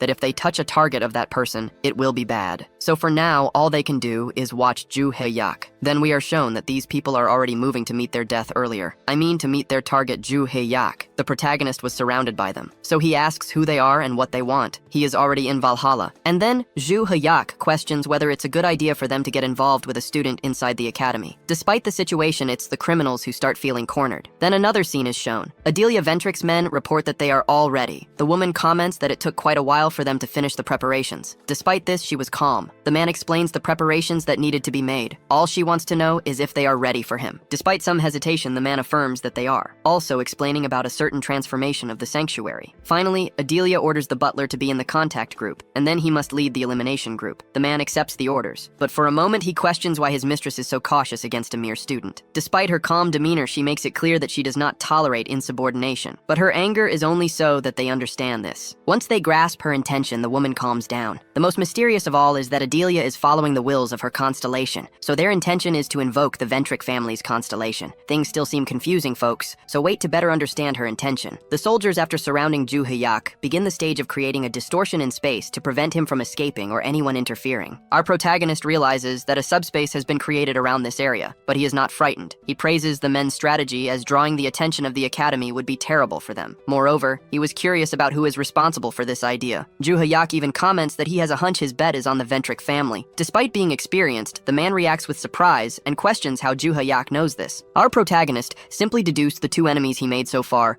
Only the Ventric do not use dark magic. Since they were discovered, the butler says they no longer need to hide and should call the elimination team now. When the subspace magic is undone, hundreds of armed people appear around Joo-hee-yak. Their intention is quite simple: to eliminate the target. However, even in this situation of the greatest possible disadvantage, Joo-hee-yak is not shaken. He even jokes about all of them. How can so many people be needed to handle a mere student? They make it clear that orders are orders. So since he has no choice, the MC decides that he will have to act according to the circumstances. All the men prepare to attack together. With just one body movement, Joo-hee-yak pushes all the people on his right backward. Only one person was able to make dozens fall backward. The butler, using his fencing, tries to hit Joo-hee-yak and fails. The protagonist decides to draw his sword too, and comments that it's disappointing that these people only know how to swing a sword. The other men try to hit him by attacking from behind, and even with a surprise attack, Joo-hee-yak dodges. He easily manages to dodge and defeat everyone effortlessly. The butler's expression darkens when he decides to attack again. It was his turn to try to hit the enemy from behind, but he also failed. He leads the group and is not able to hit the target. For sure, this is not the strength of a high school student. Despite the intention of these people to take his life,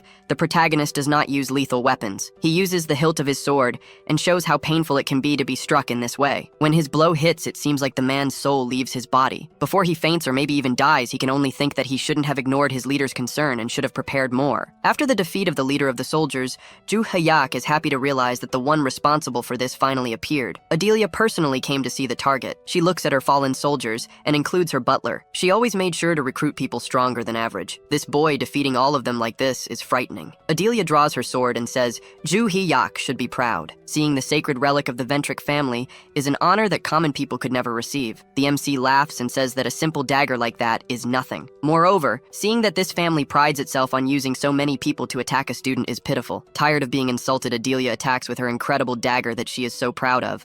But before she reaches her target, the mana stones her soldiers were using start to resonate and glow very brightly in a yellow tone. No one knew what was happening, not even Adelia, so everyone was astonished. However, our protagonist was calm and with his hands in his pockets. His confidence reminds me of Satoru Gojo. Adelia's dagger glows in the same color as the stones, and then she feels something very strange. The entire environment lost its color, and only the mana stones glow. Adelia also noticed the same effect. Everyone was paralyzed. In fact, only one person was not affected, and was watching everything calmly. Everyone then froze but conscious. Adelia wonders if her body cannot move due to some forced sanctuary effect. She observes her soldiers and believes that they have their bodies and minds frozen. She manages to maintain her consciousness. However, how can this guy still move freely? When he touches Adelia's sword, a system window appears and asks a question. Master? Initially, our protagonist doesn't understand. But a person manifests with the energy of all the mana stones the soldiers had taken. This person is the very constellation that the important Ventric family venerates. However, something they've never seen before is the face beneath the mask. When the girl reveals her young face, the only ones who can see it are Juhiak and perhaps Adelia Ventric,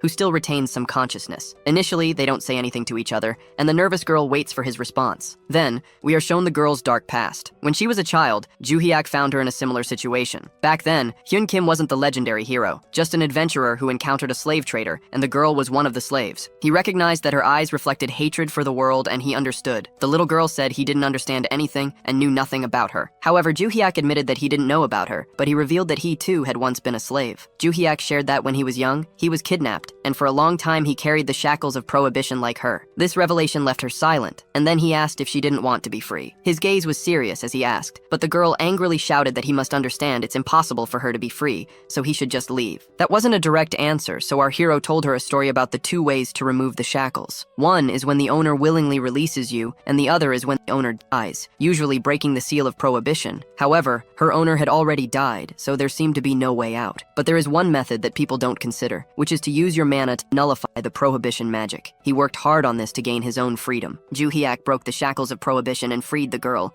something she never imagined was possible. Her hero then told her to be as free as she wanted and to return to her family. However, the girl had lost not only her freedom, but also had no family or friends left to return to. In that case, Juhiak said he would soon embark on a journey to crush all the slave traders he encountered, asking the young lady if she'd like to join him. And that's how they met, and she became his disciple. After more than 300 years, they remember everything, but neither of them can recall her name. Finding his beloved student is gratifying, and helped him understand what it means to have your name stolen. Since Juhiak can't remember her name, he'll call her what he used to in the old days. Idiot, it's been a while. This scene was witnessed by Adelia, who could only imagine the shock of seeing the constellation she venerates appear, and be called an idiot by the person they wanted to kill. The girl then approaches Adelia, calls Juhiak master, and asks what she should do with these people. The girl with the crow mask takes back her relic, releases her spell, and returns everyone to normal. But now, no one is conscious, not even Adelia. If Juhiak wishes, she can kill them all right now as punishment. Our hero says no, because he has a better idea. I wanted to see more of the woman's reaction when she realizes that the constellation she follows calls the man she wanted to kill. We don't know how long they stayed there, but the next day,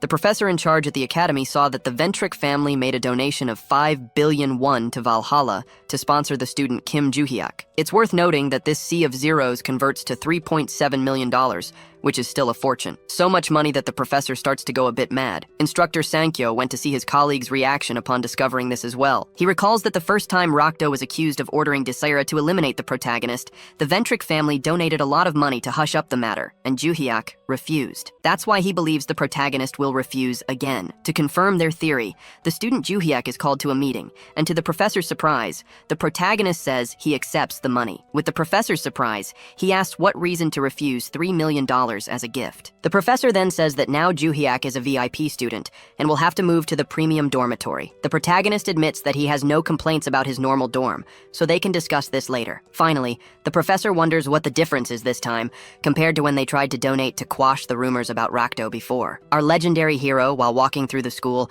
recalls his conversation with his idiot crow mask disciple. The girl suggested eliminating everyone who tried to harm Juhiak. However, he wanted to take better advantage of the situation. Juhiak awakened Adelia and explained to the woman that their constellation had authorized Juhiak to do whatever he wanted with the Ventric family. What does she think about that? Before Adelia could say anything, the constellation stated that she originally created the Ventric family to serve the master. So Adelia asks if the phrase passed down through generations, all for one, was about this. The furious constellation says yes. This idiot finally realized the woman has just discovered that this person is the master of her master. Now that it's clear, our protagonist approaches and asks Adelia what he should do with them now. Even though Juhiak doesn't like this family because of their arrogance, he acknowledges that their power and prestige are real in society. Because of this, he has some tasks for Adelia to carry out. It's true that since Adelia became the leader of the Ventric family, they were in decline but rose to the top. Therefore, Juhiak orders her to continue guiding the Ventric family and start supporting his objectives from now on. She must do this without questioning his reasons. To remind her of what's at stake, Juhiak points to the Lady Constellation and says that if she steps out of line, everyone will be paying a visit to the other world. The protagonist's disciple says she'd rather kill them all right now, and if he changes his mind, she can do it right now. In that case, she says she'd like to stay longer, but her time is running out. Manifesting her body in this world consumes a lot of energy, and the dozens of mana stones they brought are already running out. Juhiak asks if all constellations have these restrictions. The girl doesn't care and can't stay any longer. She removes her mask and says that being able to see her master's reincarnation in person is priceless. Juhiak understands what she meant and orders his beloved disciple to go rest. She puts her mask back on and says that before she leaves, he needs to know something. Besides her, it seems that another constellation has also become a constellation. He will see her soon. After this last message, the idiot girl with the crow mask returns to another dimension. That was all he discovered that day, but it doesn't make things much easier. Juhiak still doesn't know who the constellation he'll meet soon is. He also wonders if all his students have also become constellations. The protagonist then returned to the classroom for the first time since coming back from China. When he sat down, Yu So-yan kept staring at him intensely. Meanwhile, Juhiak continued his internal dialogue with Barche. The constellation Barche said he remembered that the Lord of the Labyrinth gave him the name Barche and the power to control the Tower of the End. He explains that the name and power he received influenced his actions, and the current Barche acknowledges that he wasn't acting of his own free will at that time. After a long conversation throughout the day, still while walking to his dormitory, Juhiak's mind wouldn't stop thinking and trying to understand the mysteries of the Lord of the Labyrinth. It's very frustrating to be a pawn in the hands of a mysterious creature. Knowing that they can oppose the Lord of the Labyrinth when he talked to the guide made him less irritated. The next day, Juhiak met the guide again. He didn't expect their reunion to happen so quickly because of the urgency the woman had to leave earlier. Moreover, he was sure he was in the academy's cafeteria. How does this woman do that? The woman asked what the shiny thing he was holding was. Juhiak was furious and wanted to throw it at her head. Because of her, his food disappeared. She apologized for interrupting the man during the most important time of the day. More importantly, she wanted to know if the ring was still safe with him. Juhiak showed that it was, and the woman said that was good, because they were going to start using it right away. Even though she said that to the protagonist, it didn't seem like it would be of any use in combat. The woman said he should just use it and try to cross some labyrinth. Juhiak then said that natural labyrinths no longer appear in this era, and that the existing ones have owners. The woman clarified that these weren't the labyrinths. The Lord of the Labyrinth would create new ones here on Earth, and these new ones were their target. It would be something like the calamity that happened before. Hearing that brought back bad memories for Juhiak. In the past,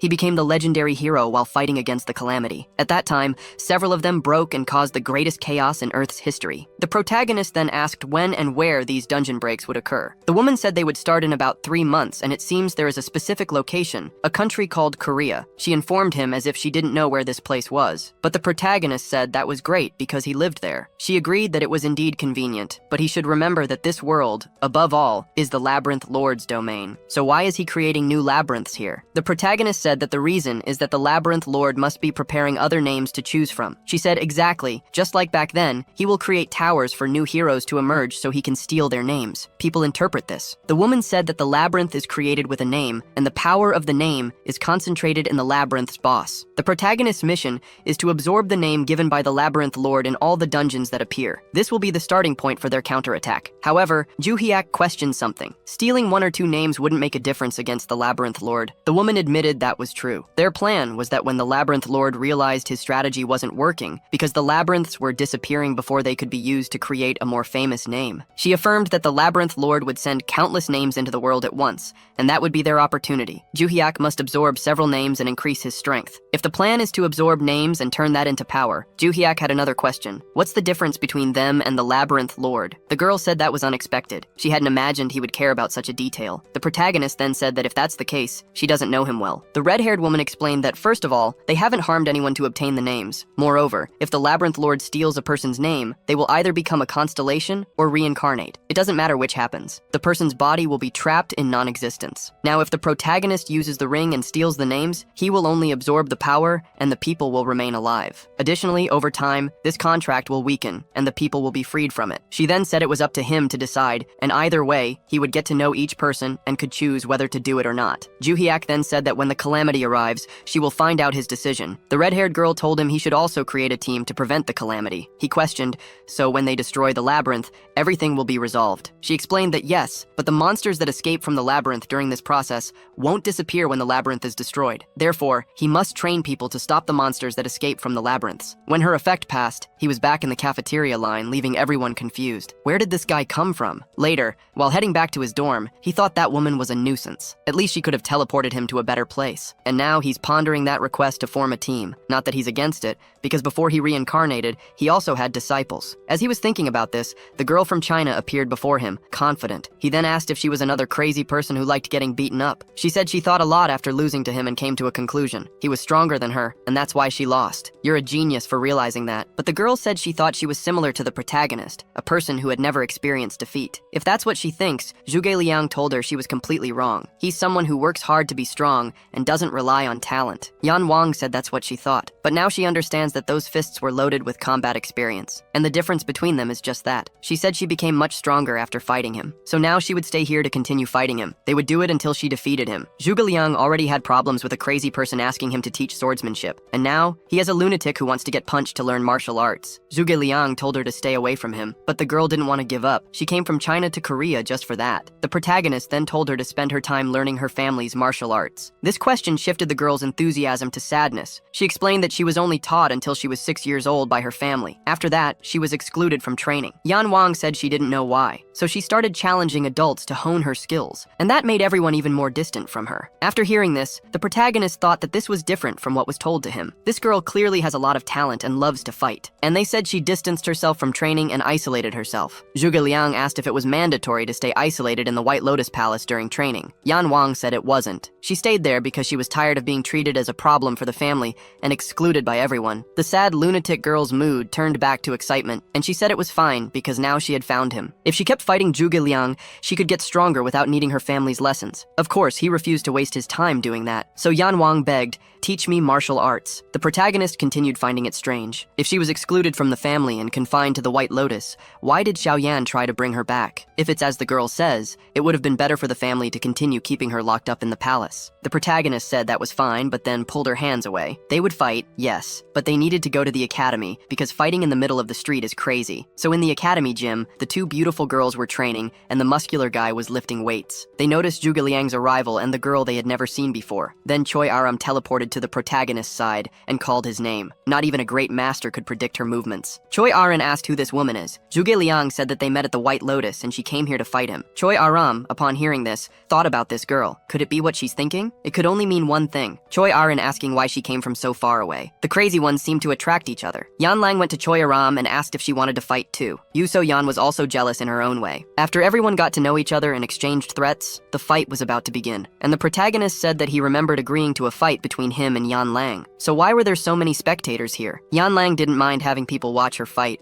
She only cared about showing her opponent her progress. In that case, Zhuge Liang said he was eager to see how much she had improved in such a short time. At that moment, the protagonist remembered the words of that annoying woman. He needed to form a team. He told Yan Lang that if she wanted to be strong, she had to accept his challenge. If he won here, she would have to become his disciple. Although she wanted to fight him, she found this request strange and refused. So, our protagonist said they would talk with their fists from here on. The lunatic who has muscles for brains said she agreed with that. She charged and made an attack using her elbow. The protagonist acknowledged that she was stronger than before. Having her strength recognized made the girl even more excited, and she said that this time he wouldn't block her attack. Her mana aura was so strong that the other girls watching could barely stay close to the arena. The muscular guy said that her mana concentration was higher than Zhuge Liang's during the competition. Yan Lang then attacked using her mana to make her most powerful strike. She told herself that he he had proven to be the strongest, so it shouldn't be a problem for her to use all her strength in this attack. To the girl's surprise, Zhuge Liang was in the same combat pose as her. He suggested facing her with the same attack technique. The two, with joy on their faces, collided their fists,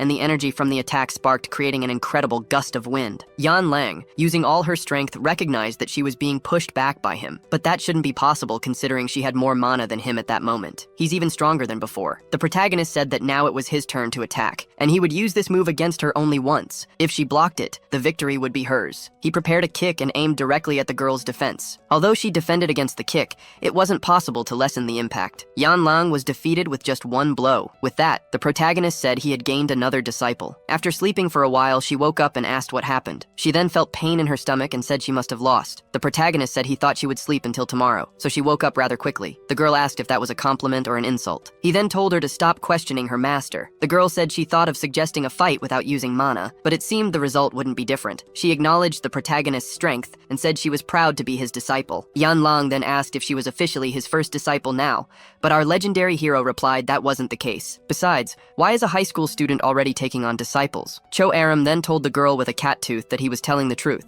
She was the master's first student, Miao. How the protagonist was going to explain that she also wasn't the first. Better to let that go. Yan Lang was furious about the Miao. Cho Aram was saying, was she trying to provoke her? Said yes. Was she angry? Yan Lang said her name was not that, and to stop giving her nicknames. Cho Aram insisted that Miao was cute. Jahyuk watched the girl's argument deep in thought. He found this nostalgic. As many years ago, this often happened with his former students. This scene is quite pleasant, so he kept watching the two bond for a while. Even after 300 years, it continues to be enjoyable. After much conversation, he called for Miao. And even though she was criticizing Aram for giving her nicknames, how could the girl resist when it was her master? Jahyuk told Miao to respect Cho Aram because she was her senpai. Besides, Aram should help the younger ones like a good senpai. Aram was very happy to be recognized by her master. Yan Lang couldn't hide her jealousy, or maybe it was because she wasn't the first in something else. The protagonist ordered the end of the jokes since they had done enough for today, and everyone should rest. In that case, Yan Lang asked where she would sleep. The protagonist questioned if she hadn't already resolved that when she came. The truth is, she didn't think much about these things. Yan Lang told Seol Hyun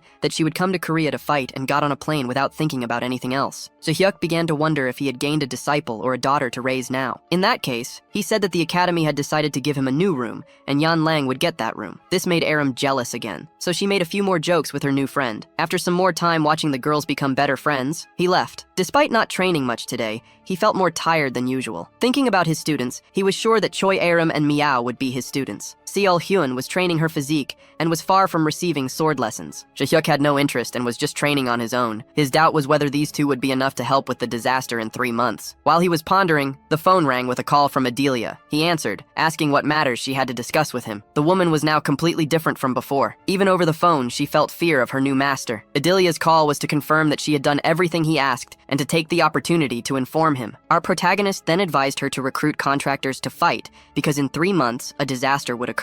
Although this was very important information, Jaehyuk simply said his sources were secret. He explained what the woman should do, and then Adelia asked a favor. Could Jaehyuk speak well of her work to Lady Consolation? She was ignoring Adelia and not responding. The truth was that the girl said she needed to rest due to expending too much energy that day. But Adelia didn't need to know that, and Jaehyuk said he would tell her everything. On another day during training, Yanwang asked for a break to catch her breath, or else she would die. Despite this, Jaehyuk praised the girl and said she was progressing much better than expected. To keep up the tradition of people interrupting during training, a woman entered the gym asking for Yan Lang. This woman resembled Xiao Yan from the White Lotus Academy, but it wasn't her. The woman then said that Yan Lang's mother had come to fetch her personally, but instead of being happy, Miao was furious at her mother's presence. The protagonist said this was strange. He could have sworn that Xiao Yan was her mother. Only now did the woman introduce herself as Xiao Yanhua, the current leader of the Xiao family, and because of that, she was now Yan Lang's new mother. Now the protagonist said that Xiao Yanhua was this woman's younger sister, and the leader of the White Lotus. Perhaps the names in the previous translation were wrong. The girl's mother said that her sister would contact her when Yan Lang left the palace, but she didn't do so. The reason she might find out later. But the most important thing was to take her daughter back to the palace. The girl was trembling with her emotions and asked her mother why take her after exiling her. Although she didn't understand her mother's reasons, Yan Lang shouted that she didn't want to know anymore and wouldn't go back. The woman then said that rejecting Yan Lang in the past was an order from the constellation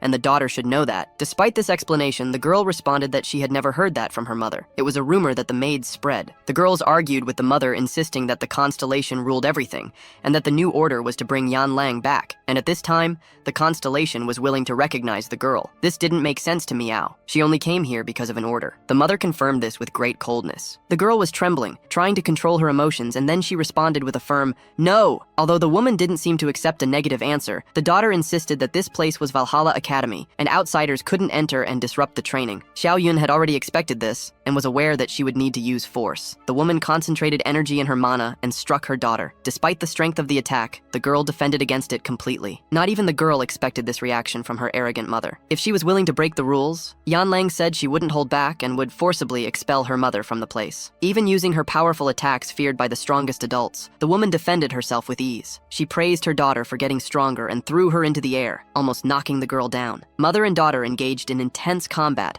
while arguing about their relationship. This intense fight was watched by Choi Arim and the protagonist. Arim questioned whether it would be appropriate to call the head instructor, but the protagonist said that would cause a big commotion. Even though he didn't like that woman, it was better to let them fight. In that case, Choi Arim said that the kitten must be very frustrated with her family. Even though Arim didn't say it, we know that she also went through that with her family. Yan Lang was fighting with all her strength to defeat her mother, and when she managed to land a powerful blow, the result wasn't good. Her mother froze her leg and said that this was the power of the family's constellation. The power of the Snow King is a blessing that only those recognized by him can use. If she returns now, she can make a contract and be accepted by the constellation. Our kitty doesn't want to return under any circumstances, and her mother is willing to do anything to take her back. Yan Lang shouted that she wouldn't go back even if it killed her, but her mother said the dead don't have opinions and approached to freeze her daughter's entire body. After she's unable to move, she will be taken away. The girl closed her eyes in fear, and then our legendary hero couldn't stay out of it any longer. He stopped the attack with a leg and his hands in his pockets. Yan Lang didn't expect him to get involved in this. However, he was furious, questioning why she would hurt her daughter. The woman hid her surprise and simply said that strangers shouldn't get involved in other people's parenting. This reminded our protagonist of Choi Aram's brother, who said the same thing. These annoying people. The woman couldn't understand how he managed to block her attack, and her mother was so affected. The only explanation is that his magic was stronger than the constellations. Our protagonist told Aram to take Yan Lang away from here. The girl was against him getting involved in her problems like this, but she knew she couldn't defend herself with her leg immobilized like that. Anyway, he said that a master couldn't stand by silently, watching his students get hurt. Seeing the kitten's admiration made Choi Aram uncomfortable. Will this girl steal my senpai? It was the first time the girl's mother heard about him being her daughter's master. It didn't make sense for a teenager to teach other teenagers. The woman questioned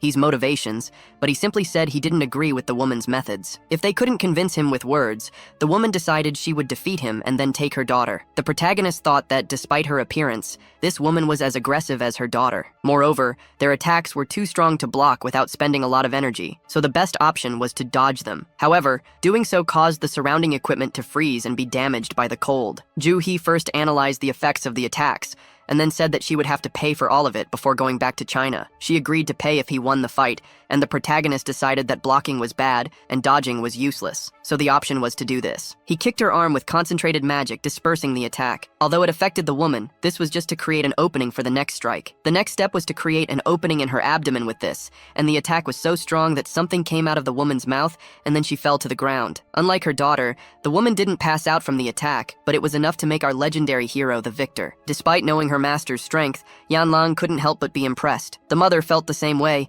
but the woman admitted her defeat, saying it wasn't over. She needed to take Yan Lang because that was the constellation's wish, and even if she couldn't do it, others would come in her place. The daughter was frustrated by this. Her opinion didn't matter at all in the end. The mother hurt her feelings even more, saying yes, the constellation's will was the only thing that mattered. Our kitty was trembling again as she asked if she would have to fight every time because of this. She couldn't bear it anymore. This reaction from his student was the last straw for Jae-hye, so he coldly asked Siyuan how he could meet the family's constellation. If it was an order from him, all he had to do was convince the constellation to give up on that order. For the first time, the woman was horrified. No one should be so stupid as to say that. She said that he could meet her when the family summoned her with magical energy stones, but that would never happen for him. The protagonist then said that it was necessary to touch the family relic to enter the mind realm where the constellation lived. Although just a student, the woman couldn't deny that he knew a lot. So he must know that going to the mind realm where the constellation has domain expansion is likely to crush his mind. Did he still want to face the constellation in her domain expansion? decision? The protagonist said yes, so the woman accepted his terms. But for that, he needed to convince the other family members to authorize this decision. She said she would arrange the meeting in a week, but this seemed like an agreement that only benefited Joo-hyuk. If he lost, what would the condition be? The protagonist said he would accept the deal, and if he won, she would leave Yan Lang alone for the rest of her life, and he would take care of her, and that was all. Xiao Yan couldn't help but think he was arrogant, so she accepted his terms. When the woman left the room, Joo-hyuk could no longer hide his fury toward her, so a week later, it was known that the protagonist was facing the Frozen King constellation. They stared at each other, and you wouldn't believe how quickly things happened. Before that day arrived, something needed to be shown first. A few days earlier in the academy dormitory, the protagonist and Yan Lang went to the room where she would live. This room was large and luxurious, which made the girl acknowledge that it was more impressive than the Xiao family's house. So she asked if she could really use this place all by herself. The protagonist said yes. Originally, this room was for him to use so he could give it to her. This made the girl blush even more for a while. Yan Lang then asked why he was doing so much for her. He asked if the training was too painful. Would she give up? This was just to change the subject. So he soon asked about the family's constellation. The kitty told him everything she knew about the Frozen King,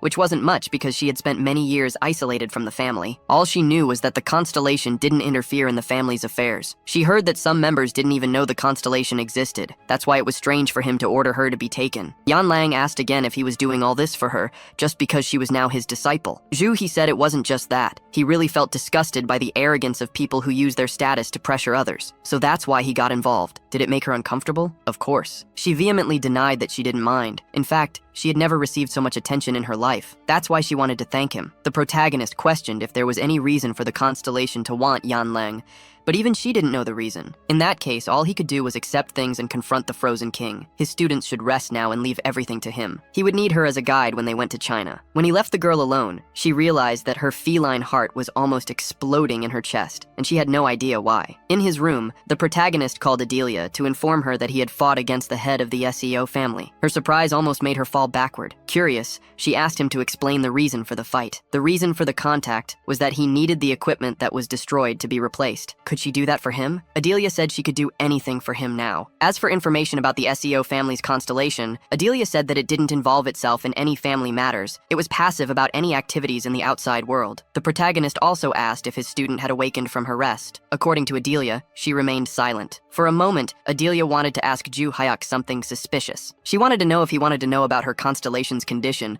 so he could tell her how well she had been serving him. He then said he changed his mind about her having done a good job so far. Adelia begged for 1,000 pardons and hung up. In the end, they didn't manage to get any information about that constellation. Barjay then questioned his master, saying that Joo-hyuk was never one to ask questions first and hit later. That might be true, but it wasn't like he could have the same confidence he had when he was known as the strongest of all in the past. Barjay then revealed something very important. When you go to the mind realm, the strength you have isn't that of your body, but the strength of what you know. Among many explanations, Barjay said that constellations have the same strength when they come to Earth, and normal humans have the same strength when they go to the mind realm. However, Joo-hyuk is different because his strength is the sum of 2 lives, so a few days later, he went to the Seol family's mansion. Their leader didn't expect him to really come. She thought it was a bluff to make him run away. On the other hand, Joo-hyuk wasn't nervous at all and wanted to go straight to the sacred relic. Seol Yan then asked him to follow her to the location, and Joo-hyuk asked his dear kitty to wait here until he finished. All she could do was wait for the result of this encounter. The room where the Frozen King's relic was kept couldn't be any different. The place was like a freezer that didn't consume electricity. Perhaps the family's fortune was related to a butcher shop. The woman picked up the box where the relic was kept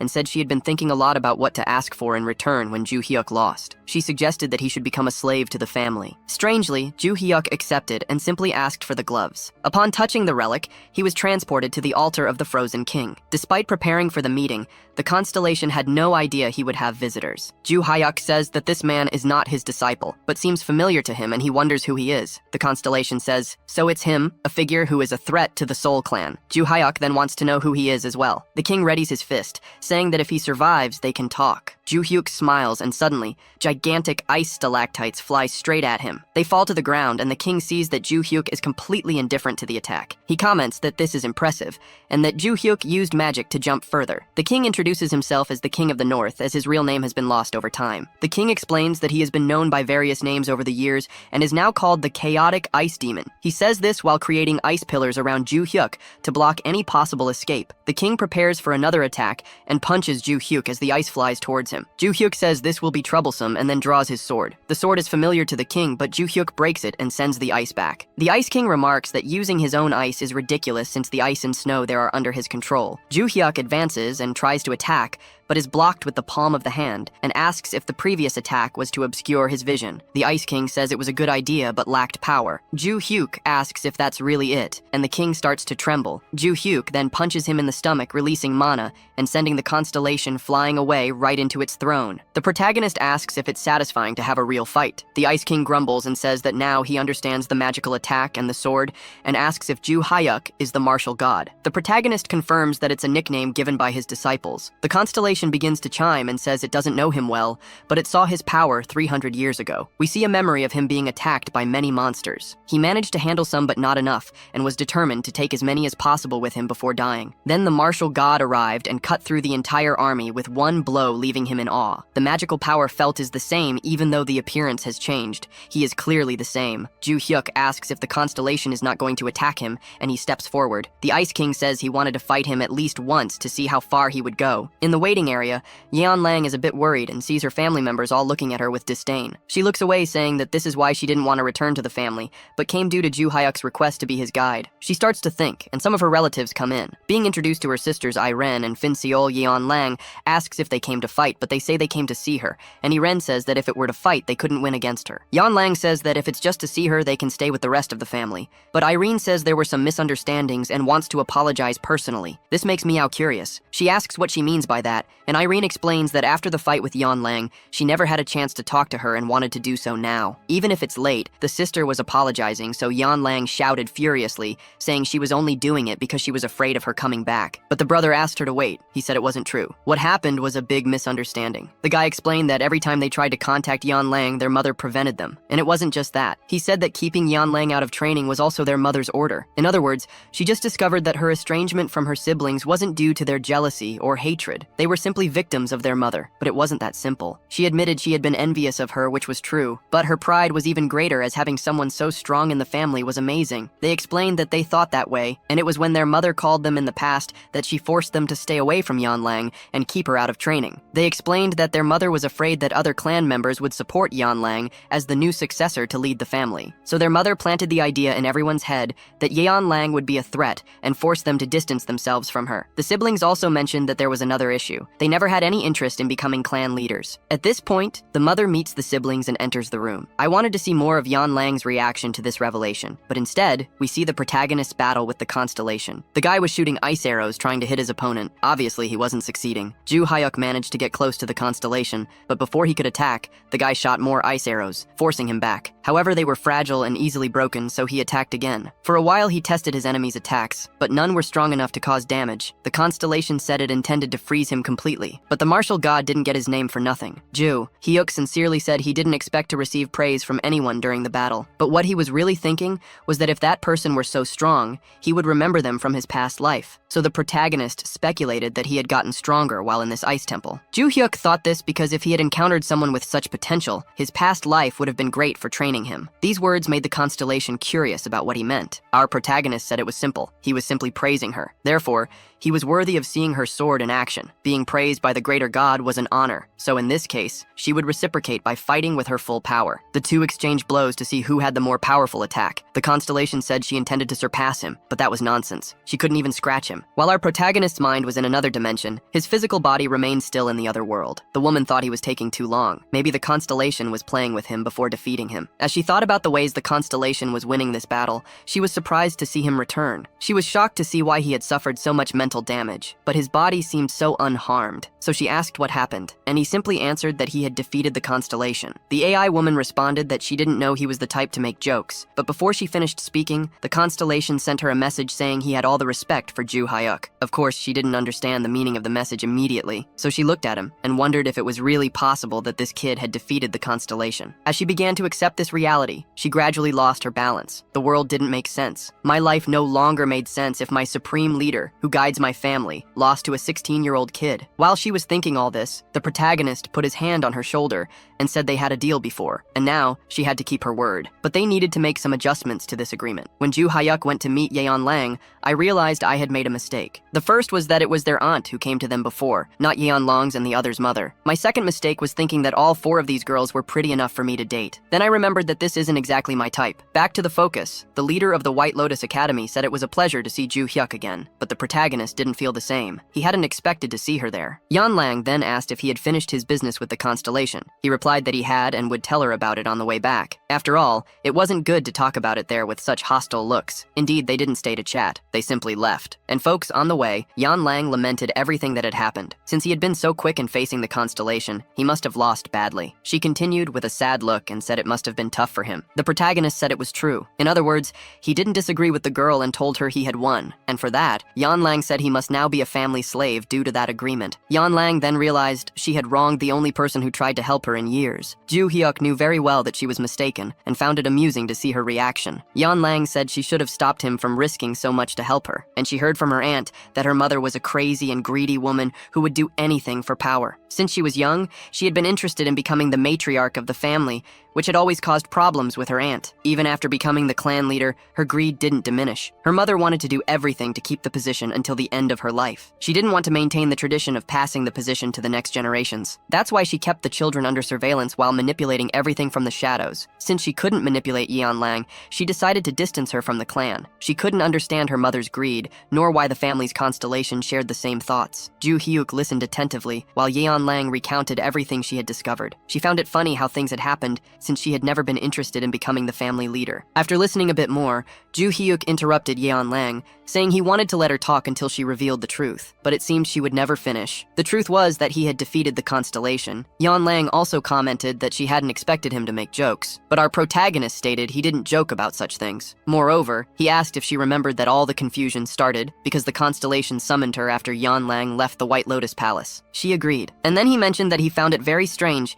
as he had talked a lot with the constellation. Later, when he was unconscious, he had to be woken up very carefully. Then he asked why the constellation wanted Yan Lang so much, and discovered it was because the matriarch had requested protection for her youngest daughter. The truth was, he didn't even know Yan Lang's name. He was just following the matriarch's requests. In other words, the man had been manipulated by the matriarch all along. Imagine Yan Lang's surprise upon hearing this. Her mother was so greedy that she managed to deceive the constellation, which was extremely important to the family, just to satisfy her own ambition. If Yan Lang didn't like her mother before, she now had even more reasons to hate her. She ruined Yan Lang's life and kept her away from her siblings because of it. Seeing the sadness, the girl was emotional, and the protagonist revealed that he had asked the constellation to cancel the contract with her mother. She was surprised to hear this and didn't understand the reason. The legendary hero explained it simply. If the woman went so far to gain power, the punishment she deserved for harming his disciple was losing that power. In other words, she no longer had the right to remain as the family leader. Now Yan Lang didn't need to worry anymore. The girl blushed and thanked him so cutely that I felt emotional. She needed to thank him more, so she repeated her gratitude once more, louder, while hiding her face in embarrassment. To her, this was the most amazing thing anyone had ever done for her in her life. When he said it was nothing much, it was obvious she would end up falling in love with her amazing master. As they walked back to the airport, someone was watching them. The masked person was talking to someone else,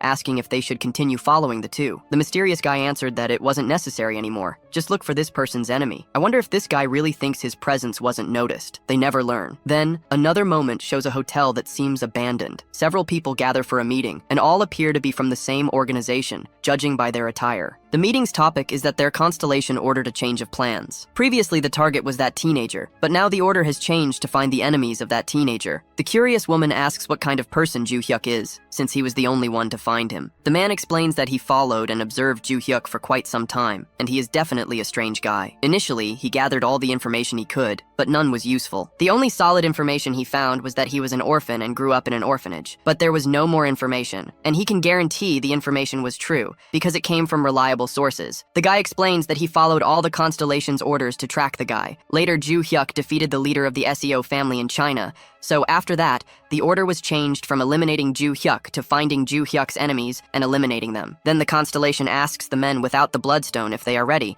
They say yes. Then everyone places the bloodstone on the table. It seems too lazy people put damaged stones, but that's not important. Just my observation. The masked man informs his constellation that he found Ju Hyuk's enemies, the Ventrix, the Insinja, and the Iriasex. The constellation listens in silence. He also mentions that the Ventrix have gone from being Ju Hyuk's enemies to his allies recently. Additionally, there are rumors that a malicious group called Break Jang is now after Ju Hyuk. They wonder how this kid manages to gather so many enemies. Before they could continue the conversation, the constellation gives new orders. Eliminate all these enemies. I believe you've figured out that this constellation must be a disciple of our great legendary hero. When Ju Hyuk returned to Korea, his phone was full of messages from Choi Arim asking to speak with him. She wanted to inform him that she would miss fencing classes because she needed to go to her hometown to fetch something. That's why she wouldn't be able to attend the fencing classes. Ju Hyuk pondered what could be so important for her to fetch. Maybe it was the Choi family relic, which would be great, as the family's constellation might be one of his disciples. The protagonist was doing his daily training with the girls while thinking about various things. I don't know how he manages to concentrate with so many beauties around him. This master has an incredible focus. Ju Hyuk was wondering if the White Lotus Academy also had a constellation. Now that he was in contact with the director, he could check if there were any other disciples of his. While he was thinking about all this,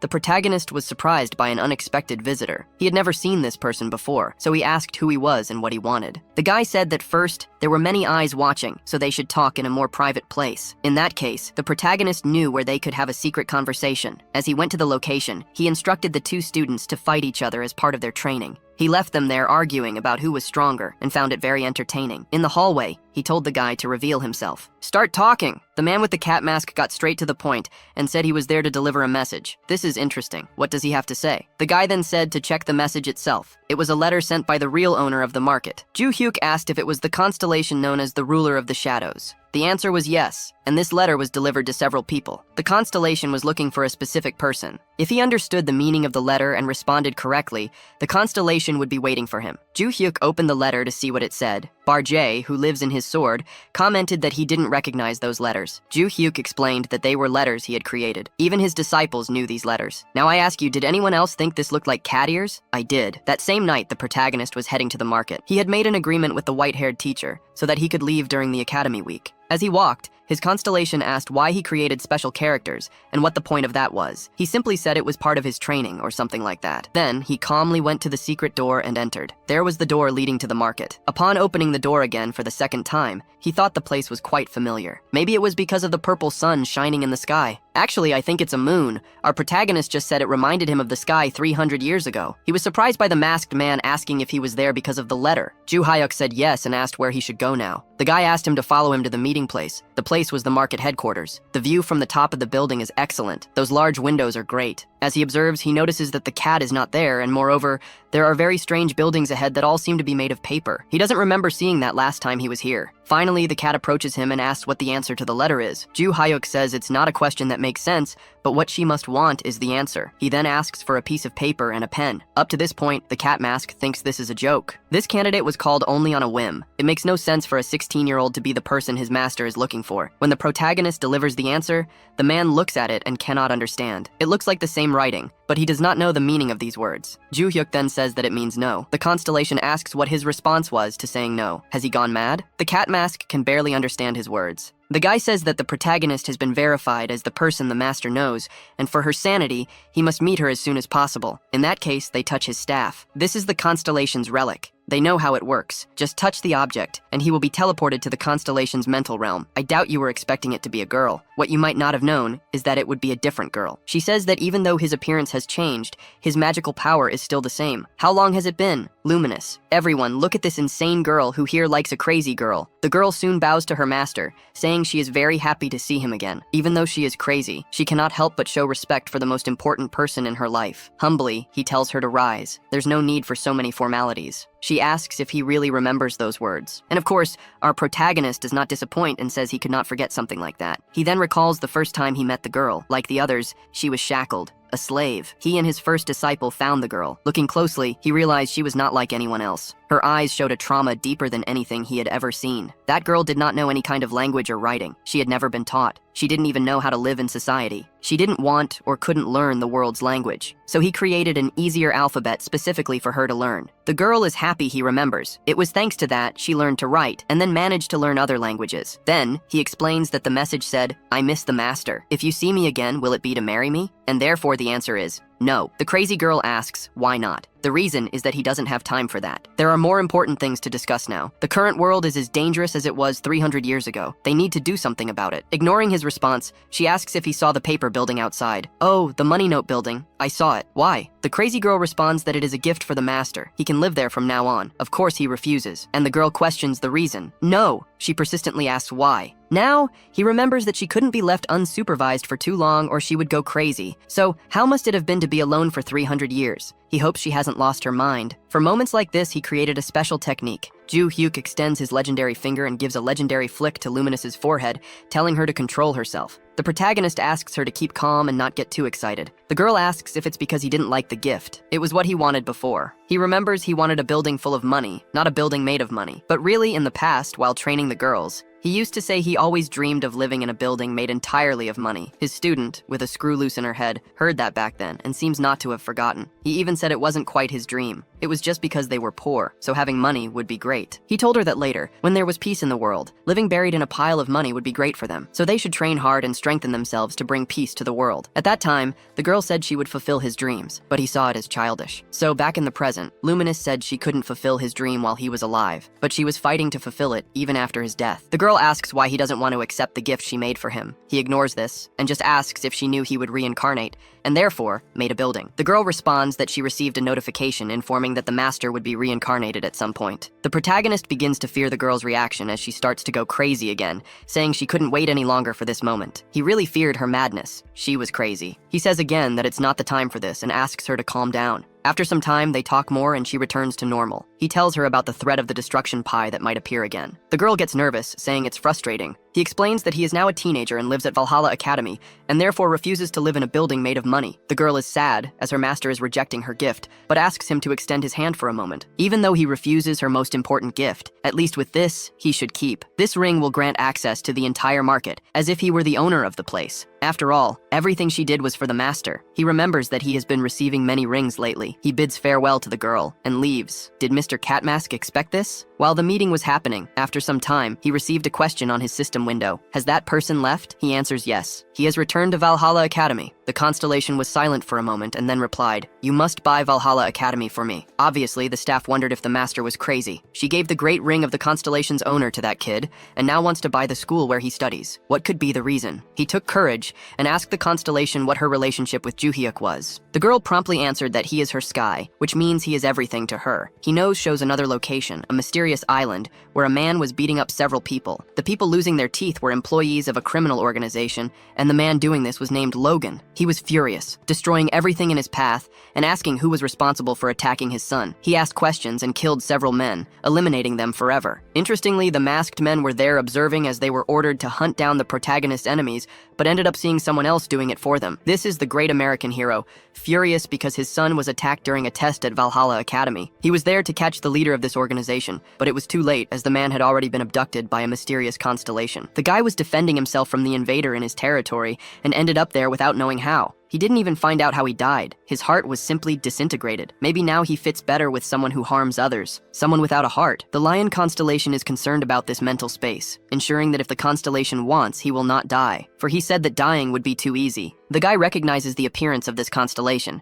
and asks if it is the constellation of the Ilgeo clan. The man with the goat mask confirms his identity. His name is Tudui, the guardian of the Ilgeo clan. In that case, the villain questions why he is being attacked by someone like him. The constellation explains that the attack he is suffering is based on someone else, as they attacked his son. He recognizes that the man is Logan. The constellation and the guy discuss the change of targets. Initially, the goat mask wanted to kill Juya. In summary, this constellation wanted to kill all the people said to be the strongest, because to him, there is only one person who could be called the strongest, and he lived 300 years ago. The target he had this time is literally the strongest, so he decided to defeat all those who tried to harm the target. The villain realized that arguing against this constellation is pointless. He will certainly die there, so he needs to fight back. Perhaps he can survive this dimension. He tried to attack with all he had, but it was impossible to fight back against the constellation in its soul dimension. His attack destroyed the throne, but he couldn't even perceive the constellation's presence. In the soul realm, the owner's control is absolute. He wouldn't lose fighting there. Once again, his heart was racing, and I don't know if this was literal or not, as the sensation of death repeated itself, as if being annihilated was too quick. Now, we return to the next morning at Valhalla Academy. The protagonist has just gotten out of the shower,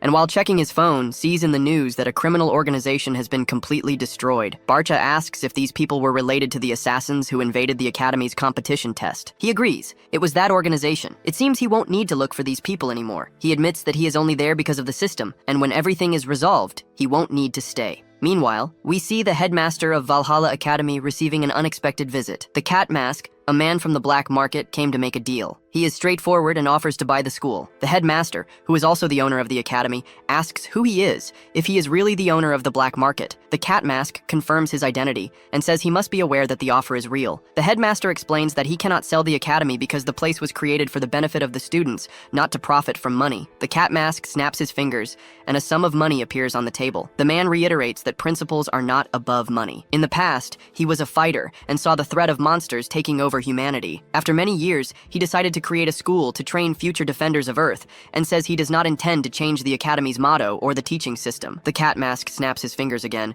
and more money appears on the table. The man repeats that money is not an issue, and snaps his fingers continuously until the room is filled with money. At this point, it is revealed that the 62-year-old man is officially retired. He asks the headmaster to take good care of the school. The sign that read, "Owner of the Academy," is removed and replaced with that of a new owner. Now, the Constellation is the owner of the place. Her first order is to install an extremely powerful surveillance system. The girl is determined to protect her master from any enemies who might attack him. When I say that crazy girls are capable of anything, you should really be careful with those girls you know out there. I speak from personal experience that it's dangerous. Now, you'll never know if I'm the crazy girl or if I've ever had one in my life. Our protagonist, coming back from another day of classes, wonders why things feel strange. Before he could think more about it, Choi approaches him. She wasn't there to ask for fencing lessons like always, but for a normal conversation. She asks if he noticed the odd atmosphere at the school today, and says she wants to show him something during training. Later, in the training arena, everyone is eager to see what she will show. Choi RM takes a sword out of her backpack and explains that she brought it from her hometown. Initially, he doesn't understand her intention, but soon realizes the sword is emitting a strong energy. Suddenly, Yoo So-yeon is very surprised to see that the relic RM is holding is the Choi Jin family relic. How did RM get it? The girl calmly explains that after passing the family's tests, she became the successor to be the new leader of the family. Yoo So-yeon understands the importance, but states that family relics should not be given to a student, only when someone assumes the throne. Despite this, Arim says she doesn't care about those norms, and will use the relic in her training. Joo-hyuk, not surprisingly, is curious and asks to touch the relic. So-yeon is furious with him, saying one should not ask to touch sacred relics in that manner. However, Arim, who may not refuse any request from her master, hands over the sword for him to inspect more closely. Joo Hyuk finds the energy of the sword familiar, and while trying to understand, his consciousness is sent to the realm of a constellation. There, a man with his back turned reveals himself as the constellation of the Choi Jin family. He mentions that it has been a long time since he saw his dear older brother. I think the protagonist is similar to my father. He goes out on the street and knows everyone. I don't even know my neighbor's name. It seems that our protagonist has found another of his disciples. It is no wonder that the fencing that Choi Arim learned in his family is so familiar to him. They were the techniques of one of his disciples. The constellation admits that he did his best to teach his technique to his employer. If he noticed a similarity, it is because he did a good job. But in any case, the protagonist says that it is very different from the fencing he knew. This is no wonder. His student says that nowadays people prioritize magical power much more than training their bodies. 300 years ago, the boy was challenged while he was walking with his first two students. The reason is that the protagonist was known as the strongest guy in that region. So if they voted, the boy would become stronger. Of course, the protagonist's students were furious and wanted to kill anyone who interfered with their master. At that time, the protagonist asked, why does he like to fight so much? And his reason is that he wanted to become stronger and create an invincible fencing style, because only then could he defend his family and teach his own family to defend themselves. At that time, he found the boy very interesting and decided to face him, and of course, he did not measure his strength. He says that the boy was very inconvenient because he asked to challenge him every week when he recovered. The guy says that if Joo Hyuk had lost at least once, this would not have happened. This makes no sense to Joo Hyuk. Thanks to his advice, the boy was able to create his incredible fencing technique. Joo Hyuk asks if that was the flame of the invincible sword. He says yes. Our protagonist says that if he had become his disciple in the past, he would have monitored him closely. So that means he knew Joo Hyuk before. But it seems that our legendary hero did not accept men as students. Or maybe he only accepts slaves without salvation. Thinking about this, the protagonist thinks that the notifications about him were only sent to those who were his disciples. The boy was not, and therefore he must not have received anything. As he thought about it, the boy said that it must be fate that he casually touched the family heirloom that he belongs to. This means that fate allowed the constellation to challenge him once again. Maybe he can have his first victory. Our protagonist is kind and says that he could not refuse a request from him. Grateful to fate, the boy decides to use everything he has for this fight. Needless to say, Joo Hyuk always uses everything he has in a fight. He is the type who, to kill a cockroach, sets the entire house on fire to ensure his victory. So the constellation went all out and seemed very strong. But then we see Ju Hyuk returning to his body smiling. I can't believe he lost. The protagonist hands the sword back to Choi Arim and tells her very intensely to take good care of it. He tells her that her constellation is a good boy. She should practice her fencing and communicate more with him. Then we see the result of the fight. The boy was on the ground while saying that this guy never made sense. Meanwhile, at Valhalla Academy, it is shown that the Zhue family is in China. The elders gather with the representative of the White Lotus Academy. The woman did not know why the three elders had summoned her, so she asks what they want. They called her here because they need to choose someone to replace her as quickly as possible. However, they say it is tradition that the leader of the White Lotus Academy cannot become the matriarch. In other words, does she have someone to suggest as the new leader? They ask this, but make it clear that the recommended person must be more powerful than the deposed former matriarch. The elders themselves criticize her for using her position to maintain her own influence, rather than for the good of the family. The woman thinks deeply about it, and then says she has an idea. She recommends someone, but the name is not revealed. The scene cuts to Yan Lang training. The girl is about to face a fencing practice. Choi Arim is extremely fast and almost hits the girl, but Yan Lang manages to defend herself. Once again, she prepares to attack, but retreats from Yan Lang. The girl realizes that that crazy person's attacks were incredible. Frustrated by her power, she decides it is her turn to attack. But Arim continues to block her strikes with ease. She mentions that she has recently become much stronger than before. Maybe it's thanks to this sword or her master's training. The protagonist had instructed to avoid using magical power, relying only on physical skills in combat. Moreover, Arim cannot draw her sword from its sheath during the training. Yan Lang says she doesn't mind if her opponent draws her sword, but the protagonist does not believe this and makes it clear that he doesn't want to see his student with cuts. Ju Hyuk also questions why Makema is just watching, since last time she had disagreements with Yan Lang. Actually, Makema is here out of curiosity. In the last fight with Yan Lang, Makema was defeated and didn't pose a real threat to her. Now, seeing Yan Lang being pressured by Choi Arim is frustrating. How did this girl become so strong so quickly? Makema wants to confirm if she can truly defeat Yan Lang. Arim warns Ju Hyuk and Yan Lang that if she draws her sword, Yan Lang will surely lose one of her 7 lives. Being underestimated in this way makes Yan Lang furious. She rushes to attack Arim, angry at being called kitten. Stop calling me kitten. Arim maintains her stance the entire time, so their attacks clash against each other. The impact of the attacks creates waves of energy throughout the room. Ju Hyuk does not feel pressured, but Makema struggles to maintain the same calm. The two girls in combat have surpassed her in many aspects. Even using her sword with force,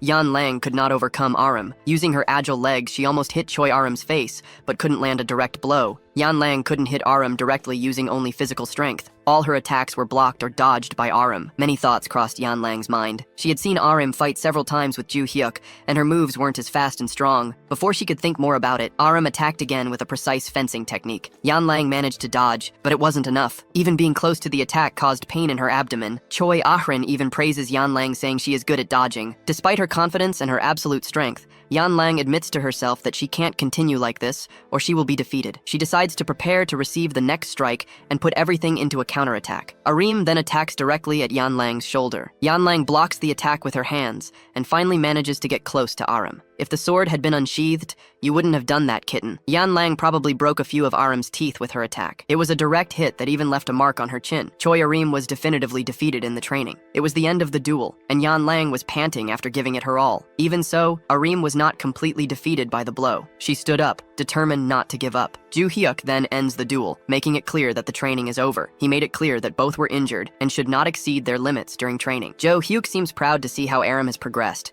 She made a contract with the constellation Ju Hyuk Mu in his past life and has been communicating a lot with Kiddo. Because of this, she has improved greatly. Now your other student, Yan Lang, appears more injured, and he is equally concerned about her. The girl plays tough in front of her master at all times, but the truth is, the situation was dangerous. She explains that if she had received the blow a bit further back, she wouldn't have been able to block it and would have been injured. I bet you, watching, understand the concept of torque applied here. Yan Lang admits to herself that the girl has become much stronger than before, and is sure it is related to the relic. This makes her think about her own family's relic, which is quite convenient, since we recently saw that her family is unsure about who will be the next leader to take the relic. The day comes to an end and night approaches. At some point, the protagonist is taken to the mysterious zone and meets the red-haired woman. She called him to reveal the exact location of the next appearance. She reveals that the appearance will be in Sejong City and will occur in exactly 3 weeks. The protagonist notes that last time she mentioned 3 months, so she was correct about the time frame. This indicates that 2 months have passed since he began training with the girls. He asks what he should do with the monsters that escape from the labyrinth while he is there. The woman, concerned, asks if he hasn't gathered the team as she instructed. Ju Hyuk reflects on this carefully. He has some people in mind, but isn't sure if they are suitable for the job. After reflecting, he says he has a team to help,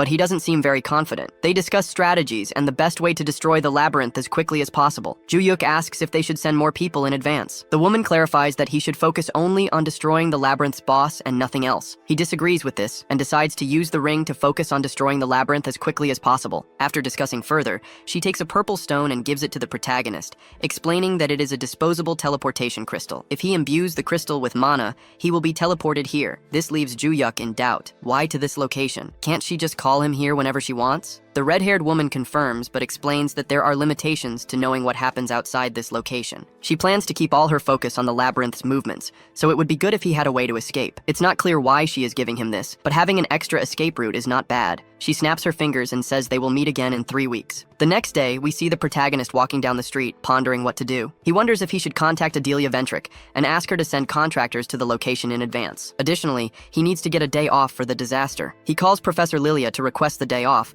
but when she answers, he nearly goes deaf from the shouting. The woman says she is in trouble. After calming down, she explains that she was fired from the academy and that it is terrible. Despite the woman's drama, Ju-hyuk simply says he understands. The woman then asks why he is being so cold with her. Ju-hyuk explains that if Lilia was fired, it's because she deserved it, so it's fair. The woman does not believe what she is hearing and claims that, although she seems clumsy with him, she is an excellent instructor in her job. Lilia explains how seriously she takes her work, and indeed the protagonist cannot disagree. This makes him find her dismissal strange at this point in the academic year. The professor also finds it very strange and comments on the sudden change in the academy's director. This is the first time our legendary protagonist hears about it. What really catches his attention is that if the professor was fired, he won't be able to get days off easily now. Therefore, he decides to go to the director's office. The professor is moved, but insists that he doesn't need to do this for her. Ignoring her, he simply hangs up the phone, determined to go. As soon as he hangs up, Yanlang sends him messages asking about the professor's dismissal. This catches him by surprise. These things don't make sense. Why are people around him being punished without explanation? Not knowing what's going on,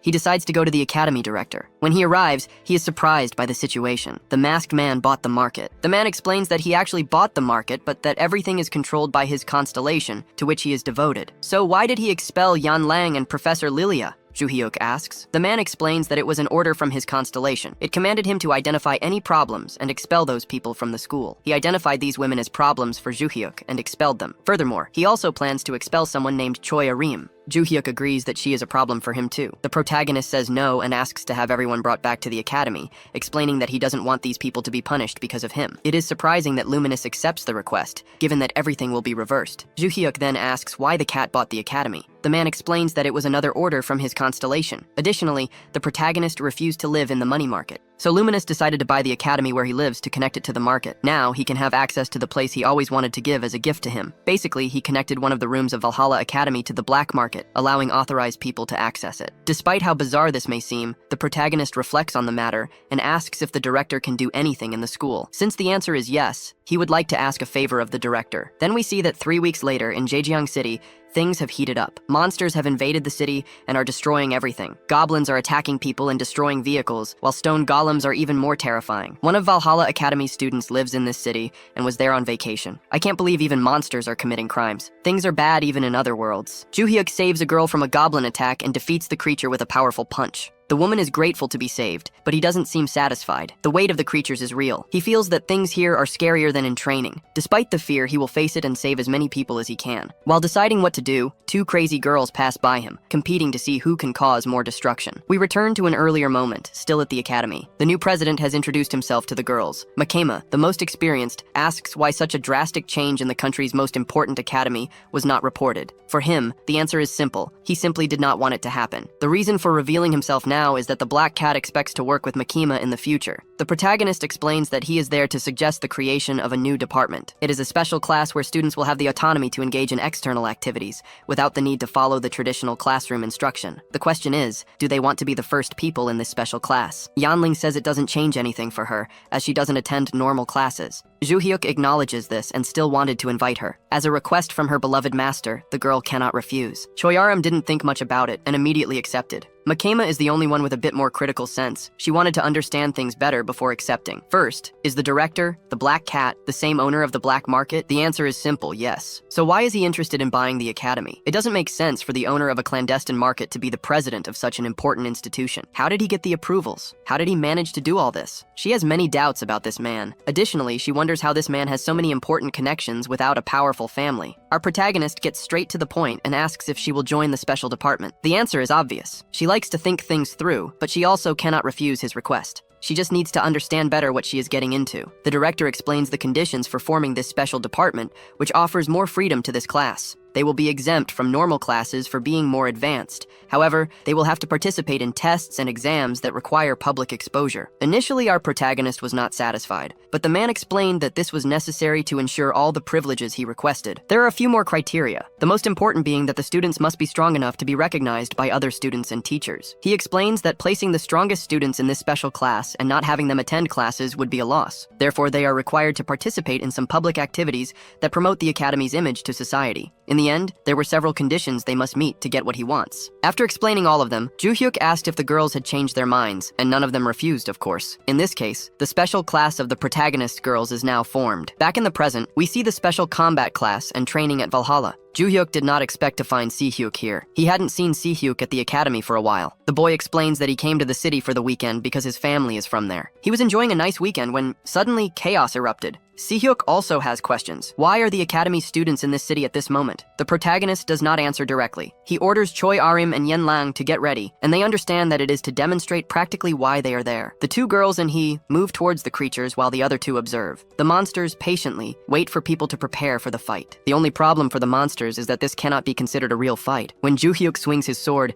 even the stone monsters seem to be made of butter. He easily eliminated all the monsters that were nearby. His students saw everything up close, and even the girls couldn't help but be scared by so much power. Si-hyuk already knew that this guy was strong, but it seems that every day it's getting more absurd. One of the Ventric family members was with him and came to the protagonist with information. He discovered an area 5 kilometers from here where the monsters are coming from. The protagonist questions the position of the Ventric family agents. They are evacuating the civilians from the area. Something that intrigues Joo-hyuk is that the Ventric constellation hasn't awakened since the last time. Joo-hyuk asks the man named Mojiri, and he says that the constellation lady remains silent. His concern is that it's been 3 months since then, and he doesn't know if something happened to her. At least he has this sword with him. He wanted to have a contract with his other disciple too. Joo-hyuk orders the Ventrics to stop playing dress-up with capes and show themselves while helping with the evacuation. This will help improve their reputation. The guy can't disagree with the wise advice of this guy who has authority over the head of the Ventric family. They decide on a plan and then go to the center of the calamity. The 2 strongest girls must defeat the monsters and save the citizens. So Yan must help with the escort with Si-hyuk. She didn't like being paired with this muscle-bound brain. These are the orders. They must go now. After some time, they arrived at the place where the entrance to the labyrinth should be. The guy confirms that this is the place, and that they must make a plan to eliminate the monsters from the entrance. If they work together, they can clear the way. Our protagonist admits that this would be the most sensible thing to do. However, it will take too long,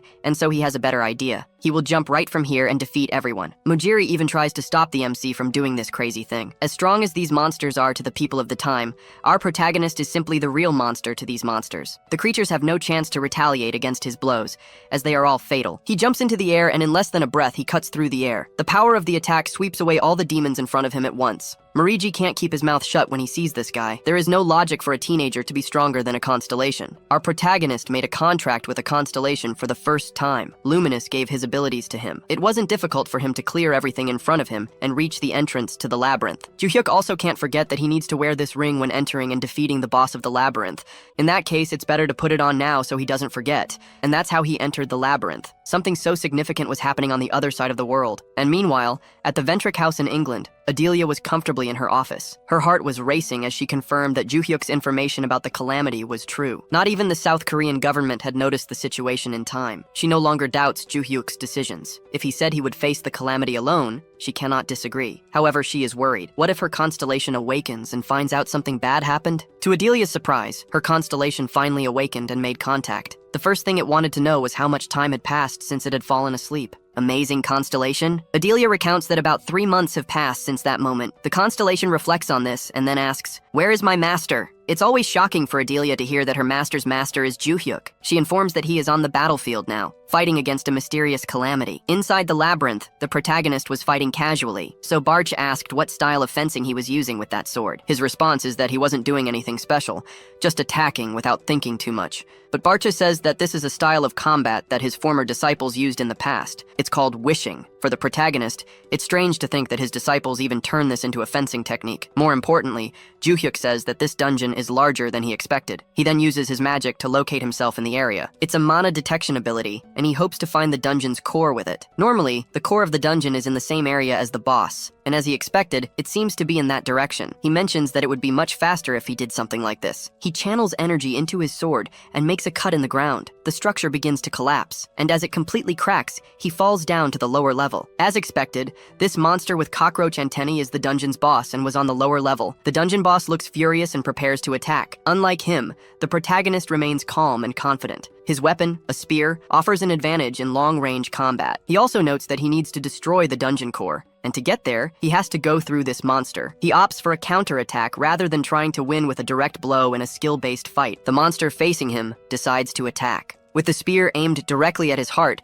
the protagonist easily dodges and comments that the monster is making things too easy for him. It seems these words made the creature furious. It attempted a long-range attack with its spear but still couldn't hit him. At this moment, the protagonist was assessing the creature's attack abilities. Then, when the monster tries to attack him again with piercing strikes, Juhyuk decides to defend himself to test the strength of the humanoid monster. He defends all attacks, finding it annoying how the creature keeps its distance with its long weapon. The monster tried a huge variety of attacks, attempting to hit him from an even greater range, but nothing worked. The protagonist always evaded. The creature used its spear to throw stones from the ground at the protagonist, but Juhyuk continued to dodge or defend. The creature tried to get close and attack at close range, but even though it was powerful, its attack was blocked. Possibly, the monster was getting irritated with its enemy and threw him away. Juhyuk remained calm, analyzing his enemy without saying anything more. It even crossed Barch's mind to question whether Kim Hyun was feeling the pressure. The reason for this was behind him. It was to separate that guy from the stone, just in case he ended up doing something unintended. Determined to use the ability Luminous had given him, Juhyuk decided to attack for the first time. Upon realizing this, the monster became alert. Whatever the attack was, it would be prepared to defend. In less than a second, the protagonist surpassed the monster, which didn't even notice the attack. In fact, the boss was confident he had struck his spear. The reality was that the enemy was sliced with a slight delay. When the effect finished charging, the boss was cut into pieces and then defeated. Juhyuk calmly watched his opponent being eliminated. He was curious about what would happen next. His ring began to glow, and then absorbed the energy that had come from the dungeon boss's body. He deduced that the ring absorbed the name, as previously mentioned by the woman. Juhyuk asks Barch about what he mentioned earlier regarding being pressured by this adversary. Before continuing his goal, he notices that the boss's spear was left behind. He then picks it up and questions why it wasn't absorbed or disappeared like the rest. Not understanding what happened, he decides to take it with him. Then, we see a mysterious tree with a door. Possibly within this place, a man came to inform the dungeon master that the disaster had ended. The creature in the shadows asks how many days it took. The answer was surprising, only 2 hours. And so, the question arises about how long the last disaster lasted. The man informs that it was 5 days. This question was merely to highlight that this time was too fast. What happened? The dungeon master asks if the level of these people increased too much. It must be the fault of those who became constellations. Now, he wants to know if anyone stood out during the event. The subject replies that the dungeon appeared and disappeared so quickly that he didn't understand what happened. He still doesn't know. The dungeon master simply orders them to advance their plans a bit further. Spread the names. He also orders the use of a different method to spread the names and urges everyone to hurry. The mysterious creature in the shadows only thinks that it is eager for it. It is eager for the day when it will feed on the most powerful. Then, news appears about a person named Kim Juhyuk from the Valhalla Academy who ended the disaster after eradicating the monsters. This is seen by someone on a website. The person in question is quite stylish. This individual was reading the news and admiring the protagonist's achievements. The man's question was how he managed to handle all the monsters that had escaped while also eliminating the dungeon so quickly. The more he watched, the more convinced he became that this kid was perfect for enhancing the reputation of the Alchemist's Guild. This guy is Baekjang John, but it wasn't what I expected. John asks someone next to him if it wouldn't be great for their reputation to kill that kid. The masked person agrees completely with Jian, but advises them to be cautious in their actions. This kid is not the same as when they watched him during the academy entrance test. He is definitely at S level now. They decide that they need to do something about it and will gather the team for that. Then, we finally return to the Valhalla dormitory. Our protagonist seems to attract enemies like a magnet. I know he stands out a lot, but it's not normal for so many people to want to go after him. He came home exhausted after solving a major problem and facing another 200 enemies. Ju Hyuk reflects on how he absorbed all the mana stones and grew stronger, and yet he hasn't reached his limit. He's always winning his battles and his power is ahead of the enemies so far. However, he feels his magical capacity is relatively small. Dealing with that dungeon boss was more complicated than he expected. His body is exhausted. He even comments that it's much easier when he has a contract with a constellation. Using another person's magical power is very useful. His mind was boiling with thoughts about future problems, and because of this, he decided to use his disposable teleportation stone. The mysterious red-haired girl surprises him now in her dimension. She seems bored when alone, and gets quite excited when her visitor finally appears. Ju Hyuk explains that he managed to handle the situation and defeat the boss. This magic stone was meant for emergencies, but it's fine since he succeeded in his mission. But she became curious about the spear he brought. He explains that it was from the dungeon boss and wasn't absorbed with him or disappeared, so he decided to bring it. This is nothing but curious. The girl asks to see the ring. It's safe and there's no problem returning it to her. The girl takes the item and a pink smoke comes out of the ring. Then she returns it to the protagonist. She confirms that the name was absorbed correctly and says that the real game will begin now. Surely the dungeon master will take the next step. She believes that powerful names will appear now, so she will take a peek to check. But even before doing that, the girl mentions that it is likely to be the people from the Destruction Tower whom he defeated 300 years ago. Our legendary hero soon remembers certain people, feeling a bitter taste just thinking about meeting those bastards again. He actually says he got angry just thinking about it. The girl told him to cheer up, saying that before those names appear, they will meet again. So he should be glad. I think for him, meeting this girl is not something to be glad about. An interesting point is that Barche was the master of the Destruction Tower, but he doesn't remember the people who were there. Ju Hyuk says that on the first floor, there were only insignificant monsters. If Barche were to remember those people, they would be on the second floor or higher. Their conversation about this is not very important. The question that arises for our protagonist is, if the tower reappears, shouldn't Barche be summoned again as its master? This possibility leaves Barche stunned, but he soon says he was forced to be the tower's owner last time. The constellation said all this while stuttering. The reason was to avoid becoming a target for the protagonist again, and for him to think about killing her as a precaution. Although our protagonist didn't think it was a bad idea, he says he trusts Barche. But still, it's strange to him that Barche has no power if his name was taken. When he thinks about his disciples, they have some power. Now, this guy is a mess and doesn't even have memories. Additionally, the protagonist says that Barche was reborn just like him, not becoming a constellation like the people who lost their names. He continues to be puzzled by the script's puzzle. Because of this, he decides that it's better to keep focusing on training constantly to achieve the same strength as in his past life. So, another pleasant night passes. The next day after school, Seahawk was going to a workout while thinking about the fight he saw that day. No matter how he thinks about it, that guy is amazing. He knows Ju Hyuk was much stronger than everyone else, but deep down, he didn't want to admit it to himself. Now, he can't even deceive himself. And not only that, all those girls who were taught by him became much stronger and surpassed him. All right, he is determined. If he was trained by Ju Hyuk, he can also become stronger. When he opened the door, he found something he could not have seen. A girl fervently smelling someone's clothes. Yes, Yen Lang was sniffing a towel. Her face leaves no doubt that she was doing something that should be a girl's secret. 30 minutes ago, she was running intensely on the treadmill. After finishing her routine and being praised by her master, the protagonist gave her a towel he had used. He used the towel in the same way. The girl tries to beat Sundara but can't manage it. Aram also recognizes the progress of the kitten and points out that there's another girl here who was more sedentary. Help, this is madness. Makema says that this training is too heavy for a human, but our MC claims it's actually quite light. Nothing like a good tease to make the girl push herself harder. She also says that Ju Hyuk's training is better than that of a certain someone. They started arguing about something trivial, and our protagonist enjoys seeing these moments with his students. He ordered everyone to rest now, and Aram became curious about what Ju Hyuk was going to do next. He was going back to the dormitory to train magical abilities. In this case, Aram decided to do the same. They left and Makema was going to follow the same path. But before leaving, she wanted to know if Yen Lang wouldn't be going too. The girl said she wasn't tired yet and would do some more exercises. Notice, Makema left and advised her rival not to overexert herself. So, Yen Lang was left alone in the school gym. At this moment of solitude, the girl began to reflect on certain things about that hand. Don't rush, it's nothing wrong. She was thinking about how she feels she's getting stronger with Ju Hyuk's training. But that guy continues to be an exception to any rule. There shouldn't be anyone capable of defeating monsters like that. She's also very happy to see that he's getting stronger while training with them. He's incredible. Yanlang tries to remember why she became his disciple. Her goal was to surpass him, but now she's sure that he's so insane that it's impossible to achieve that. In fact, she admits she's already overwhelmed by the training, so she doesn't believe she can surpass him. So why does she continue being his disciple? Her heart races, and she remembers when he defended her and then solved all her problems. It's not so simple. It seems that everything in her life now revolves around him. Realizing this, her heart starts to thump. Could it be pheromones? As her heart races, she misses him and has an urge to do strange training sessions with Ju-hyuk. There's no avoiding it.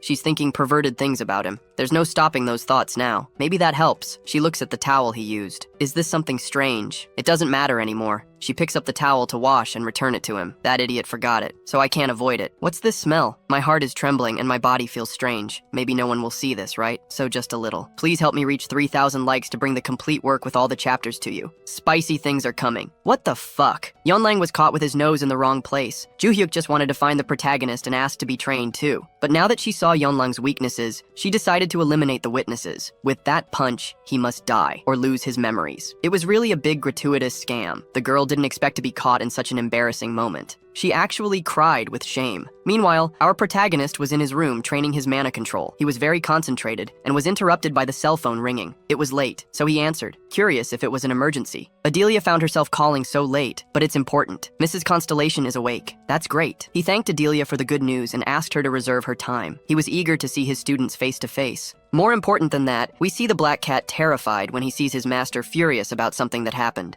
His constellation was about to lose its mind. Poor man. The reason for this started 10 minutes ago. He was working and monitoring things at the gym. His master asked him to check the cameras regularly for her. He saw no reason to do so, but he did not refuse. He accidentally saw the footage from the classroom and saw a body thrown out. He was terrified because there was a body at his school, but when he zoomed in, he saw that he was just unconscious. His master asked him to go back to the recording to find out what happened, and that was how they discovered that it was Yanlang who attacked the student. She just destroyed him when he entered the room. The constellation saw on the cameras that the girl took advantage of Ju-hyuk's used towel and smelled it. Now she can't contain her jealousy. Her rage wasn't because it was strange, but because it wasn't her who had done it. See how she became enraged? The governor of the underworld is furious and swears she will destroy that girl. The masked cat tells himself that his constellation's outbursts of anger are becoming more frequent. He also recalls many times in the past when she became furious for no reason. But lately, things have been abnormal, and he is sure it is due to Ju-hyuk. So far, the cat does not understand why his constellation refers to the boy as her master. How can a teenager be the master of a constellation that has been alive for over 300 years? More important than pondering this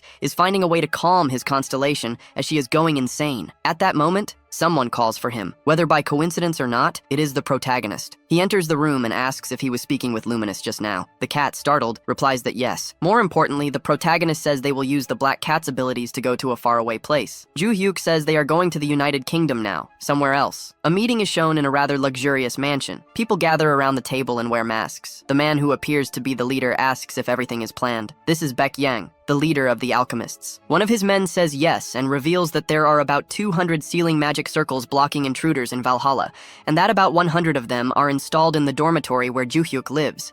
This seems to surprise Baek Yang, but in the end, he says it no longer matters, because they will be useless in a room with the constellation's abilities. The other men confirm and say that, with the immutable alchemist constellation, they are invincible. They say that once the leader nullifies all the magic circles, they will go directly to Ju-hyuk. They comment that they need to cast some spell to nullify the interference from Ju-hyuk's friends. The man comments that they cannot ignore the presence of Ju-hyuk's allies. It will be much more impactful if they manage to eliminate them as well. Believe it or not, these guys intend to eliminate everyone to gain more respect in the villain world. Eliminating the most famous prodigy within Valhalla will boost their reputation, and that is why they set up this assassination operation for Ju-hyuk and his subordinates. As he was saying these words, something surprised him. All his henchmen lost their heads. The masked group enters the place, saying they expected them to take this action. She questions who they are trying to kill. They respond that they should have eliminated these people a long time ago, that they took too long to do it. The man with the mask over his eyes says that they already planned to kill this group, but decided to move up the schedule. The subject becomes scared, questioning who they are. The girl says it should be obvious from the masks they are using, but if it isn't enough,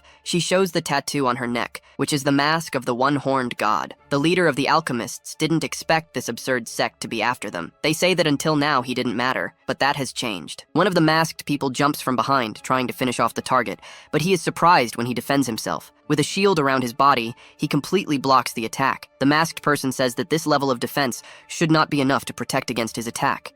Baekjang doesn't know why they are trying to kill him. He expands his barrier and throws the masked man back. The man thrown back then uses his sword to break his body. Baekjang says he will show them the power of someone who follows an S-rank constellation. He claims that his power is on a different level from others, saying this while putting a ring on his finger. This seems to activate his constellation power. The energy he emits now is truly astounding. The masked girl says she didn't know their constellation was S-rank. The man with blindfolded eyes confirms. The constellation this guy made a contract with is called the Absolutely Immutable Alchemist. Baekjang is taken aback to hear this. They even know his constellation. The masked man tells Baekjang that he shouldn't be surprised they know about his constellation. After all, he is quite famous. The relic he is currently using is an artifact from the Era of Destruction. The masked girl comments that being S-rank is no big deal and asks if that is why they were impressed. They explain that Baekjang became famous for accidentally making a contract with an S-rank relic, which caused the whole world to turn its eyes to relics from the Era of Destruction. That is why other people's interest grew so much, and so did the price. The masked person laments that a person receives such a great blessing and uses it to create a gang of criminals. Baekjang channels energy into his hand and then attacks, shouting that they are hypocrites. Magic circles appear around them and spears almost hit them. The girl had not noticed the magic circles in the place and asks if Baekjang placed them. He activates his power again. A magic circle activates behind the girl and another spear almost hits her. She questions how many circles Baekjang placed in this place. The leader of the alchemists thinks these people are monstrously strong. How do they manage to sense the attacks from the magic circles? Baekjang has no doubt. He doesn't know what kind of power these people have or which constellation they have a contract with, but he thinks it's okay. Despite being cornered, Baekjang thinks that the absolute defensive ability of his constellation cannot be defeated, so he doesn't need to worry about defense. He activates his magic again and attacks his enemies. To his surprise, his ability is not activated. The opponents remain there waiting for an attack that never comes. The girl then mocks, asking where the attacks he said would kill them are. Baekjang is frozen in fear. What is happening? The blindfolded man reveals that he detected several magic circles when he arrived at the location, exactly 1,200, so they block them. Baekjang questions how they managed to neutralize so many magic circles without him noticing. The man dressed like Gojo comments that neutralizing is different from blocking. Tired of hearing their conversation, the girl channels her energy and delivers a strong attack. Baekjang manages to dodge, but the shockwaves from the attack hit him. His absolute defense was breached, and he was injured. Baekjang begins to question how this is possible. Then another attack is about to hit him. He dodges by a few millimeters, but his cheek is cut. These people were pressing, and his defense was easily breached. He then makes another attack, and these people also manage to block his attacks. He cannot inflict damage on them. The man using the sword says the opponent is also strong, that he is not just relying on his constellation. Baekjang is stunned to realize that these guys are even stronger than he is. If his defense does not guarantee his safety, now he cannot defeat them. All he can do now is find a way to escape. But before that, he asks the guys if they have already eliminated the entire Alchemist Guild, and if he surrenders and promises not to act as a villain anymore, can they let him go? The masked man says that it is not a problem. He acted as a villain, but that never bothered them. The problem is him trying to kill a target he shouldn't. Baekjang then wonders if the most dangerous villain guild in the world came to kill him because of Ju Hyuk. Realizing he has no way to argue for his release, he decides he will have to use that. He will activate his relic. It is the only way to survive. The amount of mana surprises even his hunters, who comment that it is abnormal. Baekjang summons his constellation and proposes a deal. The immutable alchemist responds to the call and accepts. He will exchange his vitality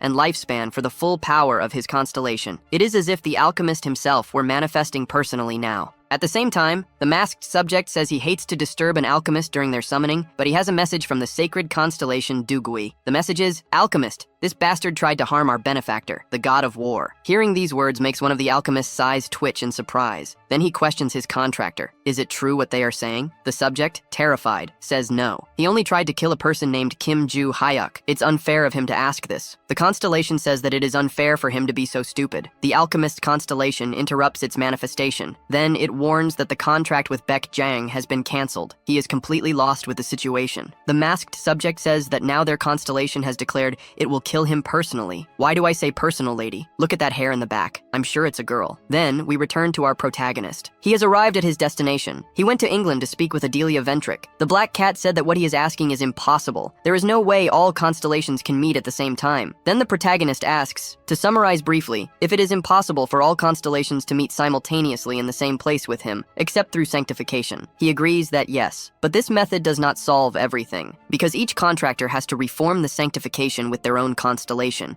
and that requires a lot of magical power. Another way is when a contractor with a divine contract with the constellation, sacrifices their own life force to manifest the constellation. If you recall, that's what happened recently. Juhia questions if he could simply touch both relics at the same time to speak with both constellations. Adelia tries to politely tell him that this is impossible when touching a relic and being taken to the imaginary realm where the constellation lives. He cannot go to two different worlds at the same time. There is no way to overlap the two constellation worlds. Another valuable piece of information is that the constellation possesses immense power, and when it grants a sacred contract with a person, it establishes itself in a sacred relic. It cannot move to another afterward. As the protagonist listens to all his arguments being refuted, Barsha speaks in his mind. He questions why Juhia should already know this. As it was mentioned in the classroom, it is obvious that he wasn't paying attention. And now the protagonist says that the next time he visits Barche, he will give him another beating for this sarcasm. If there is no other option, Juhia says he will do it differently. He will communicate with them,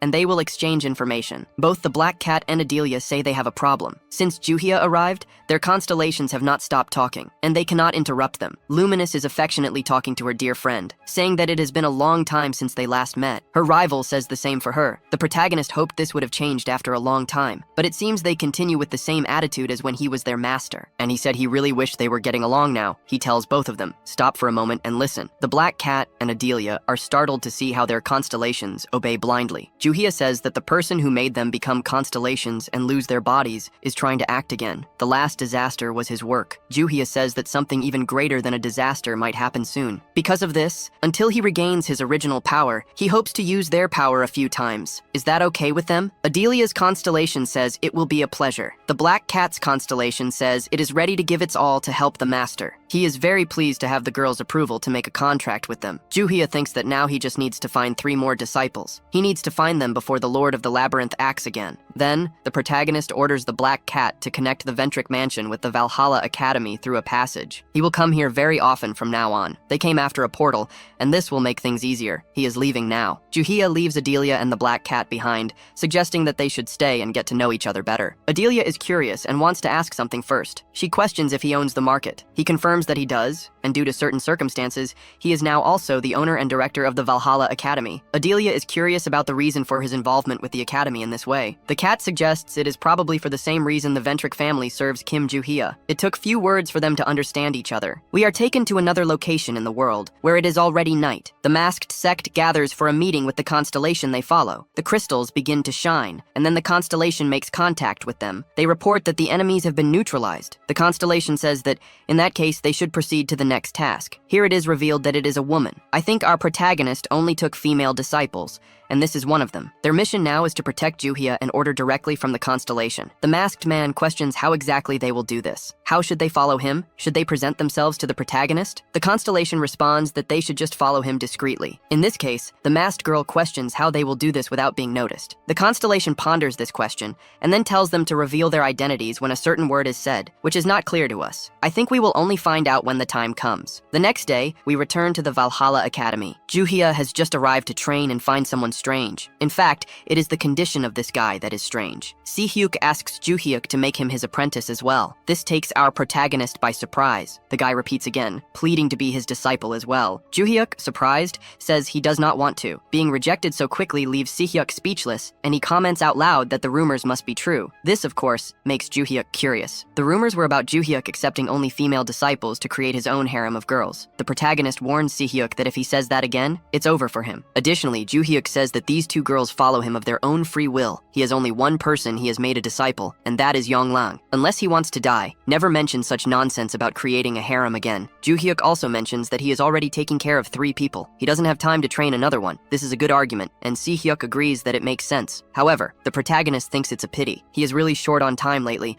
but a guy like this to help defeat monsters wouldn't be a bad idea. He then has an idea. Juhyuk tells Yonglang to pay attention, as she will be responsible for training him. Since both have a physical focus, they will have good synergy, and it will be convenient for them to train together. Now that everything is settled, Juhyuk will work out, while they should stay here and get to know each other better. Si-hyuk knows his face ended up that way without her having any reason to hit him. Now, What will happen to him with this girl if she has reasons to hit him during training? Younglang is embarrassed and asks if he has anything to say. Well, Se-hyuk mentions that he found out from the cameras that she came back and stepped on his head several times after he passed out. He thinks it was because she felt embarrassed or something like that, and the reason is that he saw her drying herself when he arrived. The girl is relieved, meaning he doesn't know the towel wasn't hers. Even discovering that she committed a great injustice against the guy, she simply changes her mood and says he needs to be more careful. Now, she will show him his training routine. The protagonist is always pleased when his students get along with people. At this moment, Choi Arin goes up to the protagonist to ask something. She wants to know what he will do next week when the holidays start. Since they have become part of the special class and do not need to attend all the lessons or take exams, they have a lot of free time. She is trying to get closer to him. Joo-hyuk says he will increase the intensity of his training during the holidays. Aram says she will do the same. The protagonist questions if she doesn't have personal plans. Aside from the time they need to train together,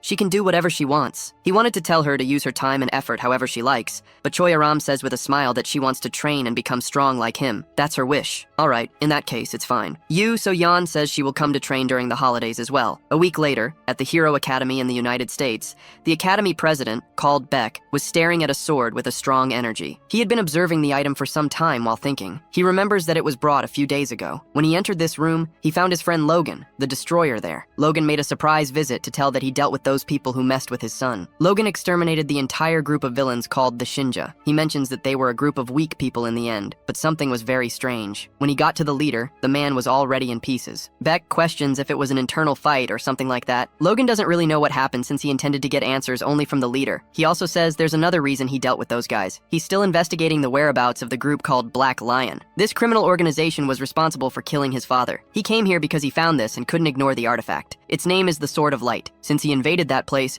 this sword has been whispering in his mind all the time. Since it's very annoying, he wants to store it in the Academy's vault. Beck is curious about what this thing says in his head. Logan reveals that the sword whispers for anyone watching this video to like it right now. Additionally, the sword whispers to be taken to its master. Since then, this object has been here. When Beck stored it in the vault with the other relics, all of them reacted violently, and he had to remove it. Now he ended up leaving it in his office, which made him curious about the state of the constellation within this relic. How does a constellation inside this item have a master? While thinking about this, the man was startled by a loud noise from behind him. He turned around quickly to see that his academy had just been destroyed, or at least many buildings had been damaged. While still in shock, a monster landed on his back, possibly breaking the entire building where he was. The demon-like creature just stared at him, and then Beck asked who he was and why he had attacked the school in such a manner. He doesn't seem human. Look at that disgusting tongue, Beck observed. Knowing that the invader had passed through the security unnoticed, and then managed to destroy the academy's buildings. Certainly, he was not a normal person. The demon happily said he should kill him without saying anything, but since he was very pleased to have regained his name and come back to life, he decided to speak. This talk about coming back to life and a recovered name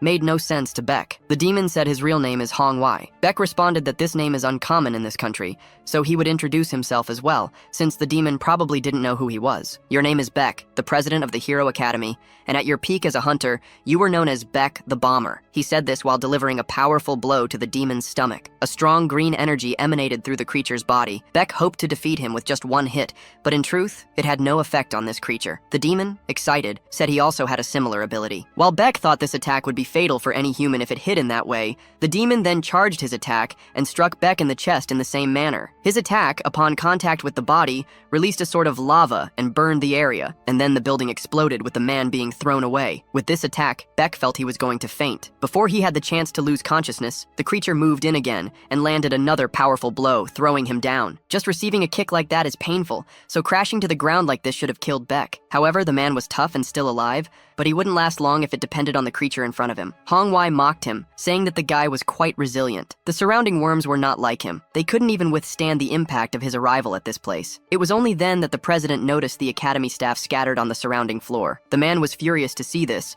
and decided to become the Green Lantern now, channeling his strength and striking the ground with his power, sending a wave of energy toward Hong Wai, who did not move to defend himself. His attack hit the target directly. Beck said that even if he wasn't able to injure the monster, he would face him until the end. Before the smoke cleared, he charged his green energy once more and decided to attack the target again with his maximum power. After this, he hoped to have defeated the creature, but to his surprise, the monster appeared in front of him completely unharmed. Hong Wai simply said he would show how a real explosive attack is done. Striking Beck's arm, the skin bubbled and then exploded. The power of this blow was enough to defeat the man now. He fell on his back like a stone. Hong Wai was very pleased to have regained his body and to have found such a resilient target. Beck was still alive after receiving 3 of his attacks. He said that when he was a constellation constellation, he had never met a contractor as tough as this. Beck was surprised to hear that this guy was a constellation, and Hongwei confirmed it was true. He was the constellation known as the Tyrant of Destruction. The constellation Beck had a contract with reacted upon hearing this. The constellation of Destruction was surprised. This was just another thing on the list of things Beck didn't understand, but it made him sure that this damn guy was indeed a constellation that came to the human world. Hongwei came from another world and was about to send Beck to another world as well. Before he could hit Beck with a fatal blow, someone called out to him, asking to join the fun. This left the demon completely surprised to see that this guy was in such a destroyed place. Beck was also lying down looking very surprised, and he also realized that this guy looked familiar. He soon remembered this kid was Kim Ju-hyuk from the Valhalla Academy. The demon, who didn't know him, asked who he was and if he wanted to die. Our protagonist said that was impossible, as he came here to defeat and not to be defeated. Ju-hyuk looked at the demon more closely and said he recognized this ugly face, those strange horns, pointed vampire-like teeth, and red skin. He was Hongwei, the loser of the second floor of the Tower of Destruction. Being called a loser made the guy furious. Hongwei questioned this kid's authority to speak to him like that. Alright, our protagonist said that a loser idiot like Hongwei will always be an idiot. He will remember that when he is defeated. The mana Ju-hyuk was emitting made the monster feel extremely familiar, but he decided not to dwell on it and to destroy this arrogant kid once and for all. With the sword, the protagonist easily dispersed Hongwei's attack. That was enough to make the creature remember. Hongwei said that this feeling was something he would never forget, and then asked if the kid was the hero. He had never imagined that someone could reincarnate. Ju-hyuk questioned what was so impressive about that, saying he also never imagined that the losers who had been defeated by him would be around as constellations. The red guy said he had long forgotten his name, and afterward everyone began calling him a constellation. But now it was different. He had regained his name and his body as well. He pointed out that it was different from the protagonist, who was much weaker now than when he was a hero. Compared to the past, he was now nothing. Ju-hyuk said that was obvious. He was still a high school student in the growth phase. This pleased the demon greatly. He channeled energy into his hand and said that, in that case, it was the perfect opportunity to get his revenge. The protagonist blocked the blow, but the sword began to burn with the chasm, and his gaze turned grim. Well, Hongwei exploded everything in front of him with his attack, but it wasn't enough to defeat his opponent. He approached at high speed to strike the target directly in the body, but as soon as he attacked, he realized he had missed again. How long is this guy going to keep dodging? Ju-hyuk remained quiet as he realized he had reached the limit of his body. This was very different from when he fought against the Ice Cream King in the realm of imagination, where the constellation resides. There, he experienced the full strength of his past life, even using this body. Now he realized that his physical capacity barely matched that of this loser, but Ju-hyuk didn't let the enemy perceive his insecurity. It wasn't hard. Hongwei just attacked and didn't like to think too much. As he was about to hit his target, Hongwei warned that this was his most powerful attack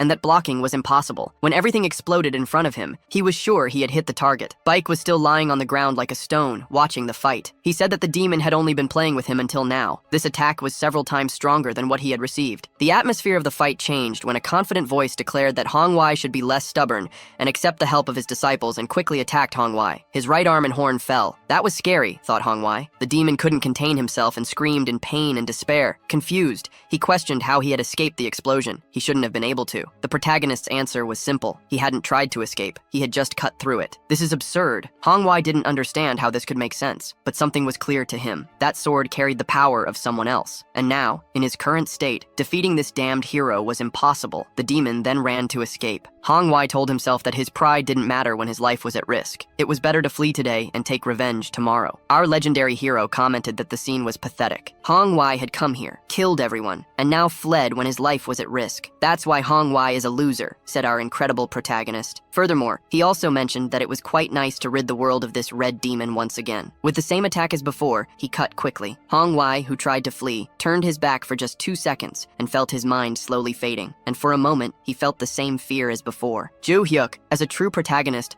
turned his back on his enemy even before he was eliminated. After the body cooled, he went to Hongwei to do what he did with his last enemy, using his ring to absorb the demon's name and body. When he did this, not a drop of blood remained. This meant everything was absorbed. He did it quickly. Remembering that someone was watching, he turned to look, and there was Beck. The protagonist said he was busy dealing with the enemy and hadn't even noticed Beck was there. So he asked if the man was okay. Beck said he couldn't get up, but at least he was alive. Then he asked if he was Kim Ju-hyuk, the Valhalla student. The protagonist was surprised to be recognized. Baek then said that, in fact, he was quite famous. It would be strange if he didn't recognize him. Additionally, the man introduced himself as the director of the Hero Academy, and his name was Baek. "I want to thank you very much for saving this place," Ju Hyuk then said. "Actually, I must have arrived late, as everything here was destroyed. Anyway, the rescue team will arrive soon, so you should wait. As for me, I'll be leaving now, as I'm busy." The director was extremely surprised to realize that the kid had opened a dimensional portal. Only a few extremely powerful constellations around the world are capable of using something like that. So, once again, the man was left behind, not understanding who this kid was. Within a matter of seconds, Logan arrived at the scene, shouting, asking if he was okay. He had heard on the news that the school had been attacked and ran as fast as he could to the location. Along with him, ambulances arrived to attend to the injured. The director commented that there were now other priorities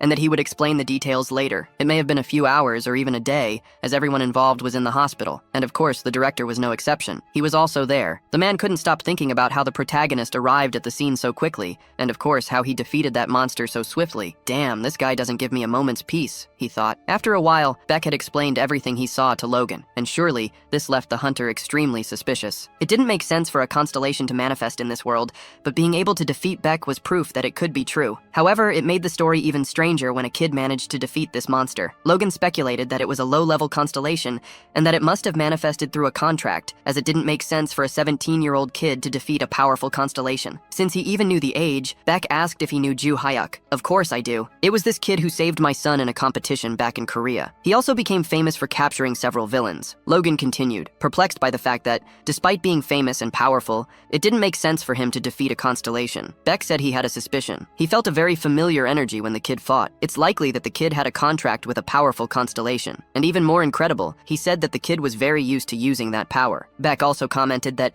if he wasn't mistaken, the energy he felt was the same as he felt in the black market. Even Logan had heard about this constellation. Its name was the Commander of the Underworld, known for creating portals in other space-time locations. Baek knew it was absurd for someone so young to have a contract with a constellation of that level, but he had no doubts about the energy he felt. All of this was very suspicious, so Logan wanted to talk to the boy. He asked where he was now. Baek then said he must be at the Valhalla Academy now. But how could he have come to the United States and returned to Korea so quickly? The answer to that left Logan extremely scared. As Baek said, it was through teleportation. He saw the boy open a portal and step into it. This must be a power from the black market constellation. Imagine how furious this guy must be with what he just heard. I can't even imagine the reason. The fact is that there are very few contractors in the world who are capable of teleporting, and this links Ju Hyuk with the organization he has been searching for years, and that's why he needs to talk to this boy right now. We are taken back to Valhalla Academy. The black cat was standing in his office when a portal opened, and out stepped our protagonist. This surprised him. He asked if this guy had been waiting for him. The cat's response was yes. He had received orders from his constellation to give full support to Ju Hyuk, so he had been observing the battle the whole time, and was ready to intervene if he perceived danger to the protagonist. Knowing how he was observing made our protagonist curious, and the cat confirmed that's exactly what he did. He created a small alternative portal and had been watching through it. That's how it was done. The protagonist says, "This is frightening." The cat might have thought that the protagonist felt offended by this, so he explains that it is through this ability that they were able to detect the attacks of that constellation. Suspiciously, our protagonist agrees and says it's true, but at the same time, he remembers his last contact with the guide. It was when the girl said that next week another name would be sent, and this time, it would be one of those from the Tower of Destruction. He questioned how the girl knew the date, but didn't know the precise location details like last time, and this made the girl a bit uncomfortable. She explained that it was due to the Lord of the Labyrinth's surveillance. She commented that even though he hasn't discovered her existence lately,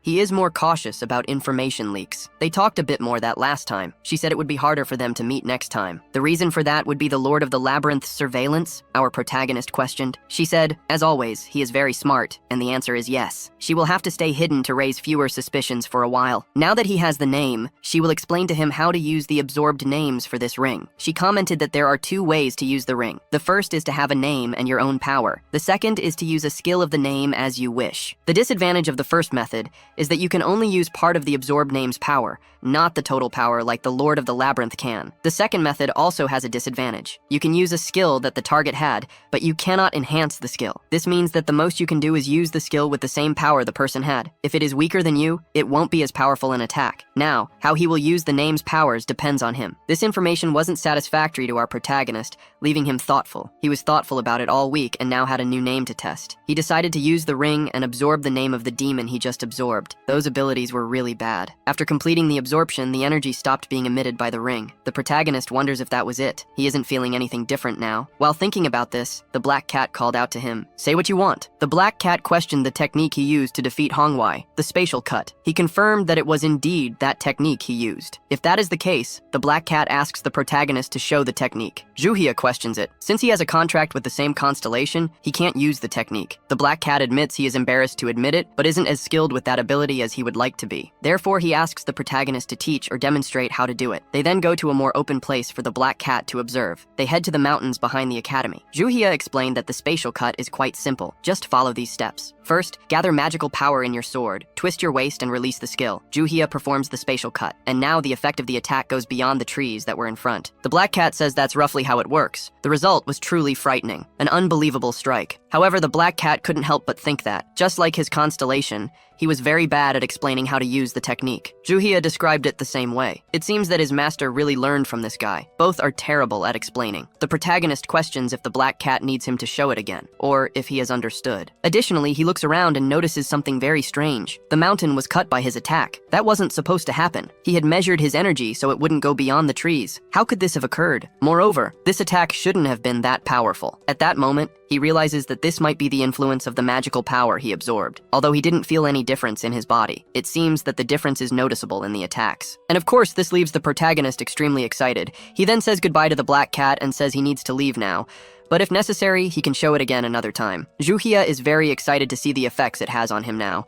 Additionally, he was a bit skeptical about the importance of this, but now he has no doubt that it is great to absorb more names. Those idiots from the Tower of Destruction will get what they deserve again. In another mysterious place, which you will never know where it is, a man was observing a map of the world. Possibly, these are the locations where the names were sent. What he just observed on the map made him quite anxious. While thinking, he is interrupted by another person who catches his attention. The person came to ask if he had finished the matters of the names that the master had requested. He answered that yes, he had distributed exactly as instructed, but there is a problem. As he was saying this, his friend noticed that he was gripping his weapon tightly. So, he questions why the man is so attached to that spear. This question was not something the man wanted to answer, which made him irritated. The spearman says that what is most important is what he was talking about before. The reason for always holding his spear is not important. He comments that the person also carries a weapon around. The red-haired guy simply says that carrying a weapon is different from wielding a weapon all the time. The red-haired man has a grudge against the spearman. He says that the Lord of the Labyrinth favors this man, because if it weren't for that, he would have killed him by now. Now, regarding the problem he reported, the red-haired man asks why one of the names disappeared. He even shouts, asking if the man really organized the names as the master requested. The names were sent exactly as ordered. In this case, some were expected to be defeated, but that would only happen when the order to attack was sent. This is an irregularity that needs to be reported to the master of the labyrinth, and the red-haired man is going to do that right now. The spearman should be the one to do it, but he doesn't want to leave and won't do it. All he does is stay there holding his spear. At the academy, the black cat was in his office, receiving an unexpected and sudden visit. Logan, the greatest American hero, was there to speak with a student and only needed the director's permission for that. The black cat is sure this is related to Juhyuk having defeated the constellation at the Hero Academy, but he can't say he knows, so he invites Logan to talk. At first, there is an uncomfortable silence, so Logan decides to get straight to the point. He wants to know if the black cat knows that the student Kim Juhyuk was at the Hero Academy recently and defeated a constellation. Yes, that's correct. The black cat is aware of that. That's great. Logan says he has two questions about this. First, how did that student know about the appearance of the constellation and still manage to defeat it? This answer isn't simple. The black cat doesn't know what to respond. Then, Logan moves on to the second point. How did the boy travel from one continent to another in an instant? For this question, he says he won't accept a vague answer. The black cat, since the academy director and hero felt the black market's energy in the protagonist's attacks, decides to reveal that yes, it's because Juhyuk has a contract with the ruler of the underworld, the same black market constellation he has a contract with. Although this is surprising, Logan confirms that they are not in a full contract, but only a partial one. So in that case, how is he able to use teleportation? The black cat seems to know the reason for Logan's suspicion. The man's suspicion is that Kim Juhyuk is related to the Blood Lion. Logan confirms that's great since he is aware of the details, which makes the conversation easier. The black cat explains that he knows the Blood Lions because he had to investigate everything about them in the past, and this is related to the black market. In this case, Logan reveals that he must be aware that this organization killed his father. In the past, he killed everyone he could find, yet he never got a lead on that individual. Over all these years, the only thing he managed to to discover was that all members of the Blood Lions are contractors who can use spatial movement. The Black Cat reveals that he also discovered this and anticipates that Kim Joo-hyuk is not a member of the Blood Lions. It is true that the boy managed to use teleportation to travel from one country to another, but this happens because he has a constellation power that helps him. Then, Logan asks if the ruler of the underworld can also perform teleportation. The answer is yes, and that is how he creates another dimension where the market resides. Well, this answers many questions, but Logan says that these answers did not satisfy him. It is possible that the market is part of the Blood Lions and is covering up the boy. At this point, the Black Cat says that this is an exaggerated assumption from Logan. The market does not cooperate with villains. Logan insists that this is not just an assumption because it is obvious to everyone that there are few contractors in the world capable of using spatial movement. Therefore, it is natural to speculate that the ruler of the underworld is part of the Blood Lions. Furious, Logan slams his glass on the table and says it is also very strange that the market owner is supporting a mere high school student. To him, it seems like a favor exchange, and either this boy or the market is involved in it. These are the last words of the Black Cat, Kim Joo-hyuk, and he have a special relationship, and neither of them is involved with the Blood Lions. From this point on, the man is crossing boundaries that should not be crossed. Logan even questions what happens when these boundaries are crossed. The Black Cat politely says that he even explained his constellation's ability, which is confidential. From this point on, he no longer believes the man. Logan must leave and investigate, only returning with proof of what he is saying. Despite the Black Cat's politeness, the man becomes hostile again and asks what happens if he refuses. At this point, the Black Cat says that Logan will have to die, and his tone was cold and threatening. Logan, then smiling, asks if it is the Black Cat who will kill him and questions if he really thinks he is capable. Of course, the Black Cat says he cannot kill Logan,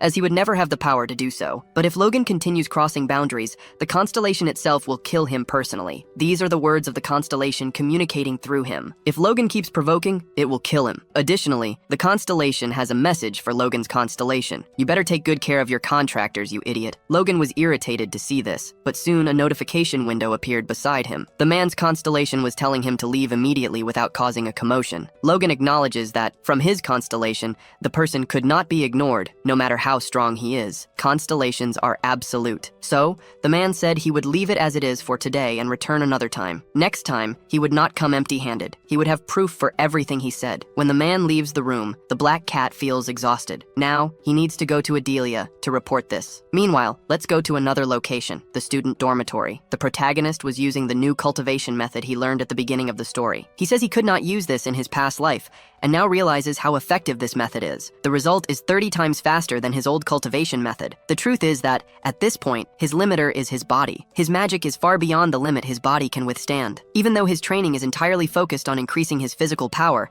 it remains his limiter. In his past life, his physique was unparalleled. The combination of an almost perfect body and gigantic magical energy made him the great hero. While meditating, he wondered if Barch felt anything when he saw Hongwei again. His useless constellation says no, and asks if Chuhyuk still doubts him. The protagonist replies that it's not a matter of trust, because nothing stops the Lord of the Labyrinth from brainwashing him again, and Barch becoming a villain once more. All Barch can say is that he still has no power and didn't feel anything strange. Moreover, he changes the subject and asks if Chuhyuk did not feel the energy that was inside that building at the Hero Academy. That energy was very similar to Chuhyuk's energy in the past. The protagonist confesses that he felt absolutely nothing, but if it is true, it could be a great clue. He plans to return to that location soon to investigate. We are taken to a location somewhere in the world. The exact place, unknown. On this remote island, there is an even more remote building. In this place, dozens of people are gathered. I have no doubt that they are villains, when they say they gathered as soon as they received their names and are here as ordered. Another person comments that almost everyone is present, but some people did not come. Another person asks who these people are and how many did not attend. The fish-faced man says that the stupid guy did not come. The reason is that his stupidity made him disobey orders. Although they dislike him,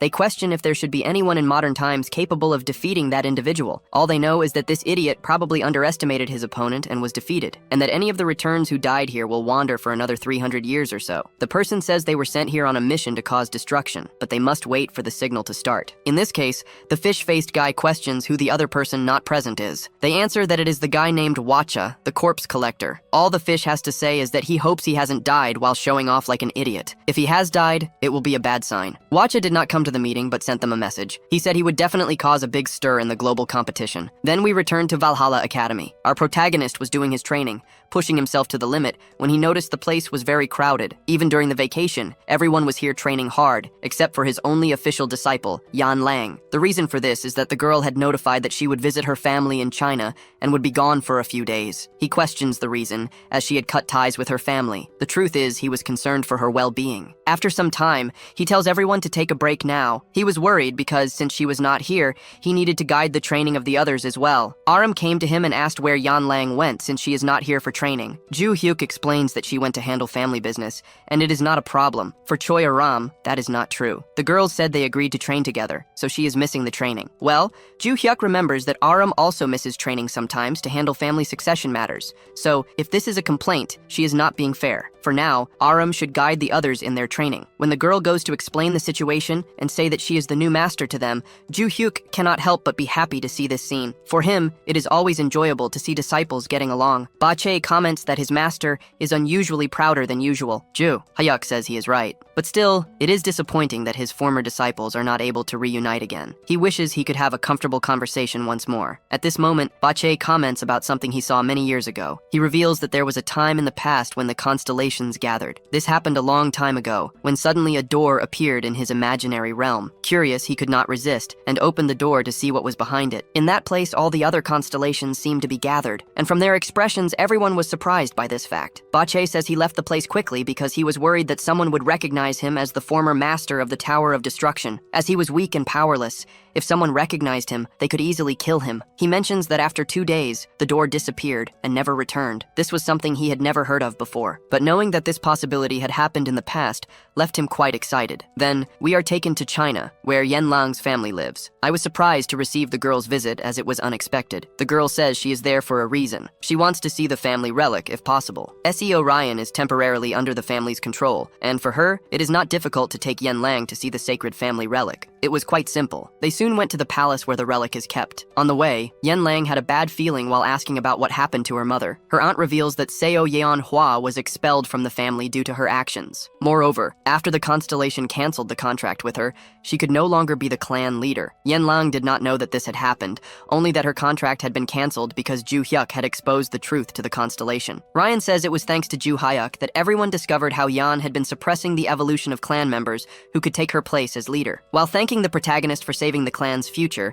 Yen Lang becomes embarrassed. She has a deep gratitude for Ju Hyuk, and it is nice to see others recognizing his worth. Ryan reveals that the position of clan leader remains vacant, and this is a big problem. Yen Lang questions whether her aunt would be able to fill this position, as she seems perfect for the role. Ryan explains that it is impossible for her to be both the leader of the White Lotus Academy and the head of the family at the same time. It is a tradition for the family to have one person for each role. She wanted to say more to her niece, but a strong explosion caught her attention. Yen Lang was also caught off guard. The place they were heading to was on fire. They ran as fast as they could because this was an attack on the clan. On the way, Yen Lang asked if her aunt knew the reason for the attack. Her aunt explains that their family is #1 in China, and with the expulsion of the clan leader, their morale collapsed. Because of this, several other families are rebelling against them. It was only a matter of time before a major attack occurred. When they arrived at the gate, they broke it open to find the enemies as quickly as possible. The sight of the place was horrifying as several people had already lost their lives. The two were paralyzed by the scene before them. Invaders, wielding weapons of all kinds, were covered in blood. For a power struggle, they were capable of committing even the greatest cruelties. Yen Lang wondered if these people deserved to leave alive. Before her aunt could say anything more, Yen Lang intervened. The men noticed their arrival and said that the person they needed to eliminate to take power was Ryan. With Yen gone, Seo Ryan is the new head of the Snow Clan. They were there to take the place as the strongest clan and to avenge everything the former clan head did to them. Yen Lang was furious, but still asked the men if her mother had done anything cruel to their clan before. Ryan tells her that what they know is that Yen also suppressed other clans, but never killed anyone. Her niece was even angrier about the attack. Yen Lang says that she did not like the people of this family due to their past, but this was beyond tolerable limits. She attacks, striking the first person in her way. The man swings his sword through the air. Though irrational,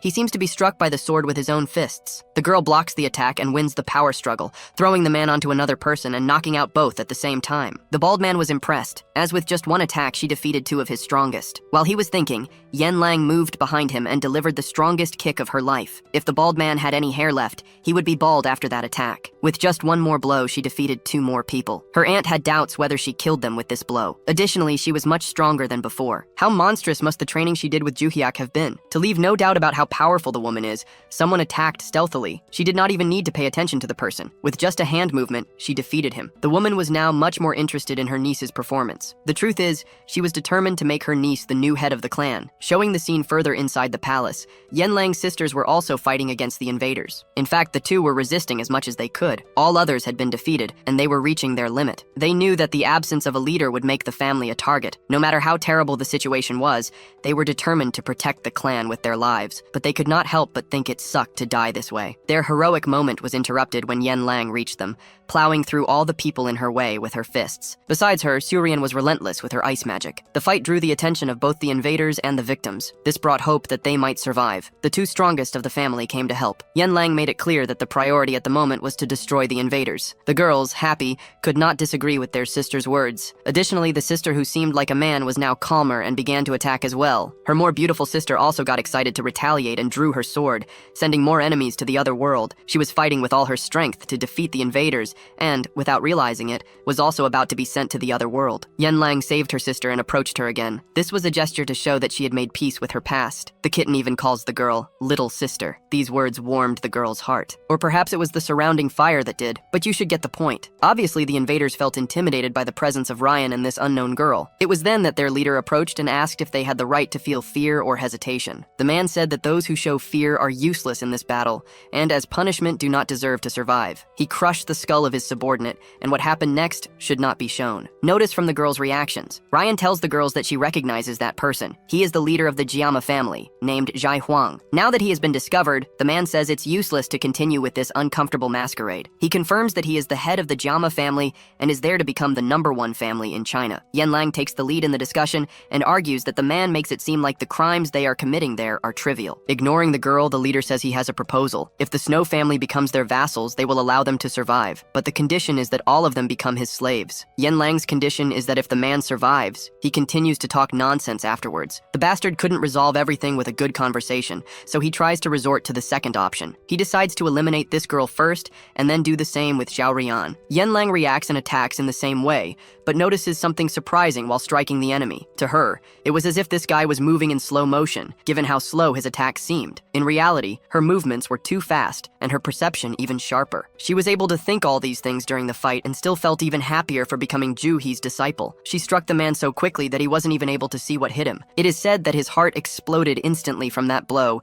and he died before hitting the ground. The invaders saw their leader defeated with just one strike so easily, and that was enough to make all of them flee the battle. Yanlang drove the enemies away but did not pursue them. She simply shouted that they wouldn't go unpunished either. She did this because the priority was to help the injured and survivors first, combining the girl's immense strength and intelligence. Her older sister says that Yanlang is indeed the perfect choice to be the new leader of the family. She says that the two sisters will support Yanlang because they think the same. Rian simply agrees with the girls. She thinks the same way. Now, the question is whether Yanlang agrees with this. The girl was helping the wounded evacuate the burning place, and after everyone was evacuated, Ryan and Yanlang went to the Constellation Temple. The girl asks if this shouldn't be inside a room. Ryan confirms that it is indeed a room inside the mansion, and that this is a barrier created to protect the family's relic. After explaining how this barrier is created and maintained, Ryan puts her hand in the snow and retrieves the box containing the sacred relic, showing it to Yanlang. It is the first time the girl sees the relic, and to her it is simply an ordinary glove. But that's just a detail. The girl thinks that through this, she can become as strong and fast as Cho Aram. The truth is, Yanlang was impressed by how her rival became stronger by making a pact with the Choi family's relic. She thinks that if she becomes even stronger, Ju Hyuk will pay even more attention to her and praise her more. Seeing the girl's reaction, Rian could not help but notice her intentions. She took the opportunity to ask her niece why she was interested in the sacred relic. Before asking the final question, Ryan praises and says that Yanlang has become much stronger after starting to train with Ju Hyuk. If she became the head of the family and made a divine pact, she could become even more impressive. The direction of this conversation was obvious to us. This question caught the girl completely off guard. She had never thought about becoming the leader of the family she had despised for so long. She insists that what her aunt is saying is absurd. However, the woman is persuasive and makes it clear. If she wanted only to see, that has already been done. But if she is interested in making a pact, she comments that the divine pact of the relic can only be made with the leader of the family. Basically, a constellation can be linked to a relic. In In a constellation, various pacts can also be made with hunters, but only one divine pact and connection to the hunter. The girl, clearly understanding that it is the power of the constellation, questions if it is too early to become the leader of the family since she is only 17 years old. The woman's intelligence is impressive. Ryan argues that the family is vulnerable because the leader's position is vacant and attacks like today's will happen again. She is a member of this family and cares deeply about it. Therefore, she wants Yan Lang as the leader. Moreover, she says that her older sisters also think the same way and have nominated Yan Lang as the leader. And not only that, Ryan says that she is willing to do the leader's work while Yan Lang is still young. As long as she is young, she can help carry this burden. Basically, all the responsibilities could be assigned, and she would gain the benefit of making a more powerful contract with the family's constellation. The girl contemplates the advantages and disadvantages of doing this, and then tells her aunt that she accepts the proposal. She will become the new head of the family and defend the family's honor. In that case, she says it is a pleasure to receive her as her leader, and now just needs to convince her to accept as well. The girl touches the relic with hesitation, as she needs to convince the constellation too. As soon as she touches the glove, she is transported to the dimension. Imagine where the incredible frozen constellation is. The Snow King, who was defeated and humiliated by his master, is staring at her. Will the girl be able to convince him to give her all his power? Well, that smile tells you what he thinks about it. Ryan was watching and saw the energy leaking from the relic. It took only seconds for her to manage to converse with the Constellation Lord and make a divine pact. The girl returned to her body and soon smiled at her as everything went well. Her aunt was proud of the girl. I think she sees her as the daughter she never had. After that, a few weeks later, we are taken back to the United States. The protagonist stayed silent, watching. He seemed irritated by this international competition between magical academies. A few days earlier, he had gone to the office of the mass director after being summoned by him. The Black Cat called the protagonist during his vacation and didn't explain why. Only when he arrived did the guy explain that he needed a favor from Juhyuk. The protagonist had no idea what this guy could possibly want from him. The Black Cat reminded Juhyuk that classes start in a week. This news made the protagonist dizzy since he doesn't like studying much. The director mentioned the international competition, which is happening next week too. He hinted that if Juhyuk was smart, he would have already figured out the reason for bringing it up. This competition is similar to the one that only involved the 3 best academies in the world, but now participants come from all academies worldwide. The Black Cat had recently become director and only found out about this tournament now. The rules state that 2nd and 3rd year students cannot participate. The Black Cat asked if the protagonist would like to compete. Juhyuk asked if the favor was for him to join the event on behalf of the academy. Truthfully, the protagonist had no interest in participating. Anyway, the Black Cat revealed that the event would be held at the Hero Academy in the United States. That place had been completely destroyed recently, and the protagonist saw it happen firsthand. But the Black Cat said they have unlimited funds and rebuilt everything in just a few days. The director tried to convince the protagonist to go to the competition with the excuse that it would be fun to visit the US, but Juhyuk didn't care about that. The director noticed this and was about to withdraw the invitation, but Juhyuk accepted. He said he had matters to settle there, so he did the director this favor. The reason he wants to go there is that Barchi told him he felt the same energy as Juhyuk coming from one of the buildings there, but hadn't mentioned it earlier. Now, he needs to go there to investigate. The Black Cat then asked which other student Juhyuk would like to take with him to the competition. He didn't need anyone, but the cat explained that each academy must send 2 representatives to compete. Juhyuk thought about his only official disciple, but Yan Lang isn't a student at this academy and is busy with her own matters in her country. In that case, the best choice is Choyarim. She's also very capable and rivals Yan Lang. When saying this, the protagonist remembered the red-haired witch's warning. One day, she suddenly summoned him, shouting that they were in trouble. Juhyuk asked what would have happened if he had been in the bathroom when she summoned him without warning. Besides, the girl had said they wouldn't see each other for a while. She insisted she had no choice. She had just discovered that the red demon whom he defeated last time didn't come to Earth alone. The Lord of the Labyrinth sent several other names to Earth as well. All the names from the 2nd floor of the ancient Tower of Destruction were sent here too. It really is a problem. The protagonist said that if it were in his past life, he could handle all of them. But now dealing with all of them at once is a big issue. The red-haired girl explained that they probably wouldn't attack all at once. Even though they were sent here, the Lord of the Labyrinth's orders must be different since attacking people indiscriminately wouldn't improve their names. She told Juhyuk to stay on full alert and be careful while he's out there. The protagonist replied that she wasn't the only one who should be careful. Her condition didn't seem good either. The guide should be careful too. The girl blushed slightly and said it had been many years since anyone worried about her. His warning said he would be careful too, and that he'd see her later. That was the last contact he had with the girl until the moment he's here in the United States. What are you looking at? Teach me fencing. No way. Chui Aaron blushed and said the academy representative told her that Ju Hyuk personally recommended her to go with him. So she's very grateful for that and will do her best to meet the expectations. Ju Hyuk couldn't tell her she was the second choice. He just said he was counting on her. Next to them, we see some familiar, good-looking faces. This is Logan, whom Ju Hyuk saved in the last school tournament. The guy was nervous because he was anxious to know if the protagonist would be his opponent in the competition. Now he just found out that he will. He said with certainty that Ju Hyuk is the strongest candidate for the championship. Besides, they both have debts to settle with him. Melissa said she's grateful to Ju Hyuk for saving all of them earlier. Both of them know they don't stand a chance against him, and they want to use this competition as an opportunity to talk to him and thank him. They want to ask how he became so strong. The leader of the American Academy caught everyone's attention. He introduced himself and said it was a pleasure to welcome them to the international competition. His name is Becky, the president of the Hero Academy. He mentioned that they must be aware of the last attack that happened at the academy and might be worried. The culprit has already been punished and the academy has been rebuilt. Also, security has been tightened to the max to ensure everything goes smoothly. The director told them to stay calm as nothing would happen. Meanwhile,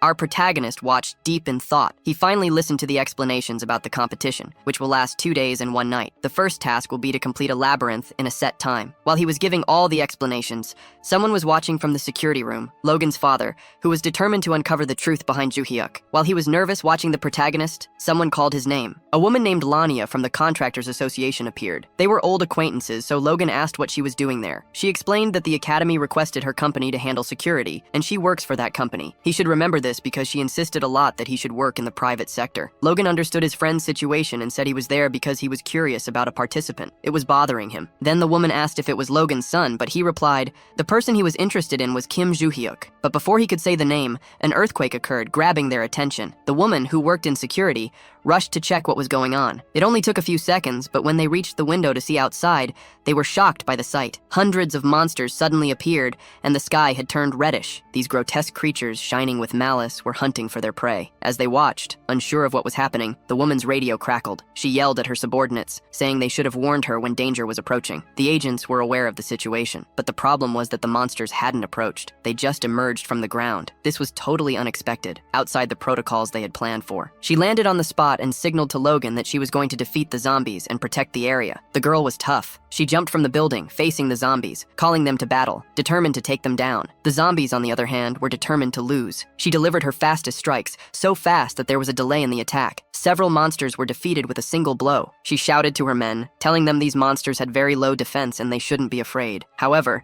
even though their resistance was weak, there were a lot of them. This number wasn't normal. She wondered if a dungeon had opened near the area. Did you guys see a labyrinth opening nearby? No, ma'am. Nothing was found. That's impossible. She gritted her teeth, wondering what could explain this situation. I'd like to mention that her eyes are really beautiful. The girl thought that these monsters were coming from underground, so there might be some hidden catastrophe below. The academy was in danger. While she was fighting the monsters outside, she had no idea that dozens of zombies had also invaded inside. Despite the general panic, our protagonists remained calm, wondering who the new victims were, trying to die for the second time. An announcement informed that the competition was canceled and the students should evacuate. Beck shouted that everyone must evacuate and not try to fight the monsters, since that wasn't the students' role. This was a disaster. Before, he was defeated and the academy was destroyed. Now, for the second time, his work was being ruined. Were the gods trying to destroy his reputation? One of the security personnel approached the academy president and told him he should also flee. Beck should join the students and evacuate. However, he replied that he wouldn't do that. The reason was that Beck was frustrated. He rolled up his sleeves and said he would fight too. He wasn't going to let this happen again. He cracked his knuckles and became the Green Lantern. Then, he went to one of the zombies and delivered the most powerful punch he could, sending several flying. Ju Hyuk watched calmly as everything unfolded. The protagonists realized these monsters were quite familiar, and he finally remembered. Choi Arim didn't follow the evacuation orders and decided to fight. She placed her hand on her sword and sliced through all the monsters in front of her. I think that zombie just lost its head. Arim defeated several monsters,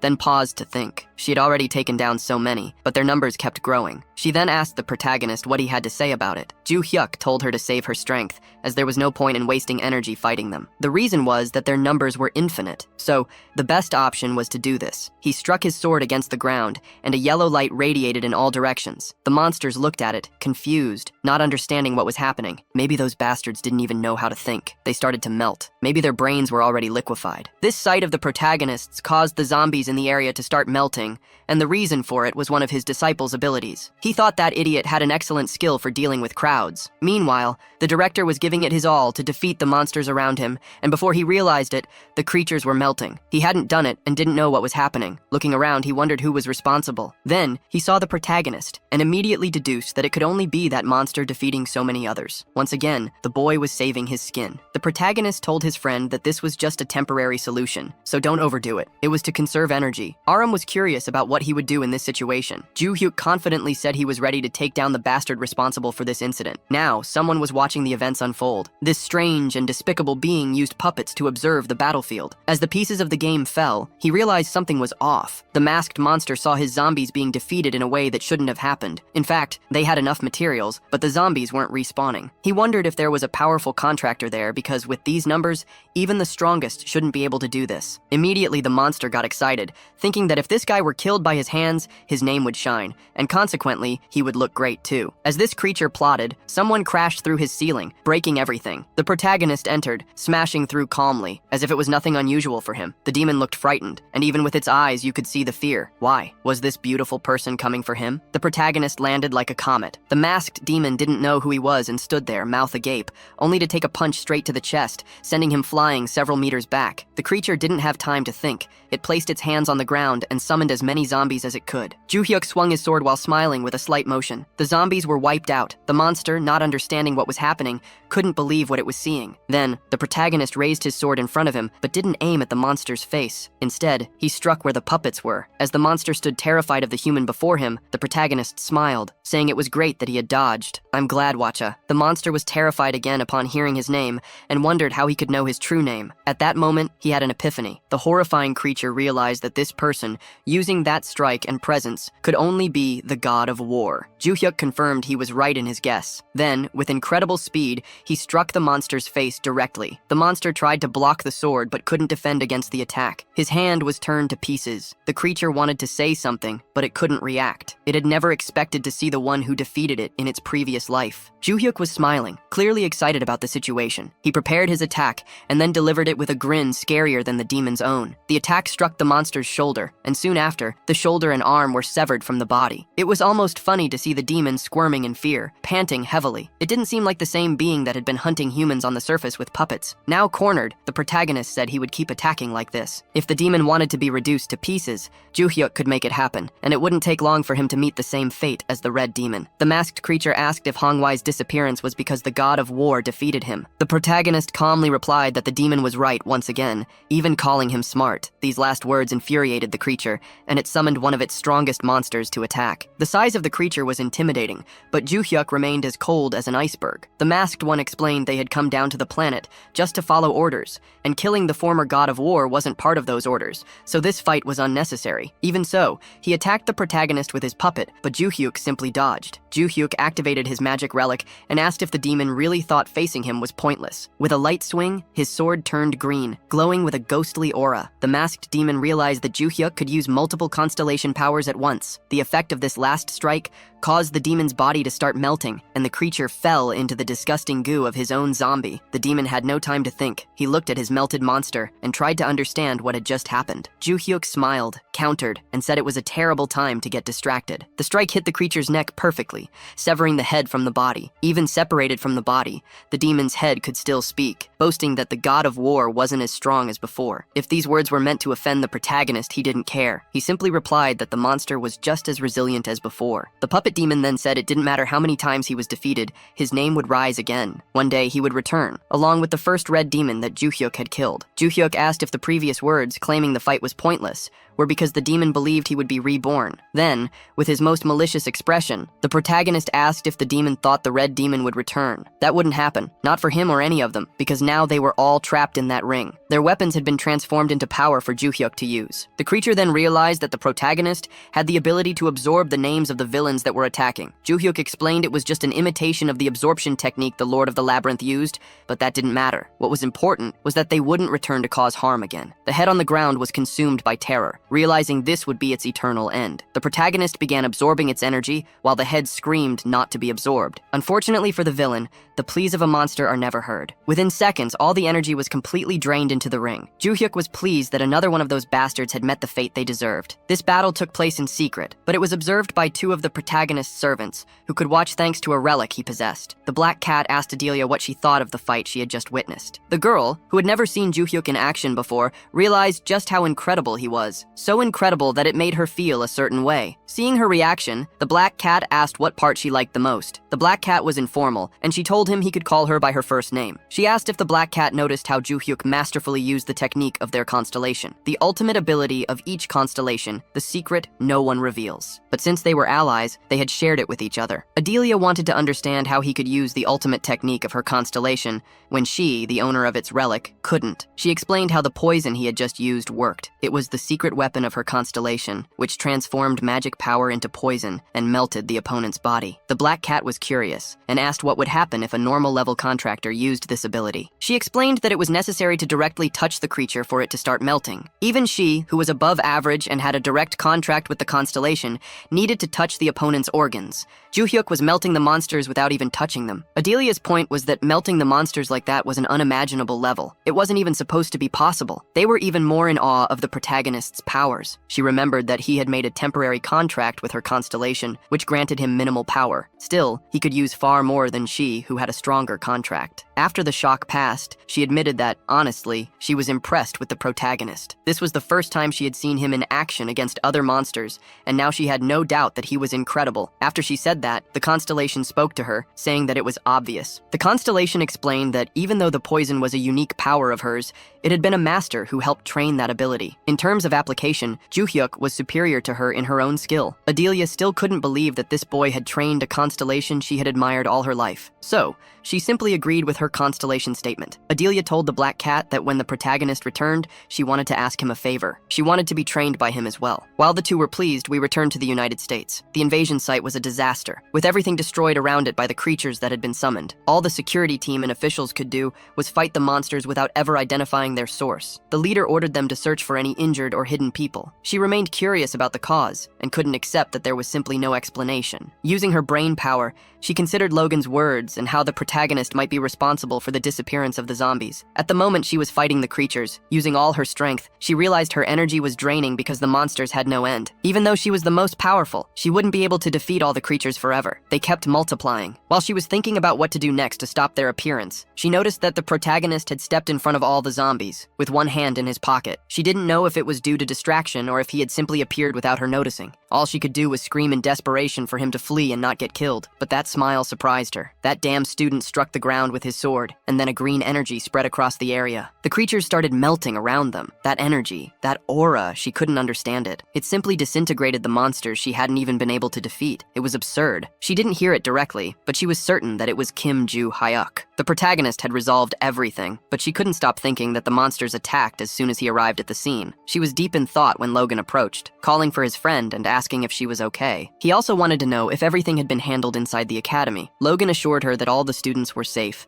and that Beck had taken care of the rest. The girl then took the opportunity to ask about the student Logan was interested in. She asked if that person was Kim Joo-hyuk. He hadn't told her that yet, so he asked how she figured it out. To Logan's surprise, she explained that it was Joo-hyuk who had taken care of all the zombies. He went alone to the crowd of zombies, planted his sword in the ground, and they all melted. Logan became thoughtful, knowing that Joo-hyuk supposedly had a contract with the Lord of the Underworld, and that constellation didn't have any abilities like that. Before revealing any more information, he remembered that the Black Cat had told him not to disclose any confidential details about their constellation's abilities. Because of this, he didn't comment further to the girl, only asking if she knew where the protagonist was now. As expected, she had no idea. Logan felt disappointed, but not surprised. He had hoped to ask a few things, but since that wasn't possible now, he would wait for a better opportunity. The girl was surprised that Logan didn't insist on going after Joo-hyuk. Logan admitted that he was curious, but he had no intention of digging deeper. The girl insisted that it wasn't normal, and that they needed to understand his connection to the undead. Logan then got serious and warned Rania not to investigate this further. If she did, she would be killed. She knew Logan well enough to believe he wouldn't say such a thing unless he was certain. He said nothing more and left, even though she kept pressing to discuss it further. there. Meanwhile, in a dark place where monsters hide on a remote island, the names summoned by the Lord of the Labyrinth were gathered in a meeting. They announced that another one of them had been captured. The masked one had acted alone, but they hadn't expected him to be defeated. They speculated that his overconfidence due to his strength led to his downfall at the hands of mere humans. However,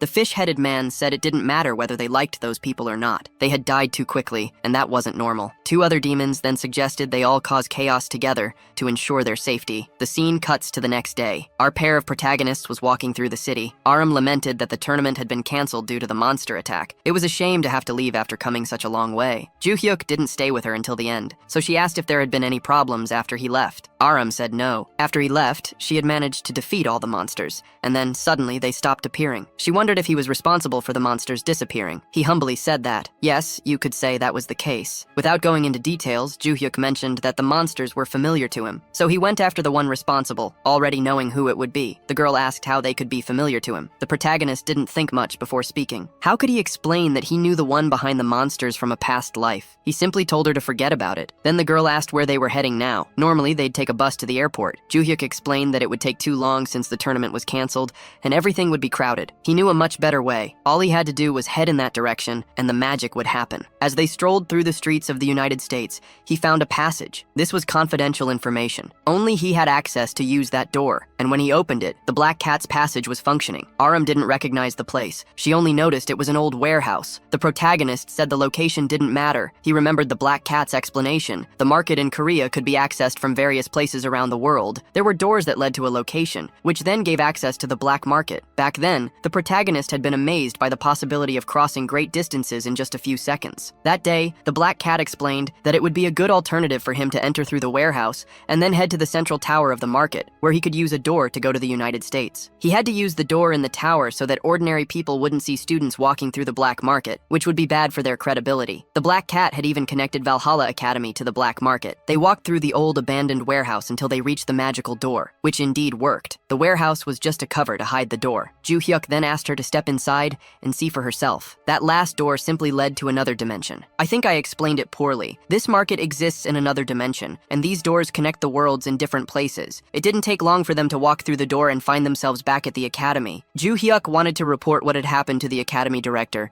so they parted ways there. Aaron blushed and complimented how hard Joo-hyuk had worked. We can see the girl's feelings, but our protagonist didn't pay much attention to them. He took out his ring and simply thought that his goal was getting closer to being fulfilled. He had obtained his third name, and he could feel that he had grown much stronger, which made him excited. When he reached the director's door, he opened it and found someone he hadn't expected to see there. He greeted the Black Cat first, but standing in front of him was Adelia Ventrick. He asked what the woman was doing there. She insisted that he call her by her first name and explained that she was there because she had a favor to ask. The protagonist, ever humble, told her to speak with her head held high, without needing to bow all the time. She became nervous and requested that he teach her as well. Joo-hyuk was puzzled and asked why she suddenly had that idea. She told him that both she and the Black Cat had been observing his feats, and since then, they had realized he was the most incredible person they knew. It sounded like a compliment, but Joo-hyuk was uncomfortable, knowing these two had been secretly watching him. That was creepy. He then shouted at the Black Cat, asking if that idea had been his, but then quickly questioned if it had been that damned Constellation's idea. The Black Cat, terrified by the protagonist's scolding, soon received a notification in his system window, warning that the Constellation would be furious if she found out about this,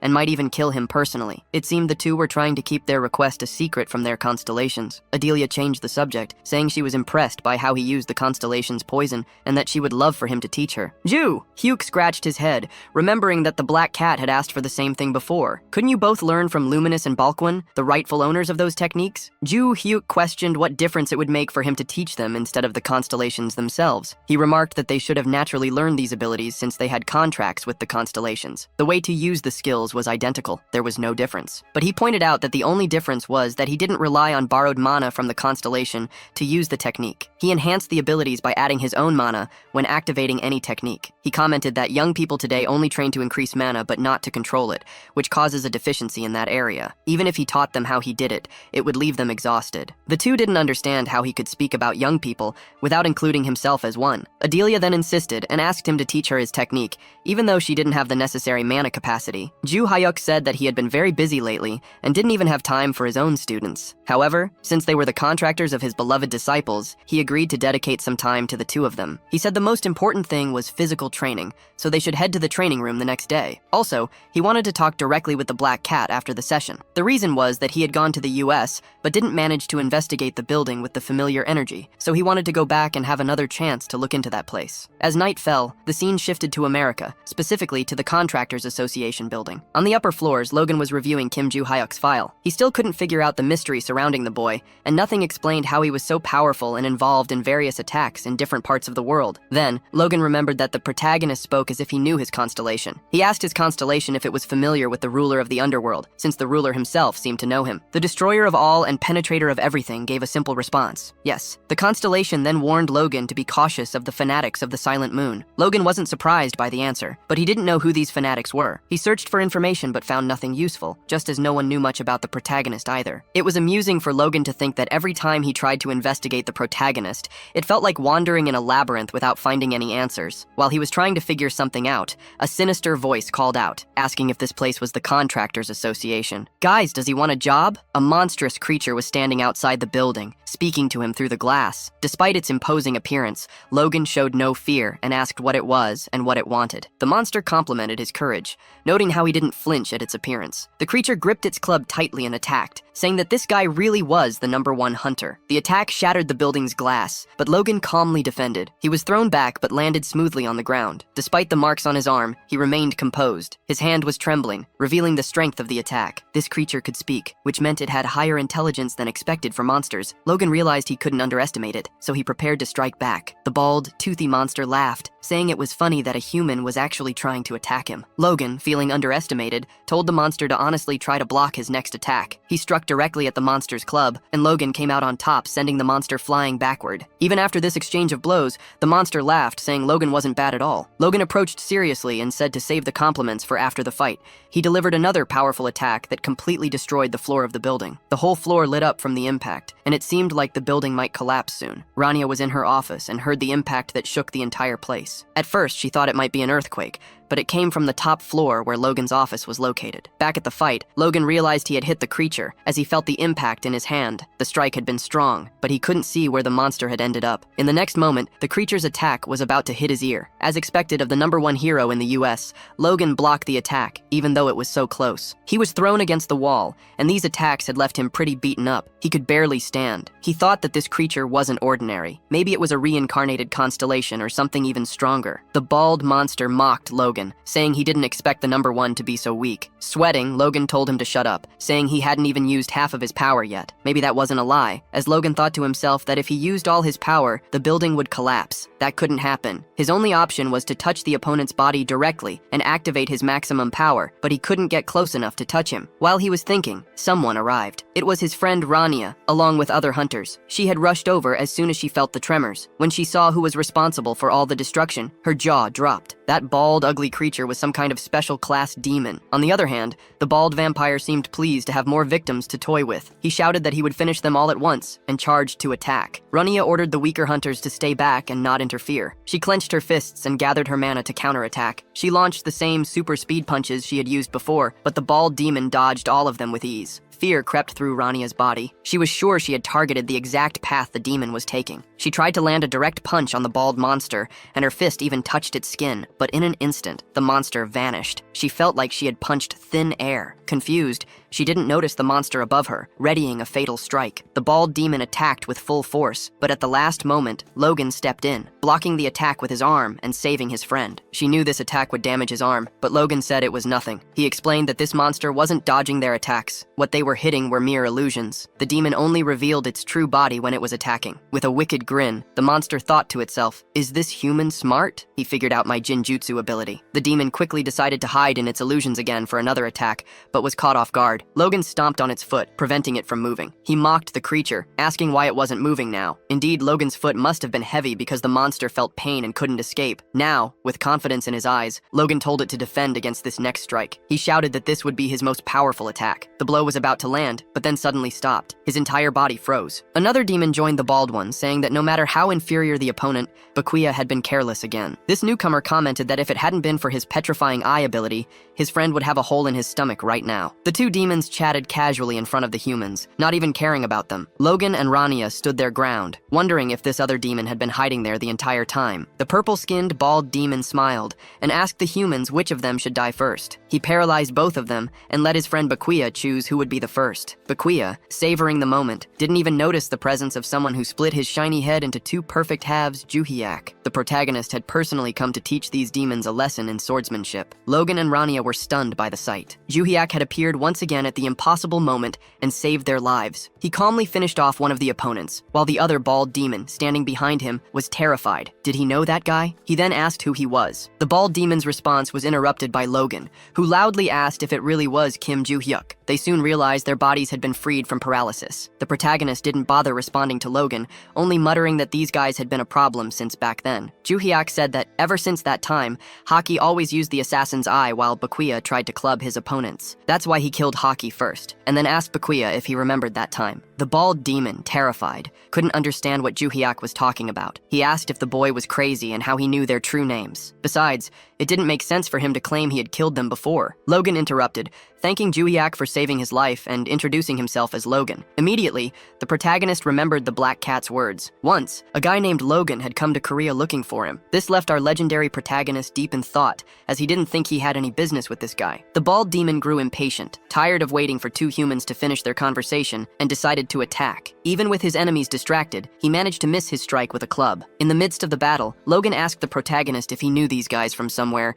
based on what he had just said. Once again, the protagonist realized that he had said more than he should in front of others. Juhyuk knew he needed to strike that demon quickly, before it turned into an illusion again and escaped. The bald demon had fear in his eyes and started to run. Perhaps he had realized the true identity of the boy standing before him. Logan and Rania didn't understand why the demon, who had just dominated them alone, was now fleeing, and they wondered if they should chase him. The protagonist warned them that what they were seeing was only an illusion. The real body was running somewhere nearby. Juhyuk knew that if he used his disciple's relic, he could eliminate both the illusion and the real body at the same time. However, he hadn't renewed his temporary contract before coming, and besides, that ability would also slice the building in half. His attention was drawn to what was happening in front of Logan. His constellation was asking if that was the martial god. Our protagonist sighed and commented that now he understood why the energy he had felt was familiar. Juhyuk greeted Shung and said it had been a long time since they last met. He also asked to make a temporary contract with Shung and inquired if the contractor had the relic with him at that moment. Shung replied affirmatively, then ordered Logan to hand over the super sacred relic to the protagonist immediately. Logan couldn't disobey the orders of his constellation, as they are absolute. Rania, not knowing what was happening, warned them that the demon would escape while they were talking. The bald demon had already jumped out the window and was far from the building. Juhyuk shouted for Logan to hurry and hand over the relic. Once in his possession,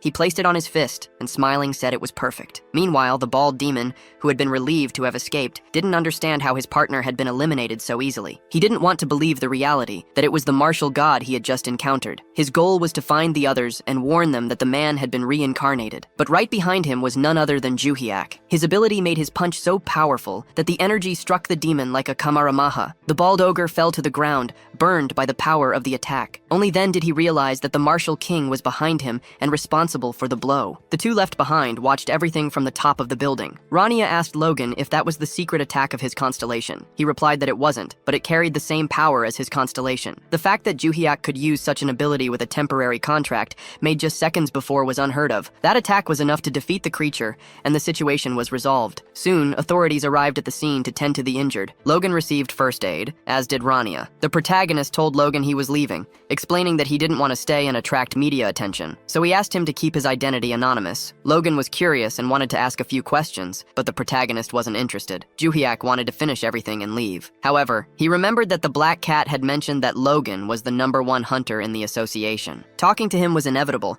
and he thought that if he could bring him over to his side, it would be beneficial. So in that case, he apologized and said he was tired at the moment. But when the time came, he would visit Logan at the association to answer his questions. Logan was surprised because the protagonist spoke to him informally, without the respect that the #1 hunter normally received from everyone. Juhyuk then stated that he was giving him some of his time, only because Logan was Shung's contractor, so he should be grateful for that. This statement didn't make sense to Logan, and he wanted to call Juhyuk back, but his constellation insisted that he let him go. Shung also told Logan that he should address that person with great respect. Logan had no choice but to comply comply with his constellation's demands. His friend Rania questioned Logan because the demons' bodies hadn't been found. Logan explained that they vanished like smoke after being defeated. Rania commented that this was a problem because they would need the security camera footage to present to the authorities. Rania also grew more curious about Juhiak and once again asked who that boy really was. Logan simply didn't know, but he hoped to find out soon. The protagonist left calmly, as if he had nothing to do with the incident. Sometime later, he was walking through a forest and called out to Barchim in his mind. He wanted to know if the power he had sensed in that building was the same as Seong. His mascot responded that it wasn't. This relieved Juhiak, who remarked that even though Seong had received his teachings, he wasn't one of his disciples. The protagonist wondered where Sasami might be now. Juhiak was suddenly approached by a masked person who knelt before him. Curious, Juhiak asked who he was. The masked figure introduced himself as a member of Ilgio and said it was an honor to meet the leader. Juhiak was confused and replied that the man must have mistaken him for someone else, as he wasn't the leader of anything. The figure responded that his constellation, named Tugwi, had instructed him to reveal himself if Juhiak mentioned a certain word. Juhiak, curious, asked if the word was that. Then the scene shifted to a time in the past when the constellation Tugwi gave these orders to the masked followers. They were curious about what the word would be. That night the constellation said, Sasami. At the same time, in the present, our protagonist said the name, Sasami, again. All the members of the organization appeared and bowed before him, saying it was a pleasure to meet the master. The protagonist then asked if they had the sacred relic with them. The man quickly handed it over to his new master. While holding the glove, Juhiak was able to transport himself to the imaginary world of the constellation. It was a dark and devastated place, with a sign at Red Mushroom. Juhiak was nervous about the situation,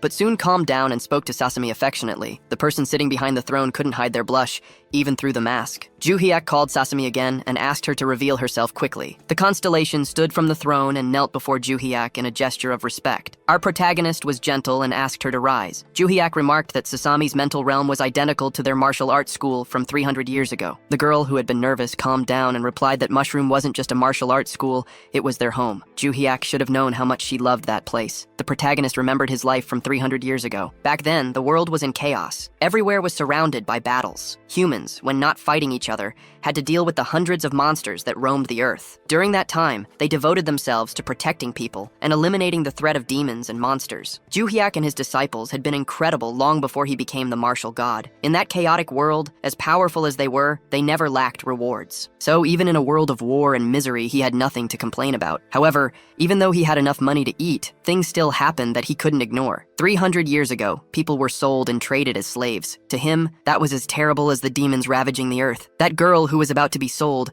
with the slave trader's evil face, made it clear that he had no good intentions. Yet with all his money, bought the child from her parents. It was terrible to see parents giving up their love for a bit of money. That day, when the protagonist witnessed Sasumi being sold, he couldn't hide his fury. The slave trader tried to defend himself, but the man's blades stood no chance against Juhiak's fist, fueled by his rage. Whenever he found slave traders, he made sure to eliminate them and free everyone. And don't misunderstand, he eliminated them literally. After seeing the man eliminated, the child's parents, afraid of losing their money, abandoned their daughter and fled. In that moment, Juhiak felt even more anger toward those people. However, his furious gaze softened when the defenseless child clung to him, hoping to survive. Thus, as he eliminated slave traders, he took in some children who had nowhere to go. At that time, he also gained a small problem. His plan was to work hard as a hunter while he was young, save money, and retire early. He also wanted to train his disciples to hunt down other slave traders and continue his work. The small problem was that he couldn't save enough money to retire because it was too expensive to take care of all these people. But he wasn't discouraged. He decided to create a martial arts school. They chose the school's name, and the suggestion from the shyest girl was Mushimum, which they all liked best. So, they founded a martial arts school with the goal of teaching the weak to defend themselves in this terrible world. Juhyuk knew he was very strong, but he had started his journey learning the wrong techniques and didn't have much talent, soon reaching his power limit. However, his disciples were different. With his guidance, they would be able to reach unimaginable talent and surpass their master. He decided to train them so that one day they wouldn't need his guidance or protection anymore. Besides,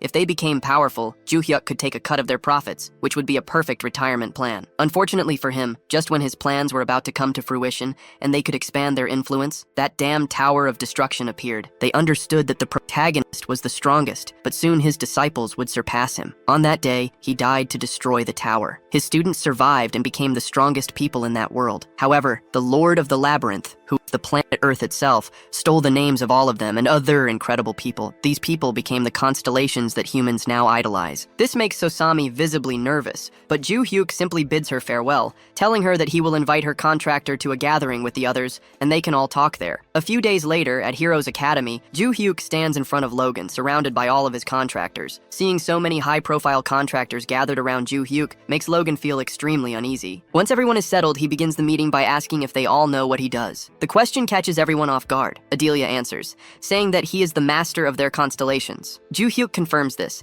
and then reveals that he has pieced together much of what happened after he died. To give them a rough understanding, Ju Hyuk explains everything about his disciples and the Tower of Destruction. Everyone in the room is shocked. Black Cat is the first to ask if it was really Ju Hyuk who took down the Tower of Destruction 300 years ago. Our boy confirms it. Adelia then asks if it's true that the Age of Destruction brought the tower, which led to the world's decline, because as far as they know, the tower collapsed only after unleashing countless monsters. Ju Hyuk is taken aback by this, and asks if their constellations had mentioned anything about it. However, according to Adelia, their constellations only speak to Ju Hyuk, and even Luminous hasn't revealed anything to them. Hearing both accounts, Ju Hyuk realizes that even his disciples don't remember what truly happened. However, he is confident that now that they've reunited with him, their memories will eventually return. The young lad continues, explaining that everyone who was famous before has now become a "this makes sense" to Black Cat, as it explains why they're all so strongly drawn to artifacts from the Age of Destruction. However, Ju Hyuk then reveals something more alarming. The one who created the Tower of Destruction appears to still be active, causing disasters and sending constellations. This suggests that the tower might be rebuilt again. This revelation shocks Logan, but Ju Hyuk adds that they still have about 4 to 5 years before that happens. With firm determination, he declares that as he continues gathering disciples and growing stronger by claiming names, he will eventually eliminate the tower once and for all. It's hard for Logan to believe at first, but he chooses to trust him, especially since his own constellation once revealed that Ju Hyuk was known as the martial arts god 300 years ago. Ju Hyuk also apparently saved that constellation and passed down the first authority, though he doesn't clearly remember those details. Hearing this, Logan stands up and respectfully requests Ju Hyuk to spare him if he truly is the martial arts god his constellation described. Ju Hyuk nods in agreement, and they all head to the gym. There, Logan suddenly challenges Ju Hyuk to a duel, which Adelia doesn't quite understand. Black Cat tries to make sense of it, suggesting that Logan might have found the situation too surreal, realizing that a high school student could actually be a legendary hero from 300 years ago, so he chose to confirm it through a direct one-on-one fight. With that, both of them charge up their magical power and launch themselves at each other, unleashing a massive, earth-shaking blow. As their fists collide, a massive wave of pressure ripples through the air, shaking the contractors watching from the sidelines. Even the director of Heroes Academy, Beck, feels the impact all the way from his office as it trembles slightly from the shockwave. Alarmed, he quickly pinpoints the sound as coming from the stadium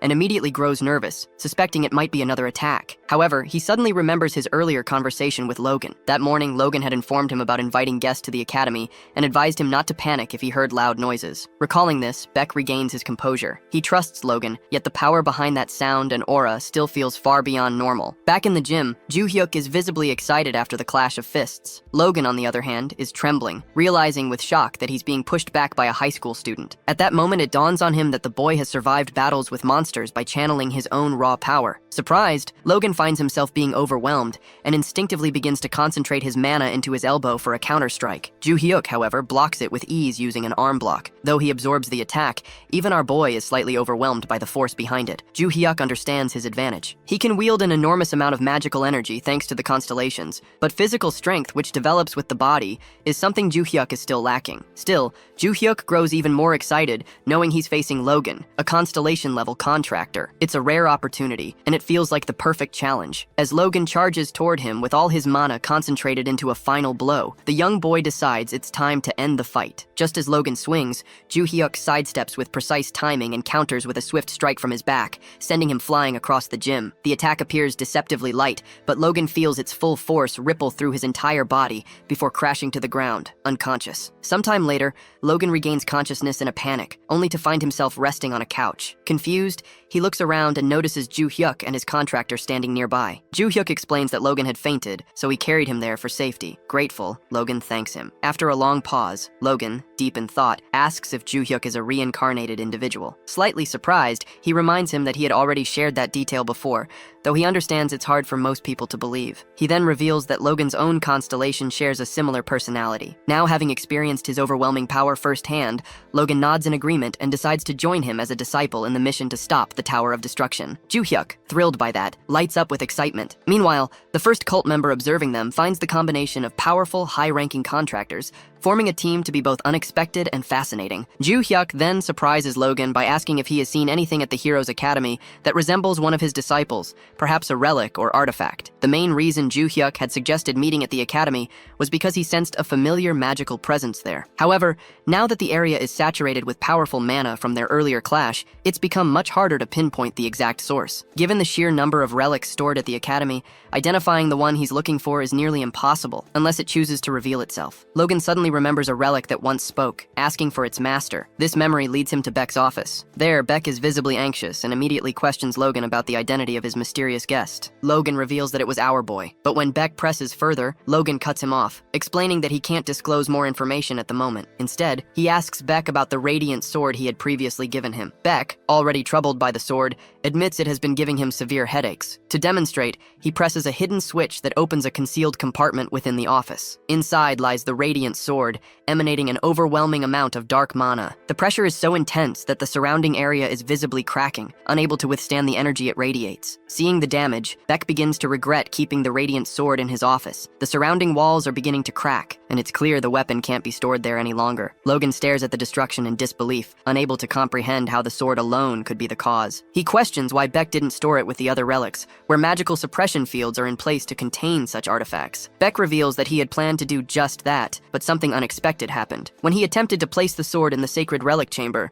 the guardians of the relics unleashed their magic power to block his entry. At the same time, the radiant sword began to violently fluctuate with magical energy, as if reacting to the guardians themselves. With no other option, Beck brought the sword back to his office. Even his secret compartment, layered with sealing enchantments, failed to contain the sword's sinister aura. Despite the storage room being wrapped in powerful magic-suppressing spells, the sword continued to crack the surrounding materials. This was the very reason Beck had intended to speak with Logan, though to his surprise, Logan came asking for the sword instead. When Logan asks if Beck heard the sword calling for its master, Beck denies hearing anything. But then, to Beck's shock, Logan extends his hand and effortlessly lifts the radiant sword. The moment Logan touches it, the sword's aura vanishes completely. The dark mana stops radiating. Stunned, Beck tries to ask Logan how he managed to do that, but Logan himself seems unsure. He sheathes the sword and says he will take it to the meeting place, leaving Beck confused about what sort of meeting he's referring to. Logan, with a calm pause, assures Beck that he'll soon understand everything. And because Logan has always kept his promises, Beck chooses to trust him once again. Logan returns to Ju-hyuk and hands him the radiant sword, but as our boy holds it in his hand, he immediately notices something strange. He feels no magic power coming from it at all. Logan explains that the sword's energy vanished the moment he picked it up, and it remained in the same dormant state even when he brought it to the academy. The young lad is slightly surprised by this, but Logan adds that he occasionally hears the sword calling out, seeking its master. Hearing that, he immediately understands what Logan is referring to. However, when he tries to enter the mental realm of the artifact, he fails. Confused by the rejection, he turns to Adelia for clarity. She confirms that such a reaction is not unusual. If the constellation linked to the relic refuses access, then no one, not even a contractor, can enter its mental domain.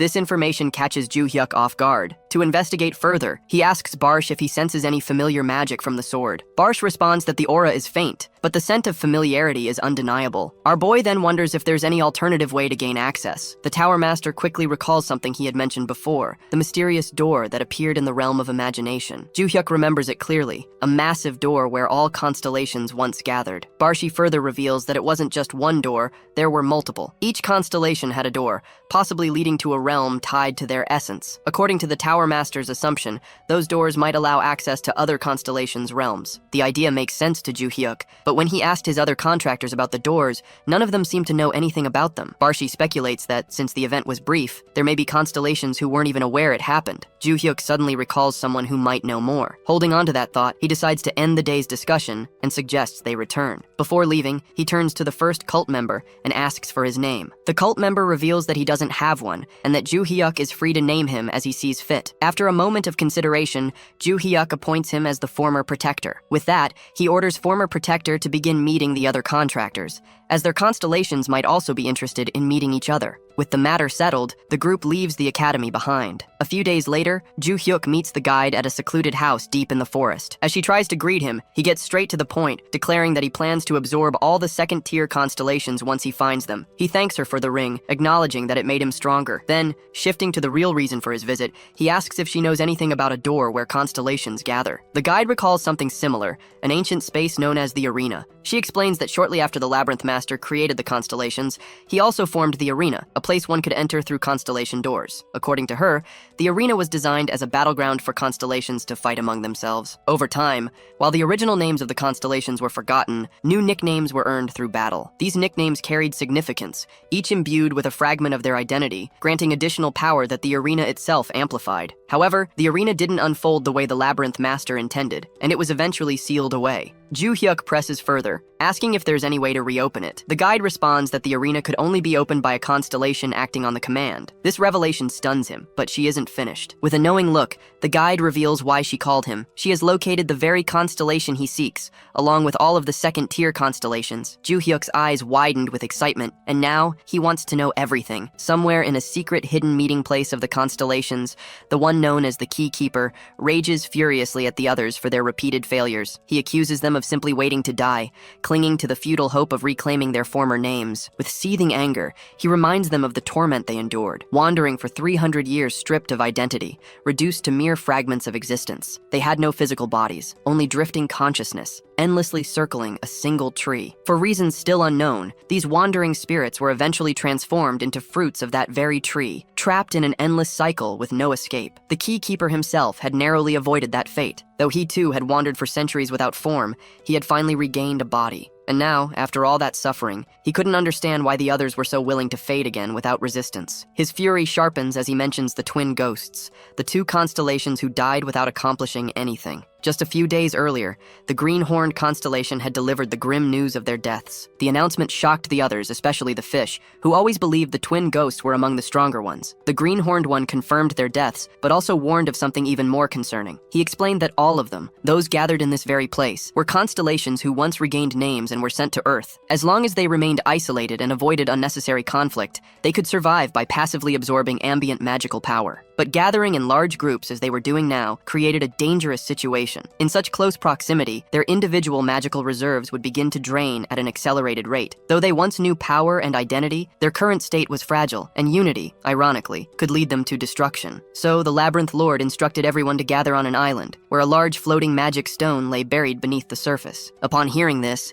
the others realized the source of the immense power they had been sensing. However, one of the constellations questioned what could have been troublesome about it. The green constellation explained that the magic stone was rapidly depleting its magic due to the presence of so many constellations. For a magic stone to replenish, it needed to be infused with more power, but this was impossible in their current situation. Given that the Labyrinth Order's 2-month time frame was far too short, they planned to acquire new, large magic stones and place them beneath the island to maintain a steady flow of magic. But there was a catch. The task was entrusted to the twin ghosts. This revelation shocked the other constellations, and they inquired about the whereabouts of the twin ghosts. The green constellation revealed that they went to the Contractors Association, as a company collaborating with the association was in the spotlight for discovering a large magic stone. The plan was to destroy the association and steal the magic stone. Hearing this, the Key Keeper was stunned. As he listened to the green constellation's suggestion to lay low and figure out where the other stone was, he felt a surge of frustration. He suddenly ran out, calling everyone fools, unable to contain his disbelief. The Key Keeper enters a separate room, muttering to himself. He reflects on the twin ghosts,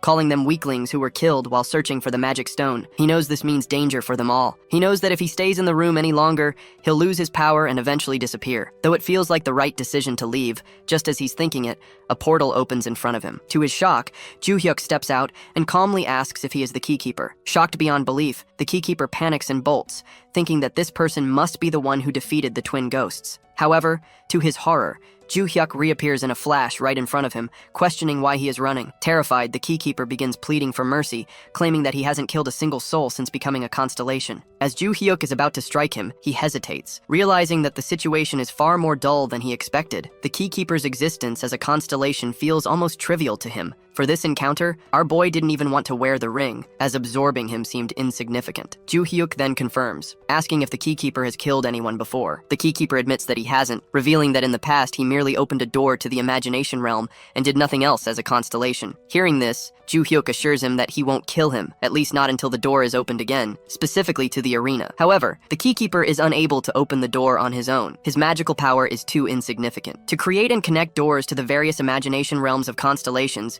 he had once used an artifact to amplify his abilities. Ju Hyuk quickly realizes that even if he absorbs the Keykeeper's power and uses his own abilities, it's impossible to reopen the door. As Ju Hyuk turns to leave, the constellation with his trembling voice asks if he is strong. Our boy confirms it, and the Keykeeper then reveals that he can reopen the arena, but only if Ju Hyuk helps him retrieve the artifact that descended with him. Meanwhile, at the Chinese temple, Yen Long stretches in excitement looking at what's in front of her. The creepy group of skeletons charges toward Yen Long, but before they can reach her, she bolts forward and slams into them with overwhelming force. The surge of adrenaline electrifies her. She's genuinely thrilled to see how the power of the Sial constellation amplifies her magic. She's in disbelief, watching herself land critical hits and effortlessly take down monsters, just as Ju Hyuk had once told her she would. Thinking of him, she finds herself wishing he were there to witness her fight. A few moments ago, the young lady arrived at Valhalla Gym, announcing her entry. However, to her surprise, no one there seemed particularly excited to see her. She also noticed a few unfamiliar faces, which made her wonder if she had come at a bad time. Ju Hyuk, sensing her unease, reassured her that it was actually a great time for her to be there, and inquired about the reason for her visit. Yen Long mentioned vague family issues, but Ju Hyuk had already seen the news. He knew she had recently become the head of the Sial clan. This revelation clearly caught Yen Long off guard and left her slightly embarrassed, prompting her to explain that it was her aunt's request. Ju Hyuk was surprised nonetheless. He always believed she had no interest in leading the family. She quickly brushed it off, trying not to linger on the topic. But then her eyes landed on Arin, standing in the background. Noticing Yen Long's stare, Arin didn't hesitate to call her out, asking if she was staring because she wanted a fight. The remark sparked a thought in Yen Long. It's been a while since she last fought, and she hadn't yet tested her newly borrowed constellation powers. The idea of a fight suddenly didn't seem so bad. With a confident nod, Yen Long agreed to the fight, but Ju Hyuk stepped in, calmly intervening and stating that there wasn't enough time for a battle that day. He then noted something unusual. Yen Long, as the head of her family, should have been occupied with official duties. However, she explained that participating in external activities such as slaying monsters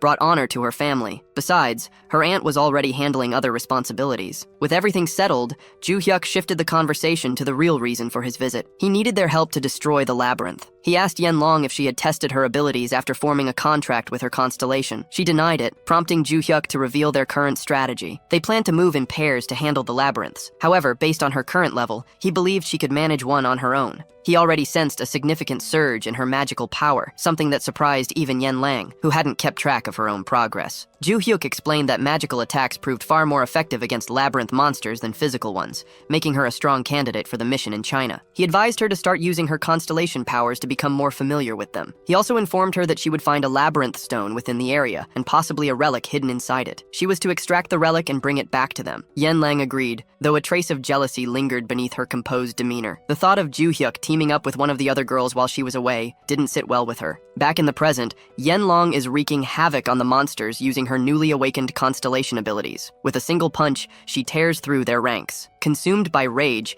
she decides to crush every last one of them right then and there. Meanwhile, in the USA, Ju Hyuk arrives in a desolate land alongside Se-hyuk and Logan. Logan takes the lead in navigating, but despite their efforts, they can't seem to locate their intended destination. The young man, however, knows that if they had any information about the place, he wouldn't have needed to rely on his luminous ability to find it. Logan reveals that only a handful of people within the Institute are aware of the site's existence, which is why the details are so poorly documented. According to him, the public believes that only a single large magic stone was ever discovered there, making the entire location highly classified. Ju Hyuk feels a twinge of guilt, knowing the Institute is giving up the stone after investing so much effort into finding it. But Logan assures him it's not a big loss, as artificial storage units can now easily replace its use. Grateful, Ju Hyuk silently thanks Logan, then recalls the Keykeeper's words about an artifact that fell with him when he descended. When our boy asked, the Keykeeper revealed that the relic had been scattered throughout the labyrinths. He added that the artifacts reeked of strong magic, and their lingering scent talent would help guide him to them. Just as our boy was about to leave,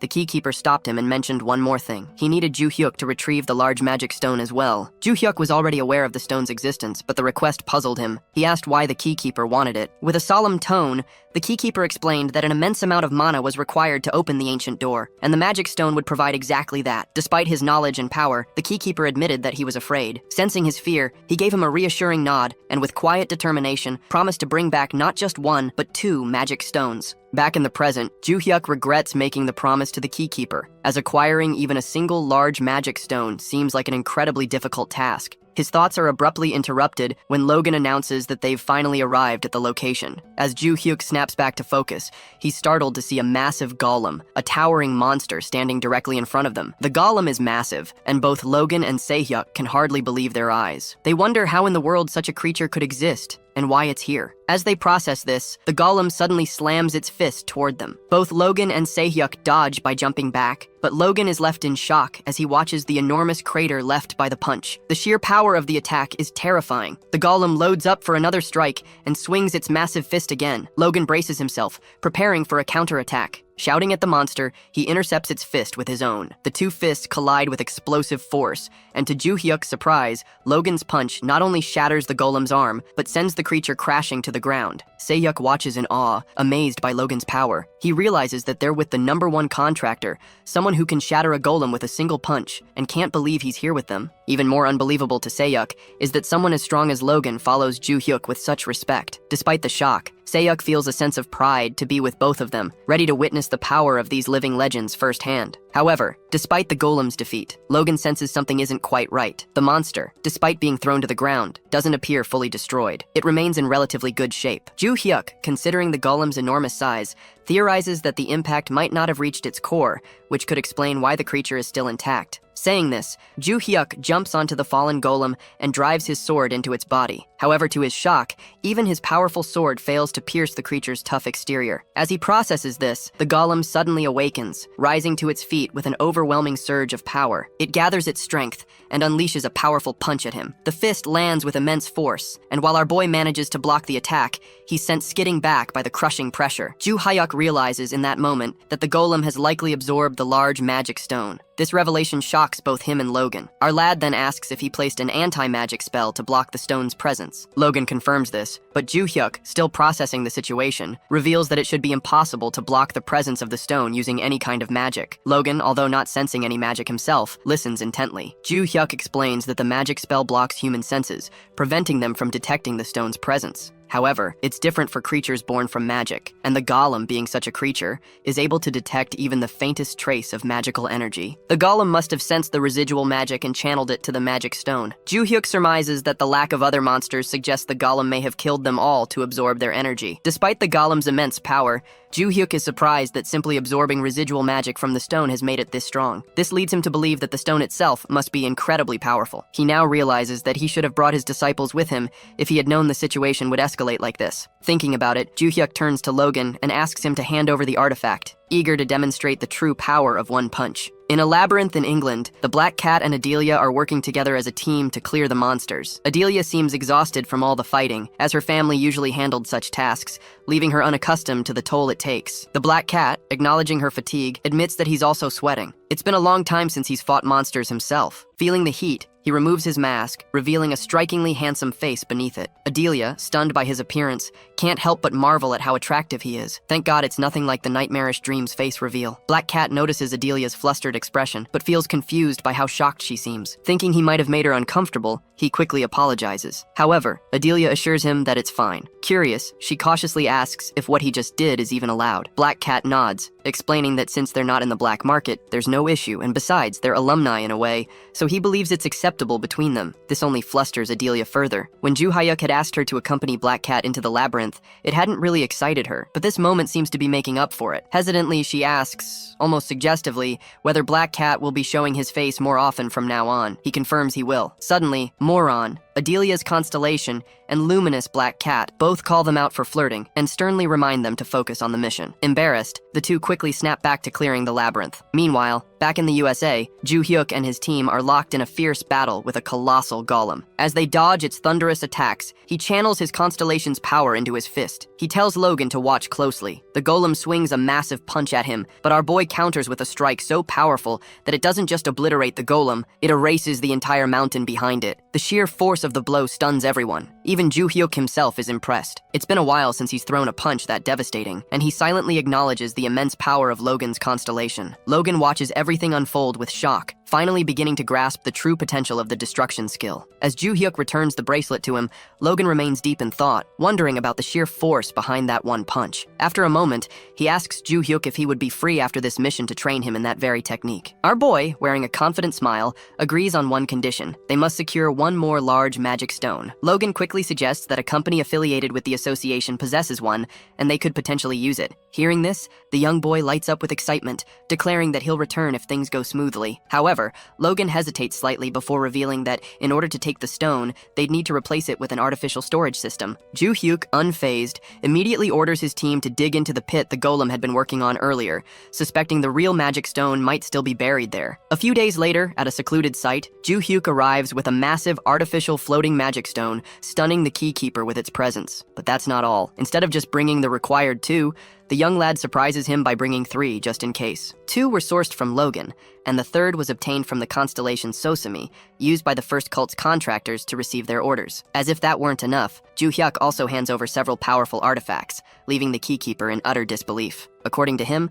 the collected items are more than sufficient to activate the arena, though in truth, the so-called arena is little more than an enormous cave. He then reveals that he will begin summoning the entrance door soon, noting that even a single stone would have been enough for that task. Ju Hyuk, however, is well aware that the keykeeper requested extra magic stones not out of necessity, but to curry favor with the other constellations on the island. This realization shakes the keykeeper to his core. Calmly but firmly, our lad reveals that he plans to use those very stones against the constellations they were meant to appease. With that declaration, he puts pressure on the keykeeper to begin the summoning without delay. Ju Hyuk then commands the former protector to guard the keykeeper closely and prepare everything necessary for his upcoming contract with Sosami. Additionally, he warns the former contractor to eliminate the keykeeper if he tries anything deceitful. Meanwhile, in the constellation assembly hall, chaos begins to brew. The fish constellation lashes out in frustration, furious that nothing is being accomplished. He warns that if they continue to remain idle, they will all meet their end here, meaningless and forgotten. The lack of communication from the Maze Lord only deepens the unease, leading many to fear that the deaths of the other constellations may have been in vain. The room erupts into shouting and protests. The gathered constellations begin demanding that they take action,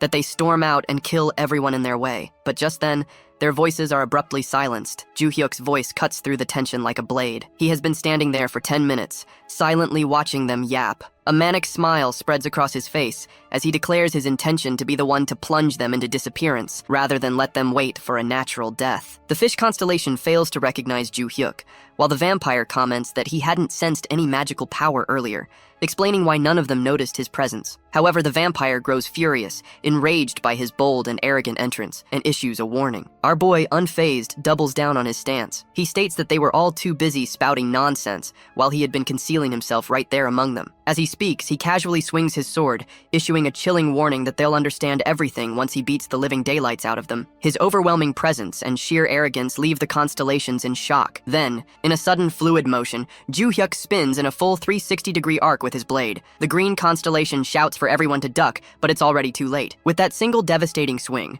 the majority of the constellations lose their heads instantly. Only a handful, namely the vampire, green, and the fish constellation, manage to evade the attack. It's in that horrifying moment that Green finally realizes the truth that Ju Hyuk is the martial arts god. But just as quickly as he struck, Ju Hyuk vanishes. He's nowhere to be seen. Confusion spreads among the survivors. They know he must be using some form of advanced concealment spell, and that he's still somewhere inside the building watching. Suddenly, a swift slash tears through the air, decapitating another group of constellations. The survivors finally grasp the horrifying truth that Ju Hyuk has been toying with them from the start. Panicking, the green constellation activates his abilities, summoning a barrier around the building to prevent Ju Hyuk from escaping. However, the vampire expresses concern, realizing that by sealing the area, they may have trapped themselves inside with the martial arts god. Green acknowledges the risk, but argues that their fallen comrades died far too easily. He admits they will likely die here too, but dismisses it with grim acceptance. They will eventually respawn. Still, he warns that if they fall now, they won't be able to carry out the Labyrinth Lord's plan. As Green speaks, our boy suddenly appears and swings his sword at him.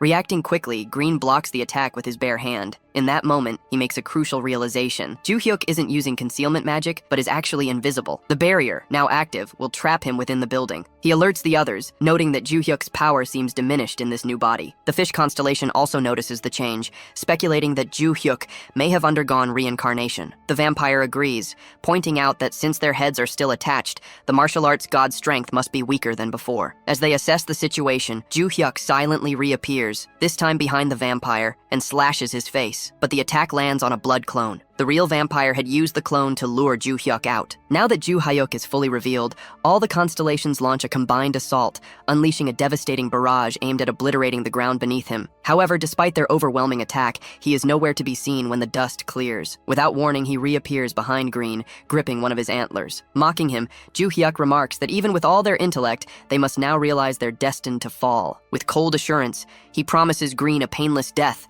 then plunges his sword straight through him. The force of the stab releases a blinding, powerful beam, slicing through the air and shaking the building's foundations. The remaining constellations stare in disbelief. Moments ago, Joo-hyuk seemed weaker, yet now he effortlessly executed one of their strongest. Sensing their confusion, he responds, confirming their suspicions. However, if he were still in his original form, he claims, this would have been over in a single swing. Determined to end the battle once and for all, our boy takes out 2 floating magic stones that stun every constellation present. He explains that while these stones were once used long ago, their use has since been forgotten. But if fully charged, and the core inside takes a direct hit, they explode with catastrophic force. The fish constellation suddenly realizes Joo-hyuk's plan. He's preparing to wipe them all out at once. With a chilling farewell, Joo-hyuk slams the stones into the ground. Upon impact, they detonate in a colossal explosion, releasing a massive beam of destruction that engulfs everything. Somewhere deep within the ancient tree trunk, the guide nervously sneaks toward the wheel of reincarnation. As she spots it, memories of her previous conversation with Joo-hyuk resurface. In a secluded house, she had informed our hero about the constellations,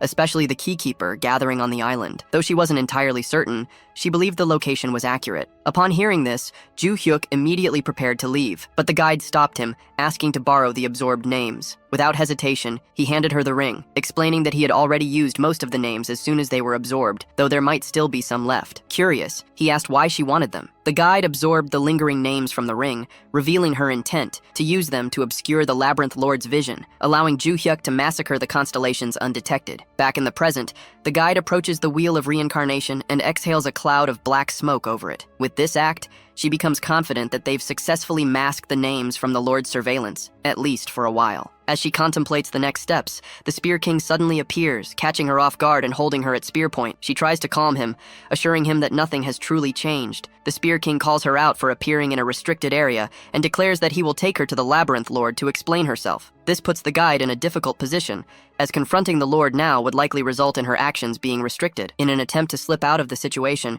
she asks the Spear King to forget her visit, claiming she is merely a nameless constellation who wandered in by accident. However, the Spear King sees through her act and firmly orders her to follow him, stating that it is his duty to guard the place. The guide expresses admiration for his loyalty, but this strikes a nerve. In response, he slams his spear to the ground, warning her not to make assumptions about him. He reveals that guarding the area has been nothing more than an obligation ever since he was bestowed the title 300 years ago, without any memory of who he truly is. He admits that he lacks the strength to refuse the duty, and that is the only reason he continues to fulfill it. Brushing off the emotional weight of his confession, he again urges her to follow him. This moment gives the guide an opening. She claims to possess a unique talent and deduces that the Spear King is confused about his own identity. She offers to introduce him to someone who might know the truth about who he really is. The Spear King falls into deep thought at this offer. A few hours later, on the island, Joo-hyuk and his contractors are surprised to see the arena door summoned by the keykeeper. At first glance, it appears to be an ordinary door, but the keykeeper explains that it leads to another door, which in turn opens the arena. It is merely a passage. According to him,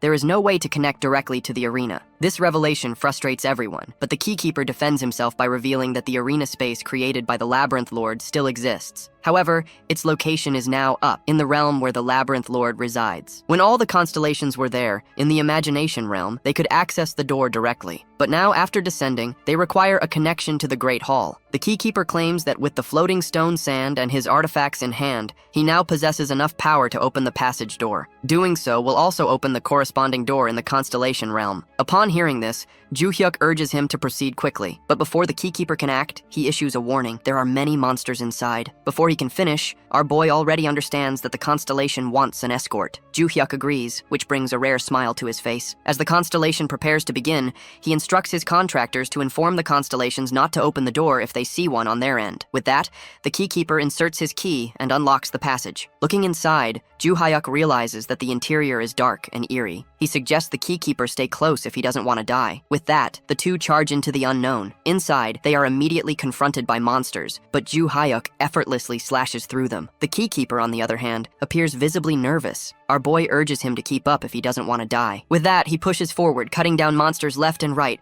as the constellation follows closely behind. Eventually, they arrive at the Great Hall door. Just as they are about to enter, a massive wolf-like monster leaps in front of it. The creature is enormous and enraged, unlike anything Ju-hyuk has ever encountered before. According to the Keykeeper, the beast might be mutated, a result of time and space twisting within the passage. Our boy, having not prepared any of his disciples' abilities for this journey, believing it would be too excessive, decides to rely solely on his sword. As the monster swings at him, he jumps back and counters with a swift strike. His blade slices through the monster's arm, but to his surprise, the limb regenerates almost instantly. Reacting quickly, the young boy charges dark energy into his sword and strikes again, this time slicing the monster's arm into multiple precise pieces. The creature roars in agony, seizing the moment he leaps into the air and delivers a powerful slash, cleaving the monster in half. The Keykeeper is left stunned. Ju-hyuk has just defeated a powerful mutated beast with shocking ease. Our boy snaps the Keykeeper out of his thoughts and orders him to open the door. Obeying, the constellation inserts his key and unlocks the passage. Meanwhile, Ju-hyuk's disciples also see appear before them. After Ju-hyuk returned from the passage, the world plunged into chaos. While his disciples understood the door's purpose, the other constellations were stunned by the sudden appearance of the Great Hall. Martial God himself was unable to access the Radiant Sword's imagination realm. Even when he managed to step into it,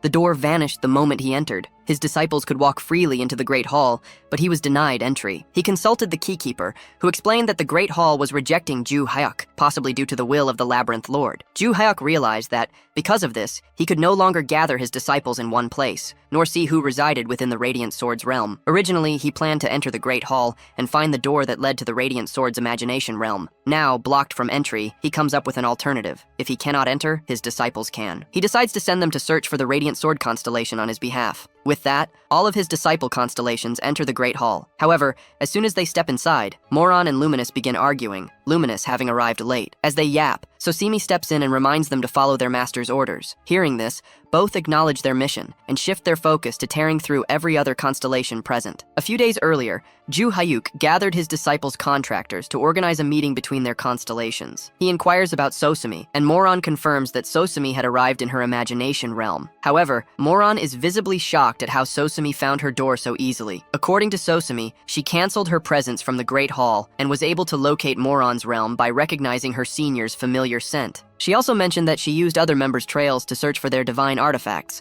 but was only able to find Moron's. That scent had guided her there. Now that both disciples were confirmed to be in one realm, Ju-hyuk turned to Adelia and asked for the asked Moron if she was rejecting his entry, but she denied it, stating that it felt as though someone else was preventing her from summoning him. Moron then turned to Sasami, asking if she knew the scents of the other members. Sosimi admitted that she tried to track the remaining divine artifacts, but failed to locate them. As a result, she had no idea where the others were. Upon hearing this, Ju-hyuk asked whether she checked the Radiant Sword's realm, but Sosimi replied that she didn't, as she couldn't even sense the sword's mana. Ju-hyuk then revealed his plan to try accessing the sword's imaginary realm through the Great Hall. Sosimi, however, was confused. She recalled how many doors there were in the hall and questioned how our boy planned to identify the correct one. Ju-hyuk, wearing a maniacal smile, ordered them to kill all the constellations in the hall. After that, they would enter through the remaining door. Returning to the present, Ju-hyuk's disciples prepare to confront the other constellations. However, Sosimi suggests that before any fighting begins, they should first remind everyone of their master. To do this, she summons the teaching school that he once ran. The sudden appearance of the Mushinmun school fills the space with a wave of nostalgia. Disciples recognize it and grow silent and emotional. Sosimi then reveals that she has a list of constellations they will target first. Ever since becoming a constellation herself, she had taken note of all those who spoke ill of Ju-hyuk. The The others agree with her plan, determined to begin their assault with those on that list. Meanwhile, a group of constellations notices the school building and, with mocking laughter, recalls that the martial god has been dead for 300 years. One of them questions who could have built such a place now. Just as he finishes speaking, Moron appears and slams his face into the ground, crushing him instantly. The rest of the constellation stare in stunned silence, realizing that these women are students of the Mushinmun school. Luminous quickly corrects them, declaring themselves disciples of the master. Without hesitation, she fires a beam that pierces through the heads of multiple constellations. Witnessing Luminous attack, Moron joins the battle. She stabs her sword into the ground, channeling her energy through it. Luminous becomes slightly concerned, suspecting that such an attack might harm even allies, but Moron assures her it won't. As the blade sinks into the ground, many constellations begin to melt away. Luminous is surprised by the precision of the poison. It targets individuals without affecting bystanders. However, to their shock, the constellations begin regenerating, realizing that brute force won't be enough. The trio decides to break them down mentally instead. Among the constellations present is a member of the Choi family. Upon seeing the trio, he immediately recognizes them as Ju Hyuk's disciples. The Osun family constellation also approaches the Choi family constellation, acknowledging that it has been a long time since they last met. The Osun constellation, known as the Fist King, refers to the Choi constellation by his old nickname, Dao Wang. Though they greet each other with familiarity, Dao Wang still finds the name somewhat embarrassing. The Fist King then gestures toward the trio of Ju Hyuk's disciples fighting in the distance and asks about them. Dao Wang explains who they are. When asked about Mushin Moon, the Fist King immediately recognizes it as the sect tied to the martial god. Dao Wang points out that the martial god he just remembered is the master of the three fighting now. This revelation stuns the Fist King. He recalls hearing stories of the martial god, how he faced countless disasters alone, carving his name into history. Though he had read of the martial god's disciples and their overwhelming strength, this is the first time he sees them in person. Dao Wang adds that the martial god once taught him sword techniques, which later became the foundation of his own style. Using that, he traveled across the world and eventually met the Fist King. Dao Wang also recalls being surprised when he found that the Fist King had already established his own martial hall, training warriors and teaching them bare-handed defense. However, the Fist King finds those memories bittersweet. He recalls how all of it failed when the Tower of Destruction appeared, unleashing a wave of monsters. In the end, their forces ran out of strength and died, which he still sees as a failure, one that betrayed the very essence of martial arts, to protect people. Dao Wang agrees with him, saying that is why he still dedicates himself to training, to learning, and perfecting the ultimate sword technique. The Fist King shares the same resolve, though right now his attention is completely drawn to the trio of disciples, cutting down constellations left and right with unshakable ferocity. The Fist King wants to fight them, but before Dao Wang can stop him, he has already leapt toward the trio. Landing beside them, he challenges them to a duel, leaving the disciples momentarily confused. Sosimi, however, quickly recognizes him as the Fist King, the guardian constellation of the Osun family, a title that earned them a place among the 5 great families. Luminous, still puzzled, questions why he would approach only to die. The Fist King confidently declares that,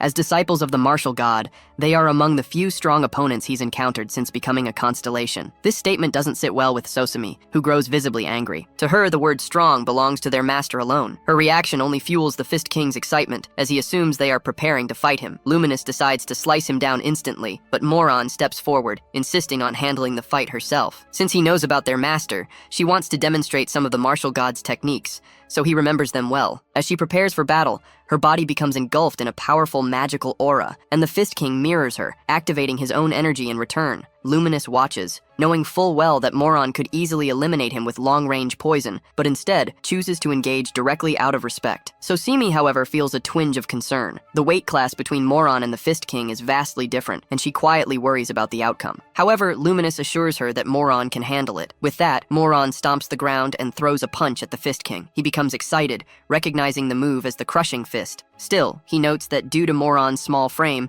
the strike might lack impact, so he decides to take it head-on. As the punch lands, he initially feels nothing, but within a second, the force surges through him, sending him flying. Shocked, he realizes that Moron has transformed the crushing fist into an inch punch, amplifying the power using an unfamiliar footwork technique. The shift in form and sudden release of force leaves him stunned but exhilarated. Despite the hit, the Fist King rebounds quickly and counters with his own ranged fist technique, unleashing a massive shockwave. Sosimi watches the attack with awe, but Luminous observes calmly, knowing that the Fist King's style always leaves an opening for a counterstrike. Just as expected, Moron appears behind him mid-air and delivers a powerful kick to the back of his neck, slamming him into the ground. Luminous, having anticipated it, simply isn't impressed. With the duel finished, the trio resumes their task of sweeping through the constellations. Meanwhile, Barch secretly peeks from behind a door, silently watching them as they move forward. As the Tower Master stalks from the shadows, Ju Hyuk demands an update on his disciples. Barch nervously denies having checked on them yet. Our boy shouts at him to do it, but the Tower Master is paralyzed with fear. The disciples are already wreaking havoc in the Great Hall, and if they notice him, especially as the former head of the Tower of Destruction, they might tear him apart. Now powerless, the Tower Master is terrified of being beaten mercilessly. Lost in anxious thoughts, he hears our boy press him again to take a look. Hesitant and trembling, Barch slowly cracks open the door. All he sees are explosions. He reports to Ju Hyuk that it seems the disciples have already defeated most of the constellations. Barch can't help but feel that the master disciples have grown even more powerful than before. While he continues to sneak a peek, Luminous spots him. So Simi also recognizes him as the Tower Master. Moron, however, recalls Ju Hyuk's words from the past, not to touch Barch if they ever found him, but she grows uneasy, unsure if Luminous remembers that order. The Tower Master, now fully exposed, hesitates and awkwardly pretends not to know Luminous. But she clearly remembers him, standing above them long ago, watching from the Tower of Destruction. Though she states her desire to deal with him, she restrains herself out of respect for Ju Hyuk's instructions. With that, she delivers a swift kick that sends Barch flying back into his room. Before slamming the door, she warns him that she'll remember exactly where he hides, and if he dares to step out again, he'll be mangled on the spot. Meanwhile, Ju Hyuk stands on the island, trying to contact Barch, but receives no response. Soon, Black Cat arrives through a portal, accompanied by Aaron and Yan Lang, both confused about why they've been summoned to the island. Yan Lang quickly notices the broken buildings and a massive crater, pointing out that it looks like a war just broke out. Ju Hyuk brushes it off and gets straight to the point. He plans to teach them the next step in their training. He adds that Black Cat has been summoned for a different reason altogether. He begins by addressing Aaron and Yan Lang, acknowledging that both have contracts with constellations and have been progressing well in their training. Now, he wants them to set a standard for their power. To demonstrate what he means, he borrows Aaron's sword, channels lightning into it, and releases a powerful slash toward a distant mountain. The strike is so intense that it splits the mountain in half. Ju Hyuk says that this is the standard he wants Aaron to reach. He returns the sword to her and tells her to figure out on her own how much mana to use and how to control it. Then, he asks Yan Lang for her divine artifact and puts it on. He takes the girl to the crater, channels mana into his fist, and punches the ground with force. Instantly, massive walls of ice shards rise up, engulfing what remains of the structure. Yan Lang is left speechless, completely stunned by what she just witnessed. Ju Hyuk then explains that with enough training, she can reach that same level. After all, it's her constellation's power. With that, he shifts his attention to Black Cat. Meanwhile, back in the Great Hall, Sosimi discovers the priest's imaginary space. Luminous and Moron are both surprised by the environment around them. Everything in that realm appears in shades of red and black. Moron catches a familiar scent in the air, but can't quite place it. As they explore the place, they find a small opening in the wall and decide to pass through it. Inside the narrow corridor, they spot a man in red clothing sitting alone. They recognize him and call him their junior brother, but they still don't understand the nature of that imaginary realm. The man stands up and asks how they managed to enter, since they are all constellations. Moron replies that they came from the Great Hall. The man realizes they mean the arena, but says he's not in the mood for a fight. He confesses that he fell into despair after becoming a constellation, but when he heard about Ju Hyuk's reincarnation, he was thrilled, until he realized their master had been missing for 300 years. He tried to find their master with the help of those who took his divine artifact, but instead of helping, they became drunk with power. Upon hearing this, Moron comments that with all that power, he should have stayed put instead of handing out contracts. The man reveals that someone once appeared who could withstand his power, but that person left him trapped in a basement. He's talking about Logan, who abandoned him there, causing him to rot in silence and fall deeper into despair. Excited, Moron removes her mask and reveals that they're there because their very master ordered them to find him. She adds that the ancient relic is already in the master's possession. Shocked, the man drops to his knees and begins smashing his head on the ground in reverence. The trio watches, unsure of how to react, clearly disturbed by his behavior. Moron then explains that this is exactly why their master calls him Freak. After a few more smashes, Freak stands up and says he feels refreshed. He promises to prepare himself to meet the master. With that, the group says their goodbyes. At the Contractors Association, Logan is stunned to see a floating magic stone that Ju Hyuk brought back. The stone is twice the size of the one he had received before. Our boy assures him that the stone is his